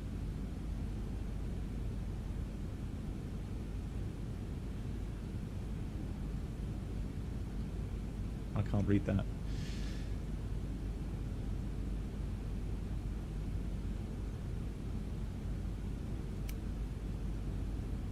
Flight time 20 minutes. I always find it fascinating when doing that. Oh, that was a nice wind change there, weather change. So I always like to see what it's like to divert in real time. We rarely do that. So IRL, we rarely do diversions. And then even in the flight sims, we rarely do diversions. I remember that last year on a real world simulator mission that I had, a check ride.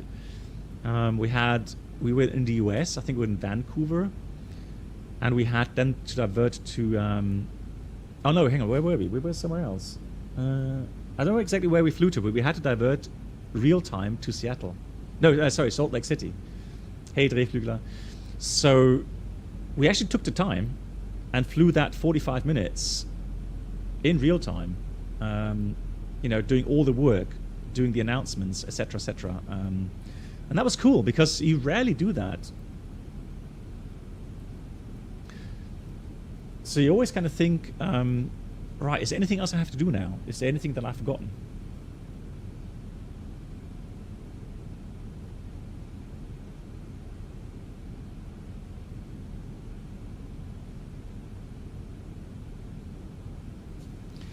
Hey,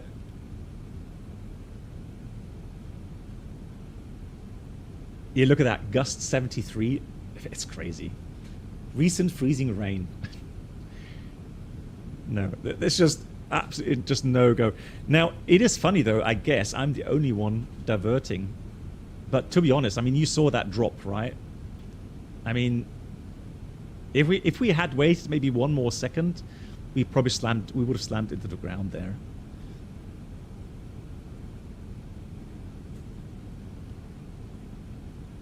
No. So we're flying. We had an issue. So I remember that we had an issue with the weather. And so we went around, and we already had our plan B for Salt Lake City. And then we had a slight technical issue, but the weather was so marginal at that destination that we decided to divert to Salt Lake City. And then that was in real time, and that's cool. Okay, so thanks for the update, Flying Greenland. So the Condor went around, and he's currently... Keflavik control, hello.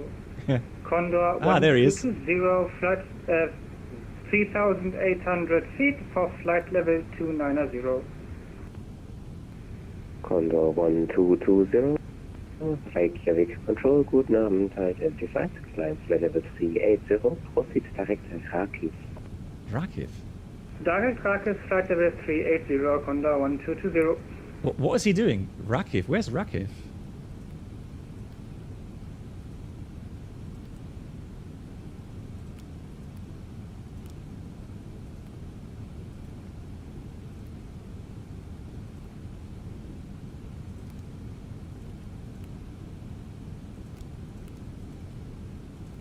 No, how do you write that? Rakiv?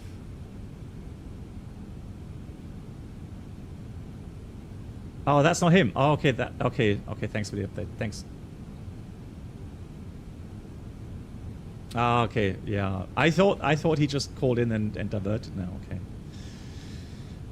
okay. Cool to know. All right. And windmill 711, back to Nuuk information 126.2. Goodbye. Okay, Nuuk information. Sorry, 126.2.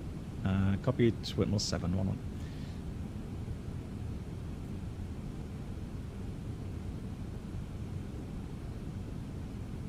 Thunderstorm approach. Good evening from windmill 711, level 200. Thunderstorm approach. Hello again, and this time I can decide what you're doing. You are identified.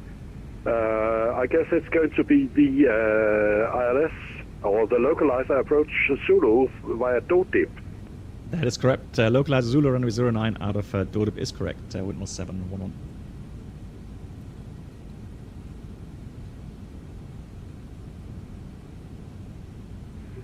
Windmill 711, you can descend to 5,200 feet to be level at Dodip, and QNH Thunderstorm is 981. That is copied. Descend 5,200, level by Dodip, and the QNH 981, windmill 711. So we have 5,200 blue 981. 981 does match up with our weather info. Cool. So localizer approach. Okay, the only difference with the localizer approach, what we're going to do is we're going to fly this with localizer mode and flight path angle. And for that, what I will check is I have my iPad here with me. So what I will check is these crossing altitudes. So we have a DME distance to the localizer antenna, and so I can cross-check these altitudes, right? So distance, the threshold is what I'm going to ignore. For me, interesting is the ISF DME distance, and so we'll cross-check these altitudes to make sure that I'm on the right path.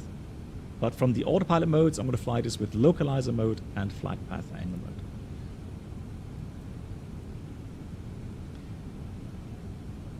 And then just hope that we see some runway lights. I hope the scenery is okay. Oh no.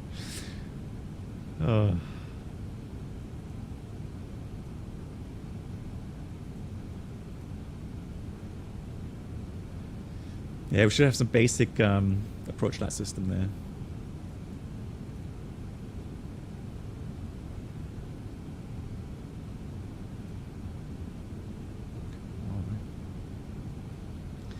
So we're getting into the profile now. 5,400 at Dodip.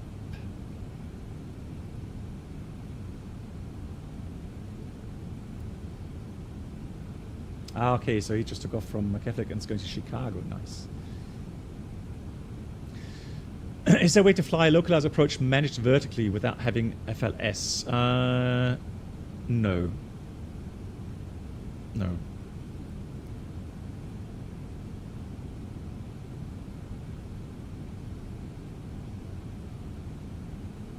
Yeah, I'm trying to think. No, so it's either vertical speed or flight path angle. One of those two. The only way you could fly the fully managed would be an RMP approach.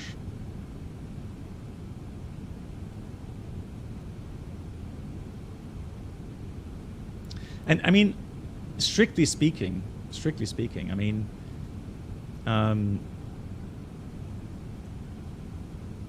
I wonder.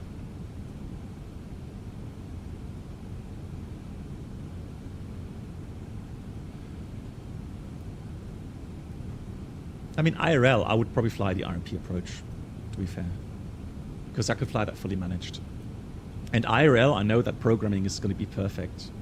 It's going to be so accurate. Here I'm a bit skeptical with these airports that don't have sceneries.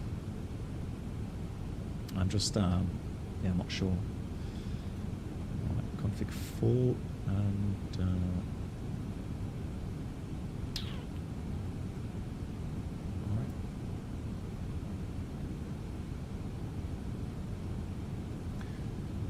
on the landing lights again. Landing lights on. Man, I'm so glad that our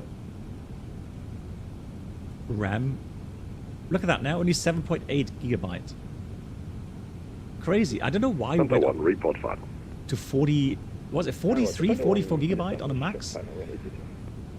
So I'm really, really happy it reset itself again. Thunder 1, no traffic on the runway.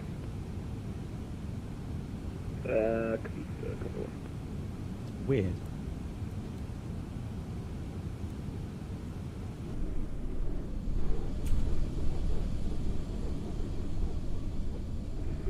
With Bill 711 via Dodip cleared localizer approach Zulu runway 09 report established. Via Dodip cleared the localizer Zulu approach call established 711. Just wondering, did we... It took out everything again. Why did it take out everything? It's so stupid. There we go.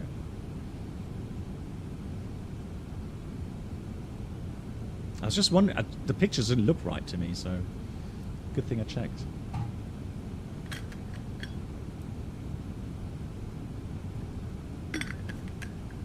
Oh, Ben, really? So they confirmed it's a weather radar? And it disappears once you turn off the weather radar. Okay. Yeah, thanks for the info. Interesting. Good. So we pre-tuned the localizer. I'm not receiving it just yet, but we're still about 30 miles out. Look at that. We got 250 knots indicated, 350 knots ground speed. Crazy. So I'm going to take out a bit of speed here. Try to get a bit of energy out of the aircraft. Speed brakes out. We don't want to mess up the approach now.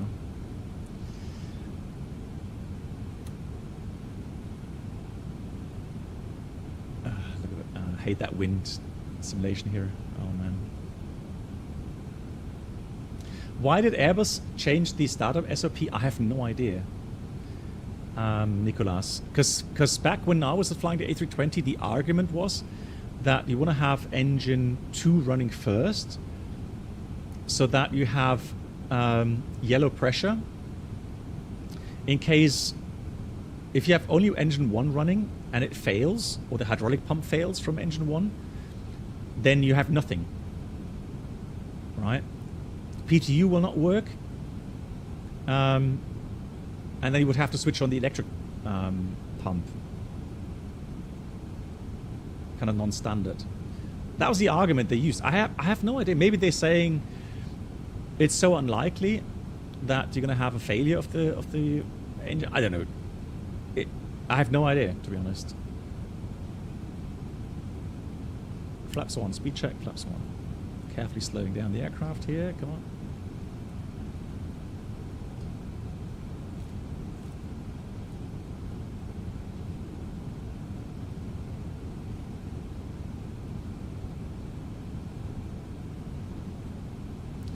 You heard the explanation saying it'd make it more predictable for the ground crew with single engine taxi out, becoming more okay. Yeah, probably it will definitely be something procedural. So, cleared via door dip, so that means after door dip we can go and descend 4,000. We'll do that with config 2. Right, we have the ILS India Sierra Foxtrot localizer identified. Flaps 2, speed checked, flaps 2.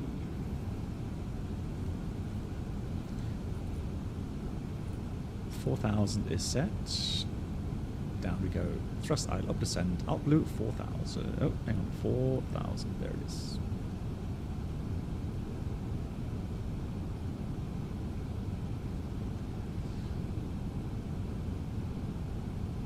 Still 50 knots wind. I really hope that the wind is correctly simulated here on the ground. Okay, nice. So Ben, thanks for the info. So it is for ground crew safety. Okay, that's cool. I am always for safety. I totally agree. Alt star. Slowing down further, 160. So maintaining 4,000 until we're on final. And I'll wait a few more seconds regarding the activation of the localizer. So alt, I'll dial pre-dial 2,500 feet here.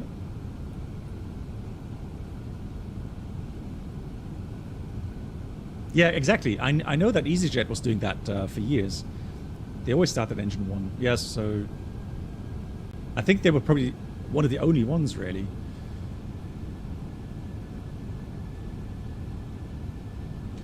So here comes lock armed.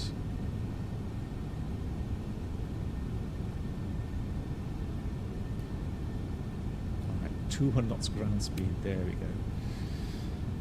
Condor 1, going ground. Condor 1, that is received. Intentions? For now, also the next approach, then we hold over Kerala, then we'll report our attention Condor 1. Roger. Lockstar. I was just about to say, when is it intercepting? Right, Lockstar is set, 2,500. Vertical speed, alt blue, 2,500. Ah, we got runway lights. I'm so happy. I'm so happy. Bit of an overshoot there. Interesting. I'll recapture that.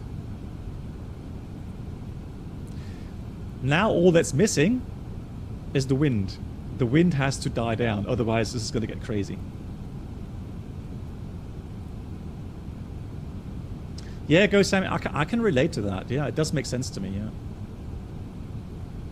BD Condor 1, we're planning to divert to Bravo. Okay, cool. Thanks, guys, for the explanation. Bravo Golf. Condor 1 second. Cool. Alrighty. Cool. Condor 1 second. Alright, it's coming down. We're planning to divert to Bravo Golf, Sierra Foxtrot. Ah, so he's also diverting. Yeah, I got it.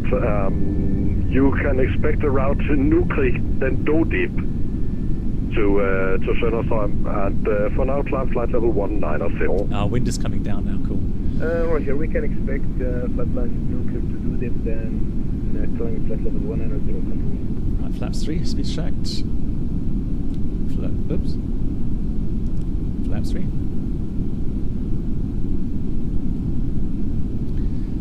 So I'm going to change to flight path angle now. And I'm going to set my missed approach 4,000. And then just prior to the descent point, that's 8.3 dB. We'll start to descend. Look at that crosswind still though. Oh, please. Please let there be 15 knots on the ground there. Right. Down we go. Condor 1, Reykjavik clears you to Sønderstrøm via the via minus 3.3 degrees. Flaps full, speed checked. Flaps full, speed managed. And we are cleared via Nuuk and Nuuk Condor 1. So 7 miles, 2050. And Goodwill 711. Wind is 150 degrees, 14 knots. Runway 09, cleared to land. Vacate. Okay, runway 09, cleared to land. Wind was 711. And say again, which taxiway to vacate? Vacate to the left. There's only one taxiway to the left. That is the passenger apron. Oh, at the end. Okay, to the left. Thank you much, Windmill 711. Oh, good thing you said that. So, 6 miles. We're supposed to be at 1690. I've got to hurry up. Got to descend a bit steeper here. Right, so... We've got... so 5 miles. Under 1, say requested flight level. So we have bar ref 981 set. Under 1 requesting flight level. And seatbelts are on. Flight level 29 is in the flight plan. 5 miles. We should be at 1340. So we're slowly coming in. Auto brake is low. Engine mode selector is normal. Then we have the final landing checklist. Economic landing, no blue. So 22 knots right now, manual thrust. Come on.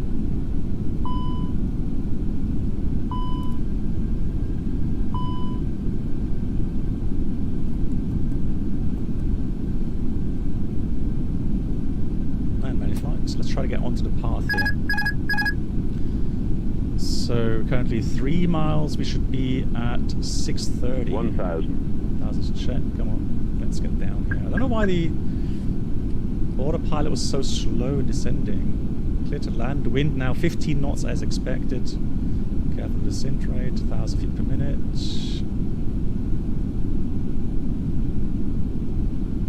Yeah. 1,000 feet per minute. Under 1, you can contact Reykjavik on 124.4. Bye-bye. Reykjavik 124.4. 400. Yeah, I think the parking lights are a bit misaligned. I think they're too close to the threshold. And 200 feet here, look at that. 100. 50. 40. 20. Retard. 10. 5. SD crab. So we have spoilers, reverser green, good brake action, manual brakes. So there's a one taxiway set to the left, auto brake is off. Yeah, the airport is actually quite nice. I was worried that we're going to get some really basic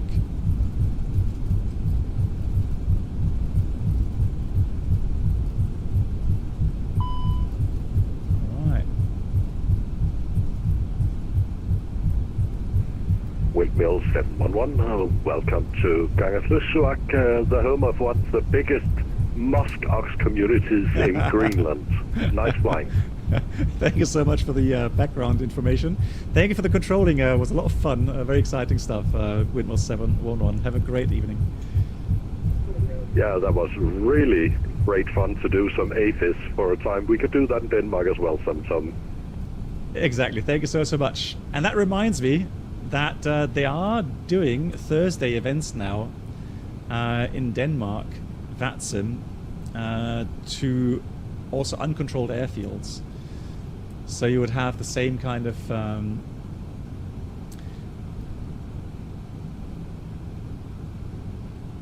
flight procedures as you've seen today. Alright, let's do the after landings here. Let's park anyway. It doesn't really matter where we park. Ladies and gentlemen, the cabin crew will shortly be leaving their seats to perform safety-related duties. Well, I'm not sure if he's a real air traffic controller, but he does live in Greenland. I know that. Has been switched off. Portable electronic devices for messaging. So very cool to have him here on the stream again. Please make sure that you take all your personal belongings with you. Ooh. Right, exciting stuff, right? Flight brake is on. Do take care is reset. Falls out. Wait for the Smoking APU. is not permitted until you reach a designated smoking area. That was the On mouse. behalf of the captain and the crew, it has been our pleasure looking after you today. Yeah, so stay tuned, guys. We are going to do, and even though we had a memory leak, and apparently it is due to the weather radar system, initially though it should work. So I'm sure they will get to the ground of things why there's a memory leak and where it's coming from. Because I want to see if the weather radar actually does show some proper stuff. Right, AP is available. 2. Yes, of course, we'll switch to daytime, absolutely. Right. The icing vehicles are coming now. What? No, I don't. Thank you very much for your hard work today. I don't need de-icing. So there we go. Yeah, it's a good idea, Sammy, to have a look at this in daytime. Look at that. I've been here in the simulator doing my senior first officer training on the 747. So, but I'm sure it didn't look anything as good as this.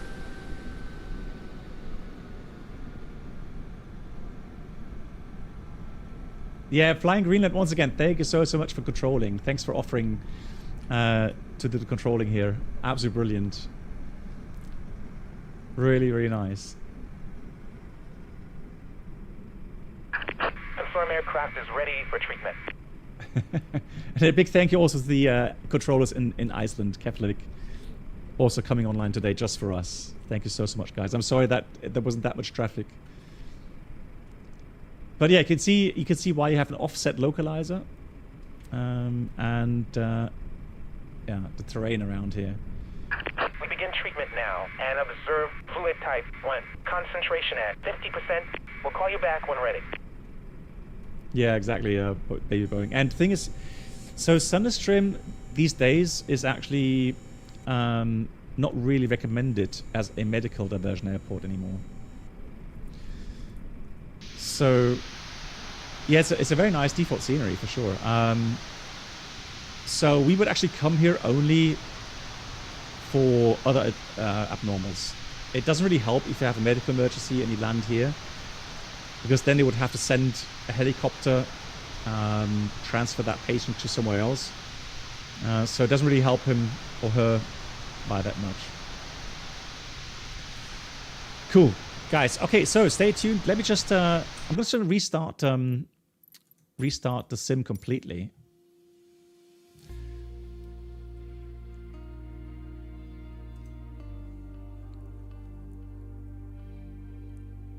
And then we're going to go to, we got some beautiful weather near Toulouse. So we're going to start Toulouse and fly towards the west. And then we have a look at what the weather radar shows. That's true. So Flying Greenland, also thanks for the information. Yes, so now that Nuuk has a longer runway, yeah, then we have to reconsider maybe that we could fly to Nuuk in case of medical emergencies. But that has to be decided by my company. They have to make an evaluation for that. Because right now we don't even have charts yet for Nuuk.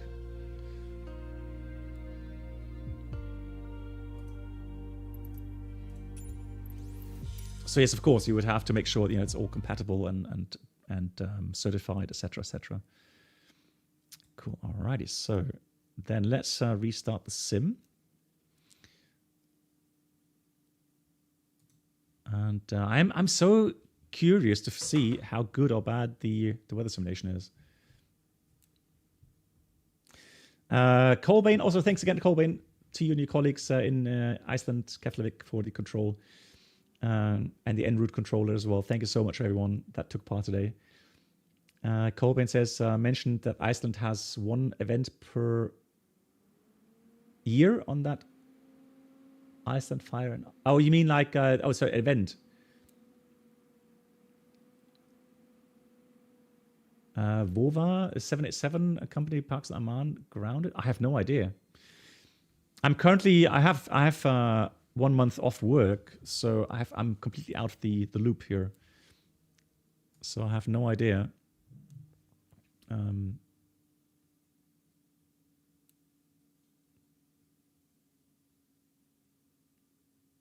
Okay, so first Sunday every month. Okay, guys. So if you want to join an Iceland event,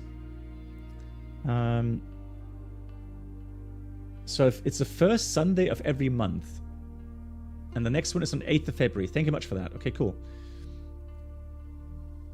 8th of February. If I'm home, I may take part. Maybe Flying Greenland can give me a shout again, or maybe you can, Colbain, give me a shout again as well, on the 7th maybe or so.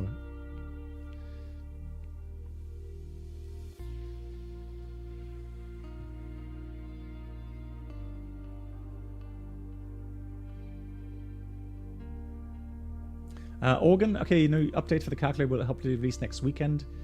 Then, okay, nice, Organ, yeah, let me know when you are ready. Second Sunday, hey Yannick, second Sunday every month, fantastic. Hey, no, it's the first. so Colbain says first, and you say second Sunday. Which one is it now?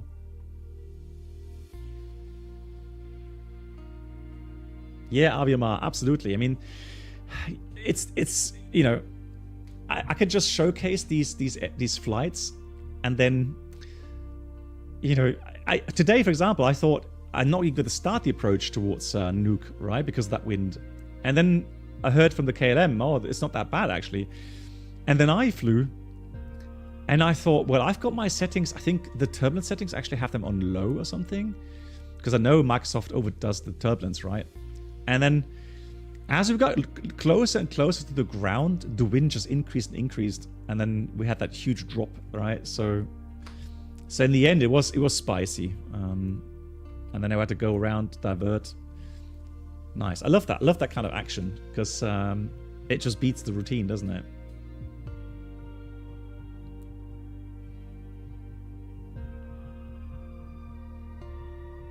So now we're going to go try the FSLabs weather radar system. Let's see how that. So this is second Sunday. Okay, second Sunday every month.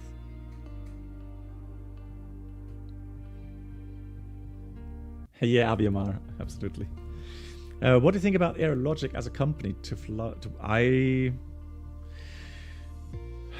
Aaron, I don't think it's a bad company. I've spoken to someone who actually flew for AeroLogic, and he wasn't too negatively, or he didn't report too negatively on his work there. So, and I have not heard anything negative really. Nate, yeah, right. Yeah, Peyton Spies.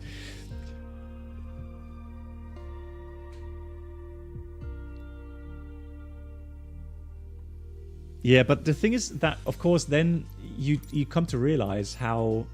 Oh, I'm going to take a different frame here. I don't want to mess up my statistics, so we'll take the IAE version here. So we said we're going to go to Toulouse. We'll do daytime, so we see the clouds. We'll depart 32 right. Hello. There we go. Fly.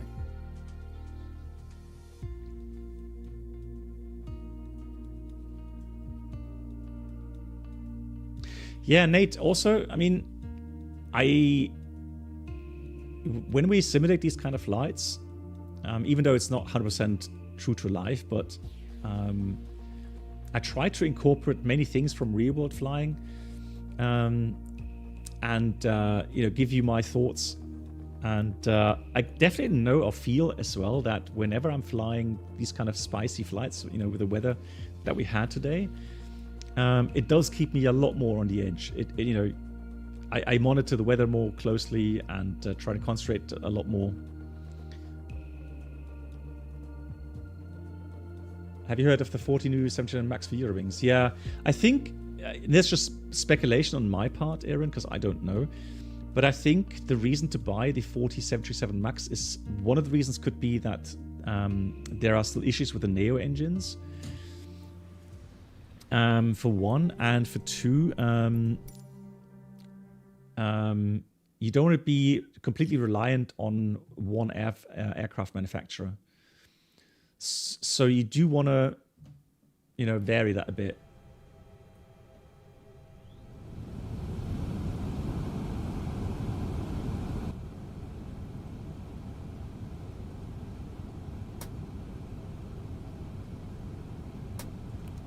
Right, so we're just going to go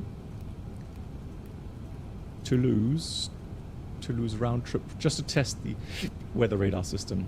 GG flight number 25, cruise 200. It's already raining here, which is nice. Now let me go put options. Oops. Huh? Why is my... Oh, the view, I've not programmed the viewpoints here. It doesn't matter. So options, payload. I'm gonna put 67 in there, and then fuel 6,000 kilograms. That's good enough. Alrighty. So we'll do flaps 1. We'll do full power takeoff. Just take some speeds here. Just get airborne. Cool. All right. So we have radar on already. So at the moment, it's going up +5. And that looks a lot like just returns from the airport. Why is that yellow pump overheat? I'll disregard that for now. That should be normalizing shortly.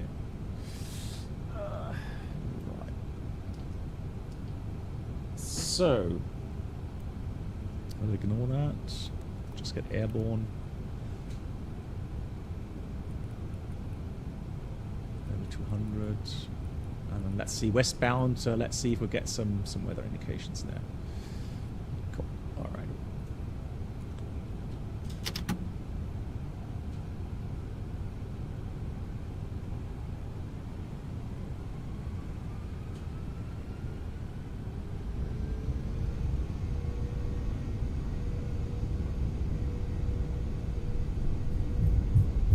Manitoba, SRS climb, blue, okay.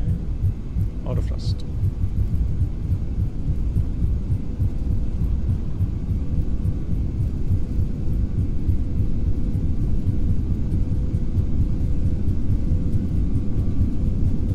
Big one. Rotate.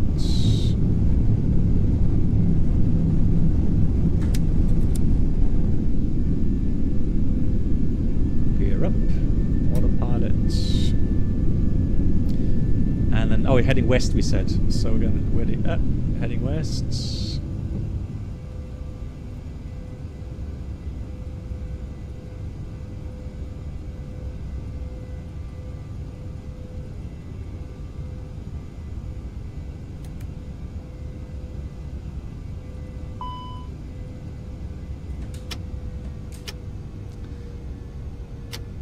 All right, thrust climb.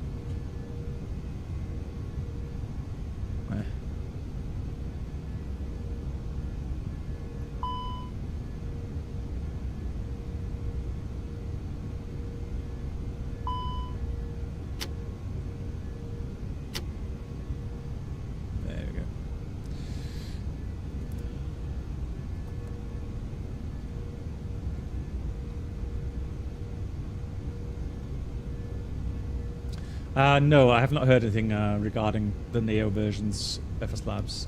Right, so there we go. So it is showing some green returns right now. And what I would like to do, obviously, is fly towards the west, trying to get into those areas with a bit more return.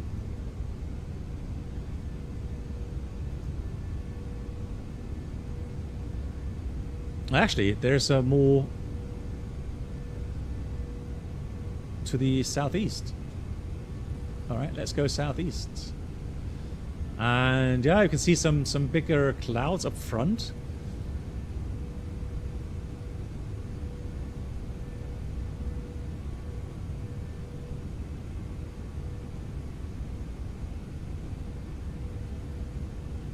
Let's go standard.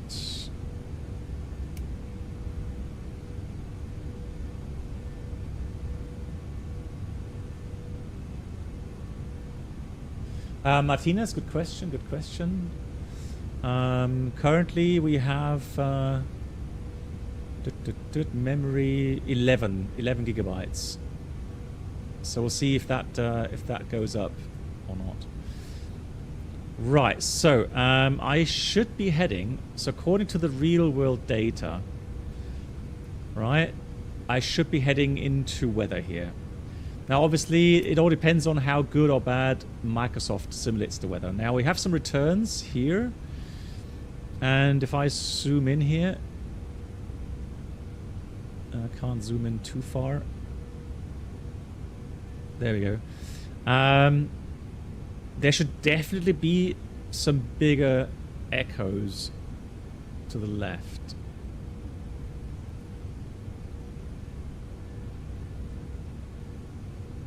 Now I'm not sure how Microsoft translates that.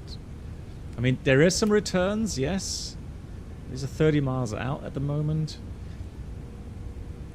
But they're not really showing that kind of intensity.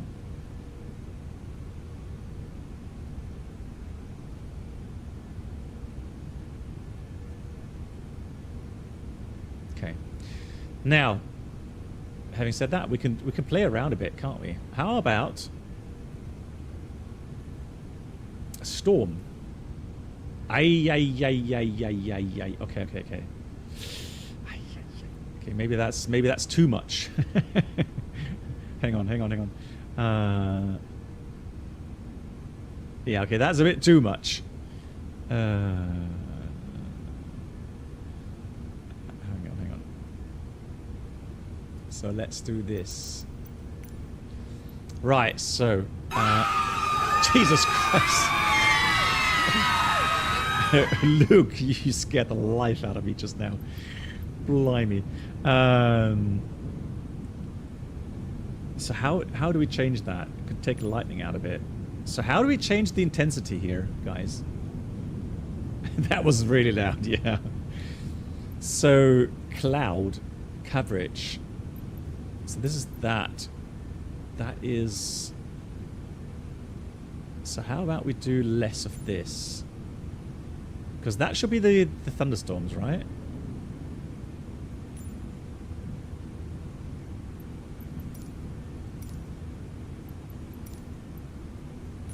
Ah, okay. Okay. Ah, you see? Okay. That is interesting.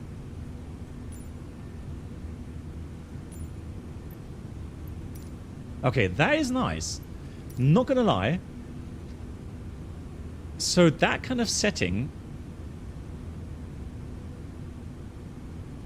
that would be interesting. That would be nice. So you could actually look at the weather radar return and say, okay, I'm not going to fly into this one. This does actually match up nicely. Look at that.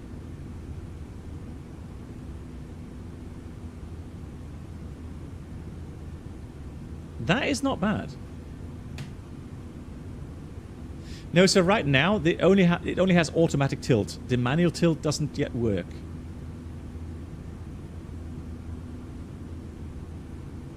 Yes, it's a normal sim weather. So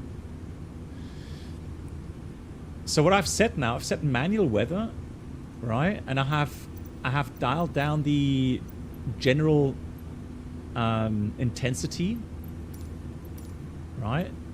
So that we get more like in a normal distribution of thunderstorms. So that is actually nice because that way you've got one return here. Now the other return behind that is actually bigger. So this is actually really exactly what I'm looking for. I don't need more than this. I mean, if they simulated a 3D version now, so if you have already also a vertical, you know, profile of precipitation, that would be great, right? No, but this is already good. Because this means you can now circumnavigate these thunderstorms. Please fly into the red area. Yeah, we're going to fly into the red area, which we normally wouldn't do. But just for demonstration purposes, we'll do that in the next one there. So this is actually good, because this does match up visually with the radar return.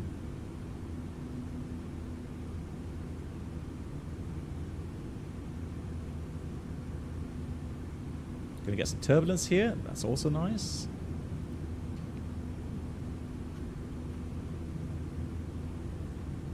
Yeah, okay, so a bit of turbulence as we go through these cumulonimbus clouds.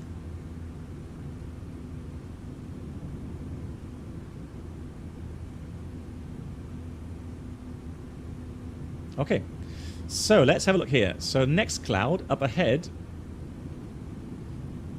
is a bit of a bigger one. Now, nice. So you can see that's how Microsoft simulates a thunderstorm here. A thunderstorm cell. I can live with that. It's not perfect, but I can live with that because I'm looking outside. I can see a distinct thunderstorm. Cumulonimbus cloud. I can see that. And it returns correctly from the weather radar.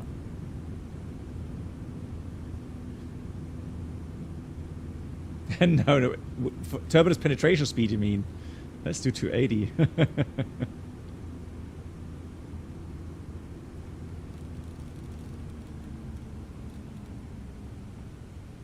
I have to admit, this does get me excited a bit.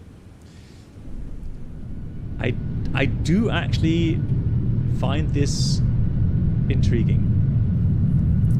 Welcome aboard the Captain Black Box Twitch channel subscriber experience. Sammy, thank you so much. 59 months. Subscribers, please make your way to the first class cabin, where complimentary drinks, snacks, and And premium look, flight you have some lightning there.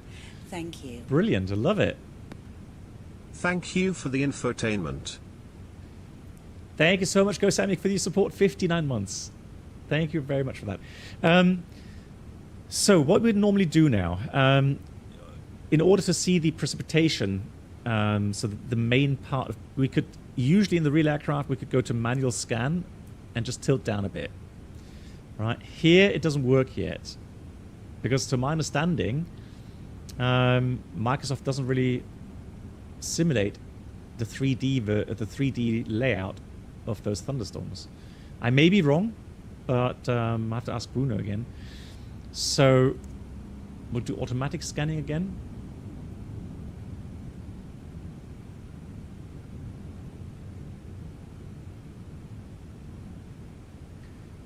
All right, it's going to get bumpy now, guys. Hold on to your hats. Oh.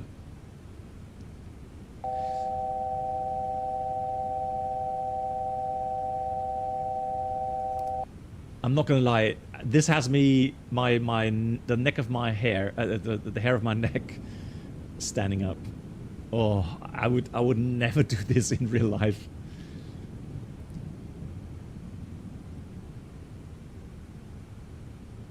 Hey, Brett.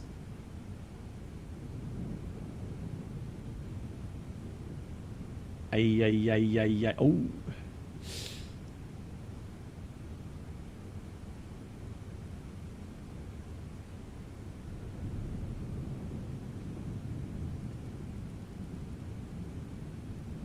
It is scary, right? It's got so dark as well. Yeah, Brett, thank you so much. I'm doing well. And yeah, I mean, like I'm saying, my expectations were that we're not going to have anything proper in Microsoft 2020 and then maybe in 2024. But to be absolutely honest, this is already a huge improvement over not having any weather radar to work with. The PMG also has a weather radar system? Okay, I need to try that as well.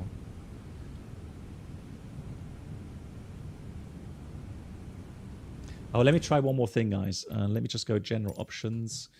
No, that's under, hang on, options, go back. That's under assistance options, isn't it?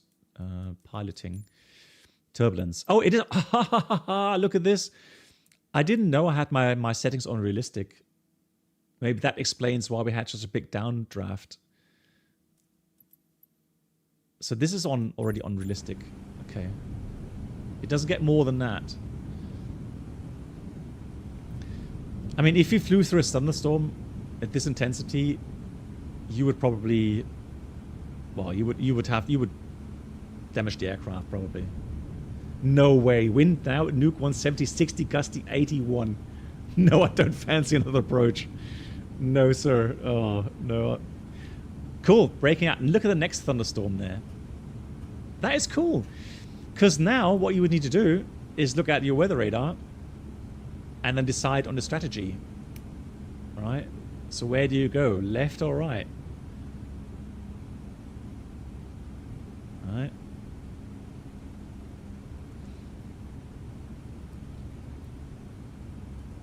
Eject. But that is cool. That is just so much more realistic now. And it all depends on how good or bad Microsoft simulates these thunderstorms. Alt F4, lol, yeah. But that is promising. GG to FSLabs. Looking forward now to the next summer season. So there's another thunderstorm there. How cool. Love it.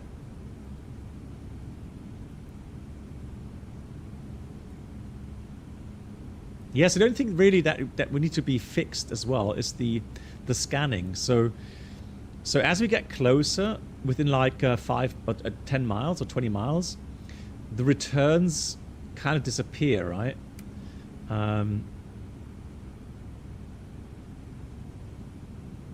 So they should really remain. But hey, that's impressive, isn't it? Yeah, so Flying Greenland, this is they've now published that for the experimental version. Yeah, so they did make an announcement regarding the latest update, experimental update. So you would have to choose the experimental version in your FSLabs control center to have that working. That is cool. Well done.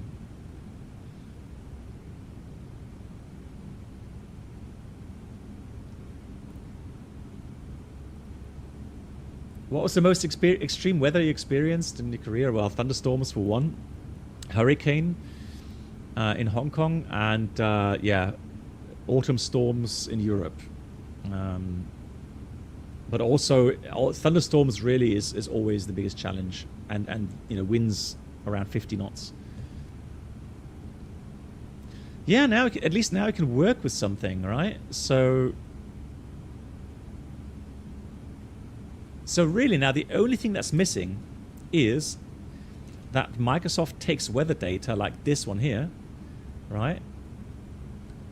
And decodes that properly into thunderstorms or, you know, heavy rain, whatever.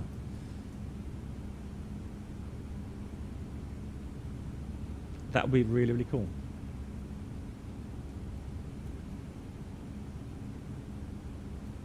Very nice. But again, FSLabs have done a great job with this. So I am happy with that for sure. So now for the next one, I would go around here. And you would have to circumnavigate that thunderstorm there.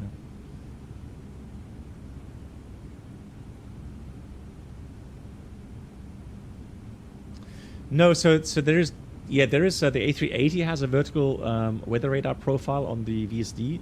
I'm not aware of any A320s that have that, but what I'm saying with that is, you know, I am not sure if a Sobo simulates a vertical scan through the cloud. So I think, correct me if I'm wrong, I think it just takes a 2D print from any weather source that, you know, whatever it's taking it from, right? So it's just a top-down view, and it would simulate that kind of 2D on the nav display. And so it doesn't matter how high the cloud is. It always has the same kind of slice through it. So I'm not sure if it's even possible to simulate a tilt. Hey Bruno, or a slice at the present altitude. Okay. Yeah, so Bruno, so the question is, how would it be possible to simulate a manual tilt then, right? And Bretson says, understands only 2D as Meteor Blue hasn't given MS the ability to authorize. Yes, okay, so there we go. So, so maybe then, if you fly higher, and like Bruno says, it's a slice at your current altitude. Yeah, then, yeah. But again, you know, for now, honestly, this already adds a lot more immersion as it is. Because if you have these kind of cloud simulations, right, with some lightning, right, so you want to make sure that you don't go through these centers, stay clear. That's cool. So you can, oh yeah, hang on, you're right. Bruno, thanks for that. Yes, indeed, you can play around the gain. The gain does work. So I'm dialing down the gain now. So that's -9. So that brings out more the bigger kind of precipitation areas. While if you know, if you want to see more precipitation, just dial the gain up. And that way you have a lot more returns.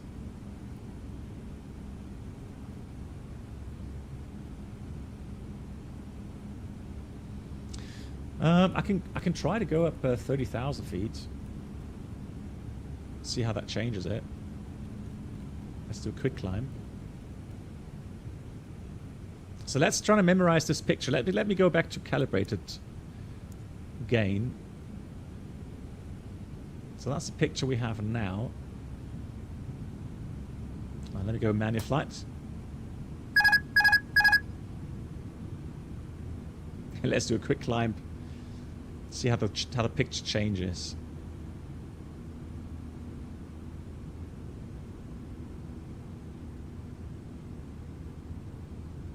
Yeah, slewing. I don't know how the key for slewing up, to be fair. Oh, ooh, that dropped quickly. Ay, ay, ay, ay, ay.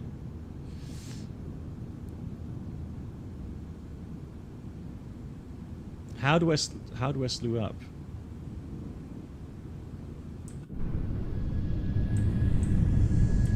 Oh, there we go. Hang on.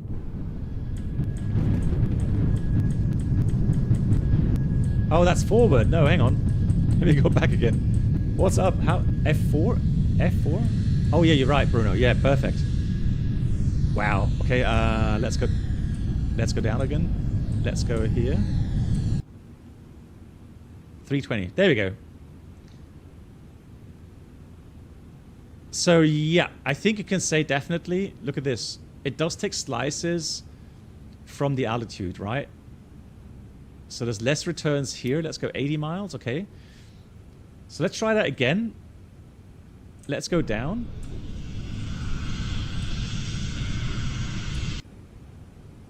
And let's see how the weather changes.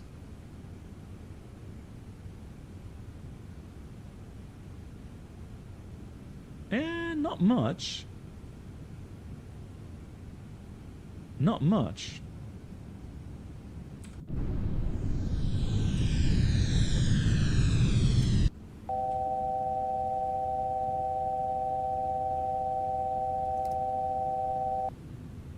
So that's 10,000 feet high. It didn't really change much, did it?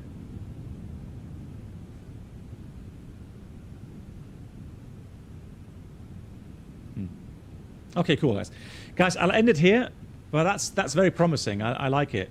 This is actually cool. Now, the only thing really that's worrisome was the memory leak. Now, we haven't leaked any memory now, but we definitely had an issue with the previous flight. So hopefully they will fix that ASAP. Cool, guys. Thank you so much for watching, everyone. Thanks for supporting. Thanks for all the resubs coming in today. Thank you very much, everyone. Next stream is actually on Friday. Back to do some shenanigans on Friday. Looking forward to it. As always, guys, stay safe, stay well, stay positive. Until then, good night.